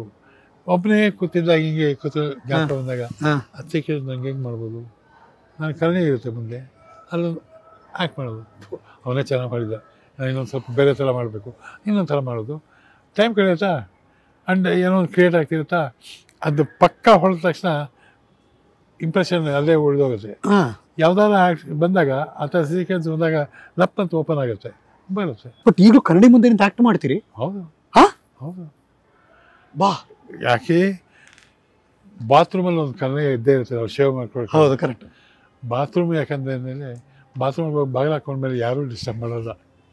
ಅಲ್ಲಿ ನಾನು ಏನು ಬೇಕು, ಯಾರನ್ನಾರು ಬೈಬೇಕು ಅನ್ಸಿರುತ್ತೆ ಬೈತೀನಿ, ಅಳ್ಬೇಕು ಅಳ್ತೀನಿ, ಚೆನ್ನಾಗಿರ್ಬೇಕು ನಲ್ಬೇಕು, ಮುತ್ಕೊಳ್ಬೇಕು ಅನ್ಸುತ್ತಾ ನನ್ನ ಕೈಯಲ್ಲಿ ನಾನೇ ಮುತ್ಕೊಡ್ತೀನಿ. ಅದು ಹಿಂಗೆ ಹಿಂಗೆ ಸೇರ್ಕೊಂಡು ಕೊಡ್ತೀನಿ, ಹಂಗೂ ಕೊಡ್ತೀನಿ. ಎಲ್ಲ ಕೊಡುವಾಗ ನನ್ನನ್ನು ನಾನೇ ನೋಡ್ತಾ ಇರ್ತೀನಿ, ಸರಿಯಾಗಿತ್ತಾ ಇಲ್ಲ, ಇದ್ಯಾಕೆ ಸರಿಯಾಗಿಲ್ಲ, ಇನ್ನೊಂದು ಥರ ಮಾಡಬೇಕು. ಅಲ್ಲಿಗೆ ನನ್ನ ಆ ಆ್ಯಕ್ಟಿಂಗ್ ಅನ್ನೋದು ಉಳಿಯುತ್ತೆ, ಇನ್ನೂ ಅದು ಮಾಡ್ತಾಯಿರ್ತೀನಿ. ಅದು ಮಾಡಲೇಬೇಕು. ಒಬ್ಬ ಕಲಾವಿದನಿಗೆ ತನ್ನ ಮನೆಯಲ್ಲಿರೋ ತನ್ನ ಕನ್ನಡಿನೇ ಪ್ರಥಮ ಇದು. ಅದನ್ನು ಉಪಯೋಗಿಸ್ಕೊಂಡು ಜನ ಖುಷಿಯಾಗಿ ಆನಂದವಾಗಿರ್ತಾರೆ. ಸರ್, ಈ ಮಾತುಕತೆಯಲ್ಲಿ ಒಂದು ಬಹಳ ಇಂಪಾರ್ಟೆಂಟ್ ನಾನು ಮಾತಾಡಲೇಬೇಕಾಗಿದ್ದು, ಅಣ್ಣ ತಮ್ಮಂದಿರ ನಿಮ್ಮ ಬಾಂಧವ್ಯ ಅನುಬಂಧ ಮತ್ತು ಹೇಗಿತ್ತು ಅದು ಅಂತ. ತುಂಬಾ ಚೆನ್ನಾಗಿತ್ತು, ತುಂಬಾ ಚೆನ್ನಾಗಿತ್ತು. ಶ್ರೀನಾಥ್ ಅವರು ಮತ್ತು CR ಸಿಂಹ ಅವ್ರ ಬಗ್ಗೆ ಅಣ್ಣ ತಮ್ಮನ ಬಾಂಧವ್ಯ ಅಂದಾಗ, ನಮ್ಮ ತಾಯಿ ನಮ್ಮನ್ನು ಬಿಟ್ಟು ಹೋದಾಗ ನನಗೆ 11 ತಿಂಗಳು ಮಗು ಅಷ್ಟೇ. ನಮ್ಮಣ್ಣ ನನಗಿಂತ 1.5 ವರ್ಷ ದೊಡ್ಡವನು, ಅಲ್ಲಿಗೆ 2.25 ವರ್ಷ ಆಗಿತ್ತೆ ಅವನಿಗೆ. ನಮ್ಮ ತಾಯಿ ಹೋಗ್ಬಿಟ್ರು. ಆವತ್ತಿಂದ ನಮ್ಮ ಅಪ್ಪನೇ ನಮಗೆ ತಾಯಿ ಆದರು, ತಂದೆ ಆದರು, ಸ್ನೇಹಿತ ಆದರು, ಗುರು ಆದರು, ಮೇಷ ಆದರು, ಏನೇನಾದರೂ ಎಲ್ಲ ಆದರು. ಅವರ ಜೊತೆ ಬೆಳೆದು ಬರ್ತಾ ಇದ್ದಾಗ ಹೇಗೆ ನಮ್ಮನ್ನು ನೋಡಿಕೊಂಡ್ರು. ಅಣ್ಣ ತಮ್ಮಂದ್ರೆ ಹೇಗಿರಬೇಕು ಅಂದರೆ ಅಣ್ಣ ತಮ್ಮಂದಾಗಿರಲಿಲ್ಲ, ನಾವು ಫ್ರೆಂಡ್ಸಾಗೇ ಇದ್ವಿ. ಆ ಫ್ರೆಂಡ್ಶಿಪ್ಪಲ್ಲೇ ಬೆಳೆದು ಬಂದರು. ಆ ಫ್ರೆಂಡ್ಶಿಪ್ ಅನ್ನೋದು ಏನಾದರೂ ಒಂದು ಇದು ಬಂದಾಗಲೂ ನಮ್ಮಪ್ಪ ನಮಗೆ ಜ್ಞಾಪಕ ಬರೋದು. ಅವ್ರಿಗೆ ಏನೇನಿತ್ತು ಆಸೆ, ನಾನು ಏನಾಗಬೇಕು ಅಂದ್ಕೊಂಡಿದ್ರು, ನಮ್ಮಣ್ಣ ಏನಾಗಬೇಕು ಅಂದ್ಕೊಂಡಿದ್ದು. ಬಟ್ ನಾವಿಬ್ಬರು ಒಂದೇ ಥರ ಆಸೆ ಪಟ್ಟು ನಾವು ಹಿಂಗಾದ್ರು, ಅದಕ್ಕೆ ಫುಲ್ ಸಪೋರ್ಟ್ ಮಾಡೋದಿಲ್ಲ. ಹಾಗಾಗಿ ನಾವು ಅದೇ ಥರ ನಮ್ಮ ಊರು, ನಾನು ಅಮೇರಿಕಾಗೆ ಹೋಗಬೇಕು ಅಂತ ನಾನು ಅನ್ಕೋಬಾರ್ದು. ಅವನು ಏನಾಗಬೇಕು ಅಷ್ಟೇ, ಅದು ಅವನ ಆಸೆಗೆ ಬರಬೇಕು. ಇದನ್ನು ಅಣ್ಣ ತಮ್ಮಂದಿರು ನಾವಿಬ್ಬರು ಜೀವನದಲ್ಲಿ ಪಾಲಿಸ್ಕೊಂಡ್ಬಂದಿದ್ದೀವಿ. ನಮ್ಮಪ್ಪ ಹೇಳ್ಕೊಟ್ಟಿದ್ದು. ಅಲ್ಲಿ ನನ್ನ ಹೆಂಡತಿ ಗೀತಾಗ ಅವಳು ಸಂಸಾರ ಹಂಗಿತ್ತು. ಅವರ ಅಮ್ಮಂಗೆ 2 ಹೆಣ್ಮಕ್ಳು, ಅಕ್ಕನ ಥರ ಇದ್ದಾರೆ. ಅಮ್ಮ ಹೇಗಿದ್ರು ನಾ ಹೇಗಿರಬೇಕು ಅದನ್ನು ನೋಡ್ಕೊಂಡವರು. ಈ ಬದುಕು 2 ರೇಖೆ ಅಂತಾರೆ. ನಿಮ್ದೇ ಸಿನಿಮಾ, ನಂದೇ ಸಿನಿಮಾ. 2 ರೇಖೆ ಅಂತಾರೆ. 2 ರೇಖೆಗಳು ಒಂದೇ ರೇಖೆ ಆಗೋದು ಹೇಗೆ ಅಂದಾಗ, ನಮ್ಮ ಬದುಕನ್ನ ನಮ್ಮ ಫ್ಯಾಮಿಲಿನ ನಾವು ಅಂದ್ಕೊಂಡಾಗ ಪ್ರತಿಯೊಬ್ಬರಿಗೂ ಹೊಳೆಯುತ್ತೆ. 2 ರೇಖೆಯಾಗೇ ಹೋಗಬೇಕಾಗಿಲ್ಲ, 2 ರೇಖೆಗಳು ಒಂದಾಗ್ಬೋದು, ಆದರೆ 2 ರೇಖೆ ಎಲ್ರಿಗೂ ಕಾಣಿಸ್ತಿರುತ್ತೆ, ಬಟ್ ಒಂದೇ ಆಗಿರುತ್ತೆ ಅಂತ.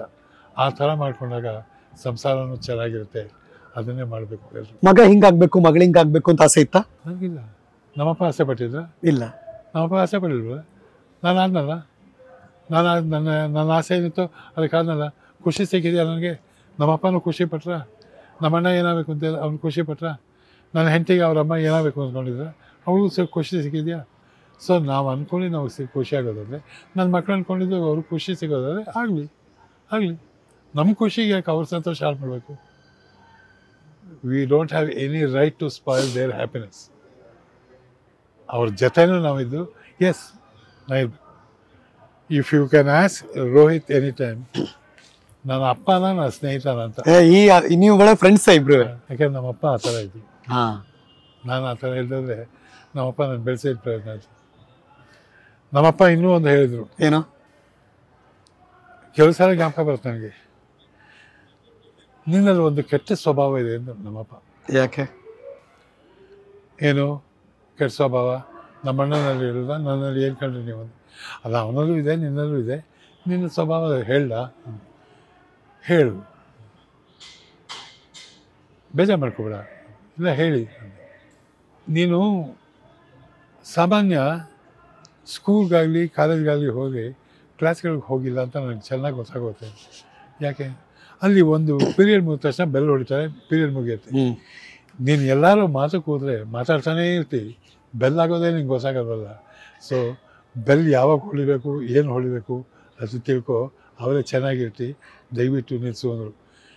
ಹರಿ ಇವತ್ತು ಸ್ವಲ್ಪ ನಿಲ್ಸಲ್ವಾ, ಮಾತಾಡ್ತಾನೆ ಇರ್ತೀನಿ. ಸಖತ್ತಾಗಿ ಪೀಠಿಕೆ ಹಾಕಿದ್ರು ಸರ್. ನಿಮ್ಮ ಜೊತೆ ಹೆಂಗ್ ಗೊತ್ತಾ, ನಿಮ್ಮ ಮನೆಗೆ ಬಂದು ಕೂತು ಮಾತಾಡ್ಲಿ ಅಥವಾ ಎಲ್ಲೇ ಮಾತಾಡ್ತಿದ್ರು, ಯಾರು ನಾನು ಅಂತಲ್ಲ ಯಾರೇ ಕೇಳಿಸ್ಕೊತಿದ್ರು, ಸುಮ್ಮನೆ ಇರಬೇಕು ಅನ್ಸುತ್ತೆ. ಅಂದ್ರೆ ಆ ಥರದ ಒಂದು ಸತ್ವಯುತ ಮಾತುಗಳು. ಅಂದ್ರೆ ನಿಮ್ಮ ಬದುಕೇ ಆಗಿದೆ, ಅದನ್ನ ನೆಕ್ಸ್ಟ್ ಜನರೇಷನ್ಗೆ ಮತ್ತು ನಿಮ್ಮಿಂದ ಇನ್ಸ್ಪೈರ್ ಆಗೋರಿಗೆ ಆ ಪ್ರೇರಕ ಶಕ್ತಿಯಾಗಿ ನೀವು ಯಾವಾಗಲೂ ಇದ್ದೀರಾ ಸರ್. ಆ ಲೆವೆಲ್ಗೆ ನನ್ನ ಯಾರು ಎದುರು ನೋಡಿದ್ರೆ ಅದಕ್ಕೆ ಕಾರಣ ಇಡೀ ಕರ್ನಾಟಕದ ಚಿತ್ರರಂಗ, ನಮ್ಮ ಜನಗಳು, ಕರ್ನಾಟಕದ ಜನ ಪ್ರೀತಿ ವಿಶ್ವಾಸ ಇದು ಯಾವತ್ತೂ ಕಮ್ಮಿ ಮಾಡಿರೋಲ್ಲ. ಅದು ಬೆಳೀತಾನೆ ಹೋಗ್ತಾ ಇರುತ್ತೆ. ಇವತ್ತಿನ ಚಿಕ್ಕ ಮಗುನೂ ನನ್ನ ಹತ್ರ ಮಾತಾಡೋಕ್ಕೆ ಇಷ್ಟಪಡ್ತಲ್ಲ, ಅಲ್ಲೇ ನನಗೆ ಬದುಕಿದೆ.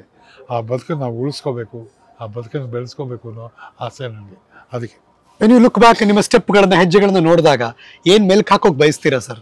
ದ ಜರ್ನಿ ನನಗೆ ಸಿಕ್ಕಂಥ ಪ್ರತಿಯೊಬ್ಬ ವ್ಯಕ್ತಿನೂ ಒಂದಲ್ಲ ಒಂದು ರೀತಿ ನನ್ನ ಜೀವನದಲ್ಲಿ ಬೆಳಕು ಮೂಡಿದ್ದಾರೆ ಅಂತ. ಅವ್ರು ಯಾರೇ ಆಗಿರ್ಬೋದು, ಎಂಥವ್ರೇ ಆಗಿರ್ಬೋದು. ಯಾಕೆಂದರೆ ನನಗೆ ಎಲ್ಲೋ ಏನೋ ಬೇಕು ಅಂತಾಗ ನನಗೆ ಇವಾಗ ಒಂದು 4 ದಿವಸ ನಮ್ಮ ಮನೇಲಿ ಯಾರೂ ಇರಲ್ಲ, ಜನ ಇರಲ್ಲ, ನಾನು ಮನೆ ನನ್ನ ಬದುಕಿಂಗಾಗಿದೆ ಏನಾಯಿತು ಯೋಚನೆ ಮಾಡುವಾಗ ಯಾವುದೋ ಒಂದು ಜ್ಞಾಪಕ ಬರ್ತಾನೆ. ಆವಾಗ ನನ್ನ ಬದುಕೆಲ್ಲ ಮರ್ತೋಗುತ್ತೆ. ಅವನೇನು ಮಾಡಿದ್ದಲ್ವ ಹಾಗೆ ಅದು ನಾನು ಮಾಡ್ತಾ ಇರುವಾಗ ನನಗೆ ಎಲ್ಲ ಕಷ್ಟಗಳು ಮರ್ತೋಗುತ್ತೆ. ಒಂದೊಂದು ಮಾತು ಮರ್ತುಬಿಟ್ಟಿದ್ದೆ, ಇದನ್ನು ಹೇಳಬೇಕು ಅಂತ ಹೇಳ್ಕೊಂಡ್ರೆ ಟೈಮ್ ಕಳೀತು, ಚೆನ್ನಾಗಿತ್ತು. ನನಗೆ ನಾನೇ ಇನ್ಸ್ಪಿರೇಷನ್ ಕೊಟ್ಟೆ, ಆರಾಮಾಗಿ ಉತ್ಸಾಹ ಬಂತು. ನಮ್ಮ ಯಂಗ್ಸ್ಟರ್ಸ್ಗಳಿಗೆ ತಾಳ್ಮೆನೇ ಇಲ್ಲ ಸರ್. ನಮಗೆ ಬೇಗ ಫೇಮಸ್ ಆಗ್ಬಿಡ್ಬೇಕು, ಬೇಗ ಎಲ್ಲ ಅವಕಾಶಗಳು ಸಿಕ್ಬಿಡ್ಬೇಕು ಅಂತ. ಏನಾದ್ರು ಕಿವಿ ಮಾತು? ಬೇಗ ಯಶಸ್ಸು ಸಿಗಬೇಕು, ಬೇಗ ಪಾಪ್ಯುಲಾರಿಟಿ ಆಗಬೇಕು, ಬೇಗ ನನ್ನ ಜೀವನದಲ್ಲಿ ಸಾಧಿಸ್ಬೇಕು. ಪ್ರತಿಯೊಬ್ಬನಿಗೂ ಆಸೆ ಇರುತ್ತೆ. ಹೌದು. ಆದರೆ ಪ್ರತಿಯೊಬ್ಬನ ಜೀವನದಲ್ಲೂ ಒಂದು ಕಾಲ ಅಂತ ಇರುತ್ತೆ. ಆ ಕಾಲದಲ್ಲೇ ಅವ್ನಿಗೆ ಏನು ಬೇಕೋ ಅದು ಬರೋದು. ಅದಕ್ಕೋಸ್ಕರ ಅವನು 24 ಗಂಟೆ ಕಷ್ಟಪಟ್ಟರು ಬರೋಲ್ಲ. ಅವನು ಕಷ್ಟಪಡೋದ್ರು 24 ಗಂಟೆ ಆದಮೇಲೆ ಬರಬೇಕು ಅಂತಿದ್ರೆ ಅದು ಬಂದೇ ಬರುತ್ತೆ. ಆ ಬರೋದನ್ನು ಇವತ್ತಲ್ಲ ನಾಳೆ ನನಗೆ ಬಂದೇ ಬರುತ್ತೆ ಅನ್ನೋ ನಂಬಿಕೆ ಇಟ್ಕೊಂಡು ಅದನ್ನು ಎದುರು ನೋಡ್ತಾ ಅದಕ್ಕೆ ಏನೇನು ಸಾಧಿಸಬೇಕು, ಅದಕ್ಕೆ ಏನೇನು ಮಾಡಬೇಕು, ಅದಕ್ಕೆ ಬದುಕಲ್ಲಿ ಎಷ್ಟು ಆನಂದವಾಗಿರಬೇಕು, ಸಂತೋಷವಾಗಿದ್ದರೆ ಅದನ್ನು ಉಳಿಸ್ಕೋಬೋದು ಅಂತ ಮನಸ್ಸು ಬರುತ್ತೆ. ಅದನ್ನು ಮಾಡ್ಬೇಕು ಜನ. ಸರ್, ಈ ಗಾದೆ ಮಾತು ಯಾವಾಗಲೂ ಕೇಳ್ತಿದ್ವಿ ಸರ್, ಕೊನೆ ಮಾತು ಅಷ್ಟೇ ನಂದಿದ್ದು. 80 ಅಂದರೆ ಅರಳೋ ಮರಳು ಅಂತ. ನೀವು ನೋಡಿದ್ರೆ ಹಂಗಿರೋ ಲಕ್ಷಣನೂ ಇಲ್ಲ. 50-60 ವರ್ಷದ್ದು 80 ವರ್ಷದ್ದು ಕೇಳಿದ್ರೆ ಟಕ್ ಟಕ್ ಟಕ್ ಅಂತ ಹೇಳ್ತಿದ್ದೀರಿ ಸರ್. ಈ ನೆನಪಿನ ಶಕ್ತಿಯ ಹಿಂದಿನ ಗುಟ್ಟೇನು? ಎಷ್ಟು ಸಲ ಹೇಳಿ ಅದನ್ನು, ಈ ಕ್ಷಣ ನಂದ ಕ್ಷಣ, ಇದನ್ನು ನಾನು ಚೆನ್ನಾಗಿರಬೇಕು ಅಂದಾಗ ನಾನು ಮೊದಲನೇ ಹೆಜ್ಜೆ ಎಲ್ಲಿಂದ ಇಟ್ಟೆ, ನಾನು ಚಿಕ್ಕ ಮಗುವಾಗಿದ್ದಾಗ ಅಲ್ಲಿಂದ ನಾನು ಇಳಿದಿದ್ದೆಲ್ಲನೂ ನನಗೆ ಜ್ಞಾಪಕ ಇರಬೇಕು. ನೀವು ಒಂದು ಮರ್ತಿಲ್ಲ, ನೀವು ಯಾವ ಘಟನೆ ಮರ್ತಿಲ್ಲ, ವ್ಯಕ್ತಿಗಳನ್ನ ಮರ್ತಿಲ್ಲ, ಮತ್ತು ಏನು ಮರ್ತಿಲ್ಲ. ನೀವು ಜ್ಞಾಪಿಸ್ಕೋಬೇಕು. ಇಂಥವ್ರು ನಾವು ಮರಿಬೇಕು. ಬೇಕಾದಷ್ಟು ಜನ ಬರ್ತಾ ಇರ್ತಾರೆ, ಮರಿಬಾರ್ದು. ಅವ್ನು ಯಾಕೆ ಮರಿಬೇಕು ಅನ್ಕೋತಾ ಇದ್ದೀವಿ? ಅವನಲ್ಲಿ ಏನು ಹಿಡಿಸಲಿಲ್ಲ ನನಗೆ, ಅದು ಇನ್ನೊಬ್ಬರಲ್ಲಿ ಏನಾದ್ರು ಸ್ವಲ್ಪ ಕಾಣಿಸ್ತಾ ಇದೆಯಾ? ಕುತೂಹಲ ಇರಬೇಕು. ಅದು ಉಳಿಸ್ಕೋಬೇಕಾದ್ರೆ ಅವ್ನ ಜ್ಞಾಪಕ ಇರಬೇಕು ನಮಗೆ. ಆ ಜ್ಞಾಪಕ ಇದ್ದಷ್ಟು ಮನುಷ್ಯ ಚೆನ್ನಾಗಿರ್ತಾನೆ. ನಿಜವಾಗ್ಲೂ ನಾವು ಇಷ್ಟವಾಗಿ ಹೆಸರಿಟ್ವಲ್ಲ ಸರ್, ಬೆಳ್ಳಿ ಬೆರಗು ಅಂತ. ನಿಮ್ಮ ಬದುಕಿನ ಆ ಬೆರಗಿನ ಕ್ಷಣ ನಮಗೆ ನಿಜವಾಗ್ಲೂ ವಾವ್ ಅನ್ಸುತ್ತೆ. ಬೆಳ್ಳಿ ಬೆರಗು ಪ್ರತಿಯೊಬ್ಬರ ಜೀವನದಲ್ಲೂ ಇರುತ್ತೆ. ಅದನ್ನು ಎದುರು ನೋಡ್ಬೋದು, ಅದಕ್ಕೋಸ್ಕರ ಕಾಯ್ಬೋದು, ಅದಕ್ಕೋಸ್ಕರ ಸಾಧಿಸಿರ್ಬೋದು, ಅದಕ್ಕೋಸ್ಕರ ದುಡಿತಾ ಇರ್ಬೋದು, ಏನು ಬೇಕಾದ್ರೂ ಮಾಡ್ಬೋದು. ಆದರೆ ಬೆಳ್ಳಿವರೆಗೂ ಯಾವಾಗ ಎಲ್ಲಿ ಎಷ್ಟು ಸಿಗಬೇಕು ಅಷ್ಟು ಸಿಕ್ಕೇ ಇರುತ್ತೆ. ಅದರಿಂದ ಮನುಷ್ಯನಿಗೆ ಜ್ಞಾಪಕ ಶಕ್ತಿ, ಮನುಷ್ಯನ ನೆನಪು ಇದು ಭಾಳ ಮುಖ್ಯ ಆಗುತ್ತೆ. ನನಗೆ ಇನ್ನೊಂದು ಸಲ ಇದು ಚೆನ್ನಾಗಿ ಸಿಕ್ಕಿತ್ತಾ, ಇವಾಗ ಸಿಗ್ತಾ ಇಲ್ವಲ್ಲ ಅಂದರೆ ನಿನಗೆ ಜ್ಞಾಪಿಸ್ಕೋಸ್ಕರ ಆವತ್ತು ನಾ ದೋಸೆ ತಿಂದು ಚೆನ್ನಾಗಿತ್ತು, ಇವಾಗ ಯಾಕೋ ದೋಸೆ ಆ ದೋಸೆ ಚೆನ್ನಾಗಿತ್ತು ಅನ್ಬೇಕಾದ್ರೆ ಜ್ಞಾಪಕ ಇರಬೇಕಲ್ಲ. ಹೌದೌದು. ಹಾಗೆ ಜೀವನದಲ್ಲಿ ನಡೆದ ಕಷ್ಟ, ಸುಖ, ನೋವು, ನಲಿವು ಎಲ್ಲ ಜ್ಞಾಪಕ ಇದ್ದರೆ ಒಬ್ಬ ಮನುಷ್ಯ ಪರಿಪೂರ್ಣ ಆಗೋದೇ ಇಲ್ಲ. ಪರಿಪೂರ್ಣ ಮನುಷ್ಯ ಅಂತ ಹೇಳಲ್ಲ, ಪರಿಪೂರ್ಣ ಆಗೋಕ್ಕೆ ಸಾಧ್ಯವೇ ಇಲ್ಲ ಮನುಷ್ಯ. ಆದರೂ ಅವನು ಇದ್ದಿದ್ರಲ್ಲಿ ಆ ಲೆವೆಲ್ಗೆ ಒಂದು ಹೋಗಬೇಕು ಅಂದರೆ ಪ್ರತಿಯೊಂದು ಜ್ಞಾಪಕ ಇರಬೇಕು. ಆ ಜ್ಞಾಪಕ ಇಟ್ಕೊಂಡಾಗಲೇ ಮನುಷ್ಯನಾಗೋದು. ಇವತ್ತು ನಾನು ಇಲ್ಲಿ ನಿಮ್ಮ ಬೆಳ್ಳಿ ಬೆರಗಲ್ಲಿ ಕೂತ್ಕೊಂಡು ಮಾತಾಡಿದ್ದೀನಿ. ಇಲ್ಲಿ ಮಾತಾಡಿದಾಗ ಸುತ್ತ ಜನ ಏನು ಮಾತಾಡಿದ್ರು, ನೀವೇನು ಮಾತಾಡಿದ್ರಿ, ನೀವು ಮಾತಾಡುವಾಗ ನಿಮ್ಮ ಎಕ್ಸ್ಪ್ರೆಷನ್ ಏನಿತ್ತು ಎಲ್ಲನೂ ಜ್ಞಾಪಕ ಇರುತ್ತೆ. ಬಹುಶಃ ಇನ್ನೊಂದು 4 ವರ್ಷ ಬಿಟ್ಟು ನಾನು ಕರೀರಿ, ನಾ ಬಂದು ನಿಮ್ಗೆ ಅವಾಗ ಮೊದಲನೇ ಸಹ ಏನಾಯಿತು ನಿಮ್ಗೆ ಹೇಳಿ. ನನಗೆ ಅದ್ರ ಬಗ್ಗೆ ಅನುಮಾನನೇ ಇಲ್ಲ. ಅನ್ಡೌಟೆಡ್ಲಿ ನೀವು ಹೇಳೋರು ಅಂತವ್ರೆ ನೀವು. ಅದನ್ನು ಹೇಳ್ತೀನಿ. But so sweet of you sir, because ಒಂದು ಪ್ರೀತಿಯಿಂದ, ಅಭಿಮಾನದಿಂದ ನನಗೆ ನೀವು ಇಲ್ಲ ಅಂತ ಹೇಳಲೇ ಇಲ್ಲ. ಯು ಸೆಡ್ ಬರ್ತೀನಿ ನಾನು, ಅಷ್ಟೇ ನೀವು ಹೇಳಿದ್ದು ನನಗೆ. ಬೆಳ್ಳಿ ಬೆರಗಿನ ಆ ಕ್ಷಣಗಳನ್ನು ಈ ಶೋ ಮೂಲಕ ನಮ್ಮ ಕನ್ನಡ ಜನತೆಗೆ ಹೇಳಿದ್ದು ಬಹುಶಃ ನೀವು ಹೇಳಿದಾಗೆಲ್ಲ ನಮ್ಮ ಕಣ್ಣು ಮುಂದೆ ಹಂಗೆ ಬಂದ್ಬಿಟ್ಟಿದೆ ಸ್ಕ್ರೀನ್ ಪ್ಲೇ. ಓ ಹೀಗಿತ್ತಾ ಅಂತ ಯೋಚನೆ ಮಾಡ್ತಿರ್ತೀವಿ ನಾವು. ಜನ ಹಿಂದೆ ಯಾವುದೋ ಹೇಳಿದ್ರಲ್ಲ ಅದನ್ನೇ ಯಾಕೆ ತಿರ್ಗಾ ಹೇಳ್ತಾ ಇದ್ದಾರೆ ಅಂತ ಅಂದ್ಕೋಬೋದು. ಹಿಂದೆ ನಾ ಹೇಳಿದ್ರು ಇವಾಗ ಹೇಳಿದ್ರು ನನ್ನ ಬದುಕೆ ತಾನೆ. ಹೌದಲ್ವ? ನನ್ನ ಬದುಕು ಹೇಗೆ ಬಂತೋ ಆಗ ಬಂದಾಗ ಮಾತುಗಳು ಅದೇ ಥರ ಇರಬೇಕಲ್ಲ. ಮಾತು ಚೇಂಜ್ ಮಾಡ್ಬಿಟ್ಟು ಬದುಕನ್ನು ಚೇಂಜ್ ಮಾಡ್ಕೊಳ್ತಾ, ಮಾತು ಚೇಂಜ್ ಆಗ್ಬೋದು, ಬದುಕು ಚೇಂಜ್ ಆಗಲ್ಲ. ಸೊ ಬದುಕು ಹೆಂಗಿತ್ತು ಅದನ್ನೇ ಹೇಳಬೇಕು. ಅದನ್ನೇ ಹೇಳಿದ್ದೀನಿ. ಕೇಳಿದ್ದೀರಾ ಇದನ್ನು ಭಾಳ ಇಷ್ಟೊಂದು ಮಾತಾಡೋಕ್ಕೆ ನನಗೆ ಸ್ಫೂರ್ತಿಯಾಗಿ ನಿಂತರು, ನನಗೆ ವಿಶ್ವಾಸ ಪ್ರೀತಿ ಕೊಟ್ಟ ಹರೀಶು ಅವರಿಗೆ ನಾನು ನಮಸ್ಕಾರ ಹೇಳಬೇಕು. ಆದರೂ ಹುಡುಗ ನನಗಿಂತ ಚಿಕ್ಕವರು, ಆಶೀರ್ವಾದ ಅನ್ಬೋದು, ದೊಡ್ಡವನಾಗ್ಬಿಡ್ತೀನಿ. ನೀವು ಹಾಗೆ ಅವನ ಥರ ಮಾತಾಡ್ತೀನಿ, ಅವಾಗ ನಾನು ದೊಡ್ಡವನಾಗಿರ್ತೀನಿ. ಆದರೆ ಅದಕ್ಕೂ ಮುಂಚೆ ನಾವಿಬ್ಬರು ನಿಂತ್ಕೊಂಡು ಇದನ್ನು ಹೇಗೆ ಏನು ಮಾಡ್ತೀವಿ ಅಂತ ನೀವು ನೋಡಬೇಕು ಅಂತ ಕಾಯ್ತಿದ್ದೀರಲ್ಲ. So sweet, thank you. ನಮ್ಮ ಶೋಗೆ ಬಂದಿದ್ದಕ್ಕೆ ನಂಗೆ ಬಹಳ ಖುಷಿ. ಹಂಬಲ್ಡ್ ನಿಮ್ಮ ಜೆಸ್ಚರ್ಗೆ. ಅದು ಜನಕ್ಕೆ ಹೇಳಬೇಕಾದ ಒಂದು ರೀತಿ ಇದೆ. ಥ್ಯಾಂಕ್ಸ್ ಹೇಳಬೇಕಾದ ಹೇಗೆ ಹರೀಶ್ಗೆ. God bless you, God bless you. ಈ ಪ್ರೀತಿ, ಈ ವಿಶ್ವಾಸ ಯಾವತ್ತೂ ಇರಲಿ, ಯಾವತ್ತೂ ಉಳಿಸ್ಕೊಳ್ಳಿ. ದೊಡ್ಡವನು ಅಂತ ಮೂಲೆ ಕೂರಿಸ್ಬೇಡಿ. ಚಿಕ್ಕವನು ನಿಮಗೆ ಸೇರ್ಕೋತೀನಿ, ನಾನು ಮಾತಾಡ್ತೀನಿ.